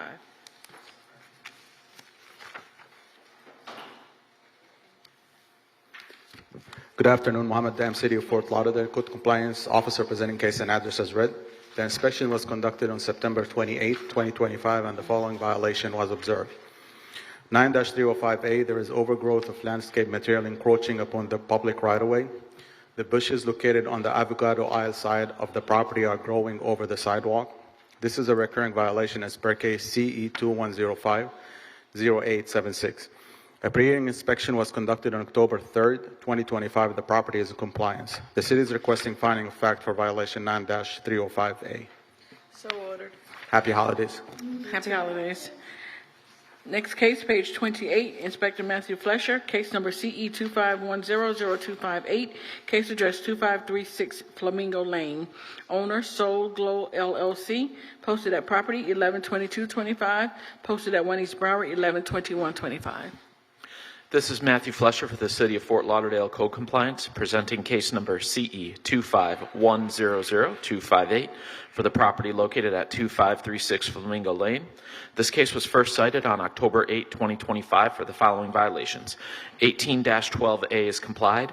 There is overgrowth on this property and its swale. This is a repeat violation. Refer to case number CE 240800206. Fines shall begin to accrue immediately. Fines shall accrue until compliance is met. This case will be presented to the special magistrate whether or not compliance is met to impose the fines accrued. 9-304B is complied. 9-306 is complied. All violations were complied as of December 7. 18-12A was out of compliance on October 8, 9, 10, and complied on October 11. The city is seeking a fine of $100 per day for the 3 days that 18-12A was out of compliance, for a total of $300. So ordered.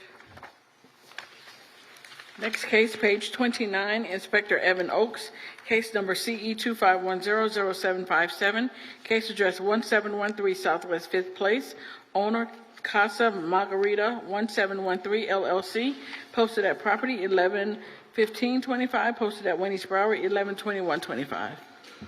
Good afternoon, Code Compliance Officer Evan Oakes, City of Fort Lauderdale Community Enhancement, presenting case and address as read. This property was initially inspected on October 24, 2025, and the following violations were observed. 15-282D1A. There are 3 violations of the city's ordinances, which constitute a request for a 180-day suspension of the vacation rental certificate. The qualifying violation cases are CE 25070898, 15-281A, operating with an expired certificate, and 15-281A, advertising occupancy violation. In case CE 25090238, 15-281A, advertising occupancy violation. There's a total of 3 violations. The city is requesting the full 180-day suspension of the vacation rental certificate. So ordered, effective immediately. Thank you, Your Honor. You're welcome.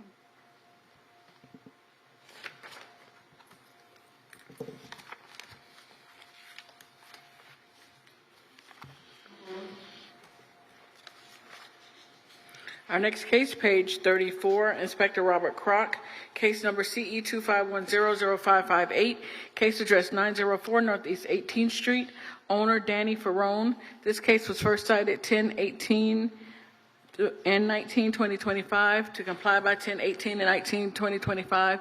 3 sections complied at $250 for a total of $750. Appeal deadline was 11/3/2025, and the city is requesting the full amount. No appeal received. So ordered. Next case, page 35, Inspector Aleda Mesa, case number CE 25050521, case address 2008 Intracoastal Drive, owner Samuel S. Caliendo, LLC.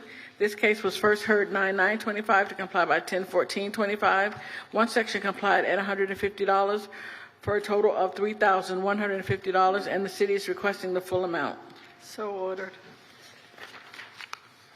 Next case, page 36, Inspector Edward Easton, case number CE 25040492, case address 729 Southwest 2nd Court, owner SP Florida LLC. This case was first heard at 5/29/25 to comply by 8/28/25. 1 suspension from 8/28/25 to 9/12/25.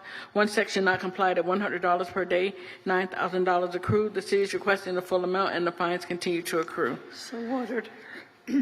Next case, Inspector Edward Easton, case number CE 24120332, case address 300 Southwest 4th Court, owner Mayak of Queens, Inc. First heard 3/11/25 to comply by 5/13/25. 1 suspension from 6/26/25 to 8/28/25. 3 sections complied at $100 per day, $12,800 accrued, and the city is requesting the full amount. So ordered. Next case, page 37, Inspector Edward Easton, case number CE 25050166, case address 717 West Law, owner Jennifer D. Grindle. This case was first heard 8/12/25 to comply by 10/14/25. 3 sections not complied at $50 per day, $8,700 accrued. The city is requesting the full amount, and the fines continue to accrue. So ordered. Next case, Inspector Guy Seiderman, case number CE 24110093, case address 930 Northwest 24th Avenue, owner Celeste Craig. This case was first heard at 5:29:25 to comply by 6:8:25 and 7:24:25. Two suspensions noted on the agenda. One section complied at $50 per day, $2,450 accrued, and the city is requesting the full amount. So ordered. Next case, page 38, Inspector John Claude Noel, case number CE 241200199, case address 1200 Northeast 17th Terrace, owner GoPool LLC. This case was first heard 6/26/25 to comply by 8/28/25. One suspension from 9/9/25 to 10/14/25. One section complied at $100 per day, $800 accrued, and the city is requesting the full amount. So ordered. Next case, page 40, Inspector Bovary Exantis, case number CE 2405-0481, case address 1613 Northwest 11th Court, owner Daniel Blaze. This case was first heard 6/26/25 to comply by 7/6/25 and 7/24/25. One suspension from 11/6/25 to 12/11/25. Two sections not complied at $100 per day, $21,000 accrued. The city is requesting the full amount, and the fines continue to accrue. This was in order to reappear. So ordered. Next case, page 41, Inspector Rachel Moore, case number CE 2506-0251, case address 330 Carolina Avenue, owner David Padilla. This case was first heard 9/9/25 to comply by 9/19/25. One section not complied at $50 per day, $4,150 accrued. Two sections complied at $100 per day, $25,100 accrued, for a total of $29,250. The city is requesting the full amount, and the fines continue to accrue. And this is to vacate the order imposing fine from 9/9/25 and to rehear. Inspector Rachel Moore for the City of Fort Lauderdale, presenting case as read. This case was first brought before the Special Magistrate on 9/9/25, and at the Special Magistrate hearing, Special Magistrate Duty ordered 10 days to comply for the violation of 9-305(b), or $50 per day thereafter, and for the remaining repeat violation of 18-12A and 18-4C, fines have been accruing daily at $100 per day, which started on June 10, 2025, and will continue to accrue until complied. On post-magistrate inspection dated 9/19/25, the violation of 18-12C was complied. As a pre-hearing inspection dated 12/9/25, the violation of 18-12A was found in compliance. However, the violation of 9-305B remains out of compliance. The city is requesting the full imposition of fines at $100 per inspection that the property was out of compliance, totaling $900, and that fines continue to accrue until compliance is met for the violation of 9-305B. So, for the violation of 18-12, the dates of non-compliance was 6/10/25, 7/1, 7/10, 8/14, 8/25, 9/8, 9/19, 9/23, and 10/21, totaling 9 inspections at $100 each, equaling $900. For the violation of 18-4C, the dates are as read: 6/10, 7/1, 7/10, 8/14, 8/25, 9/8, and 9/19, for a total of 6 inspections at $100 each. Total amount to impose is $1,200. And for the violation of 9-305B, the city is requesting the full imposition of fines for the inspection dates of 6/10, 7/1, 7/10, 8/14, 8/25, 9/8, 9/18, 9/23, 10/21, 11/5, 11/20, and 12/9, which is a total of 12 inspections, and that fines continue to accrue. Okay, I'm confused. Yeah. 9-305B, is that a repeat violation? They are repeat, yes, ma'am. They're repeat violations, and to impose the dates that it is out of compliance as the dates that I read out, but to continue to accrue. We would just like to impose Okay. the 'cause fines as they are. it doesn't say on my docket it's a repeat violation. Yeah, Nadine. 305B is not listed as a repeat on the agenda.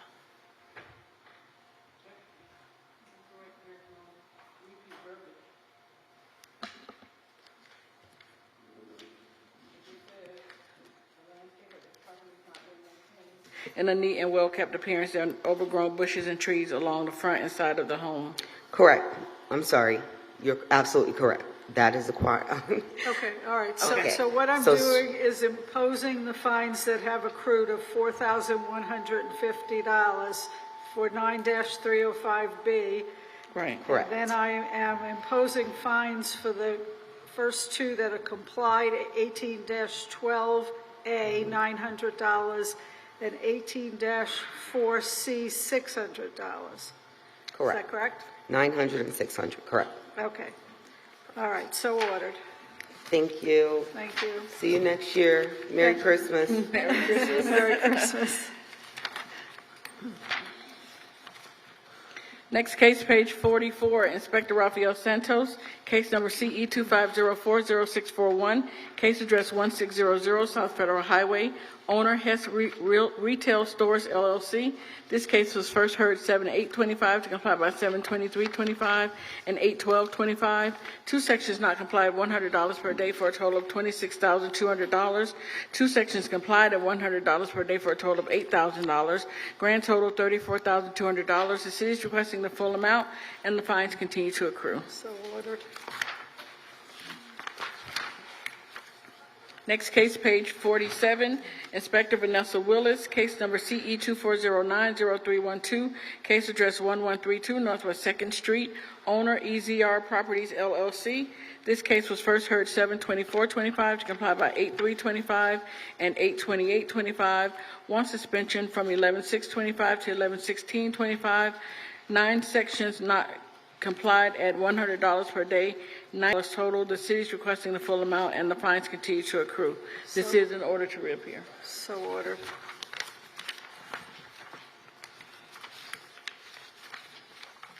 Can we add in that order that the property owner did not appear? And we did have someone who showed up, but We do? he didn't have a power of attorney, Oh, so he couldn't speak on behalf of the property. Okay.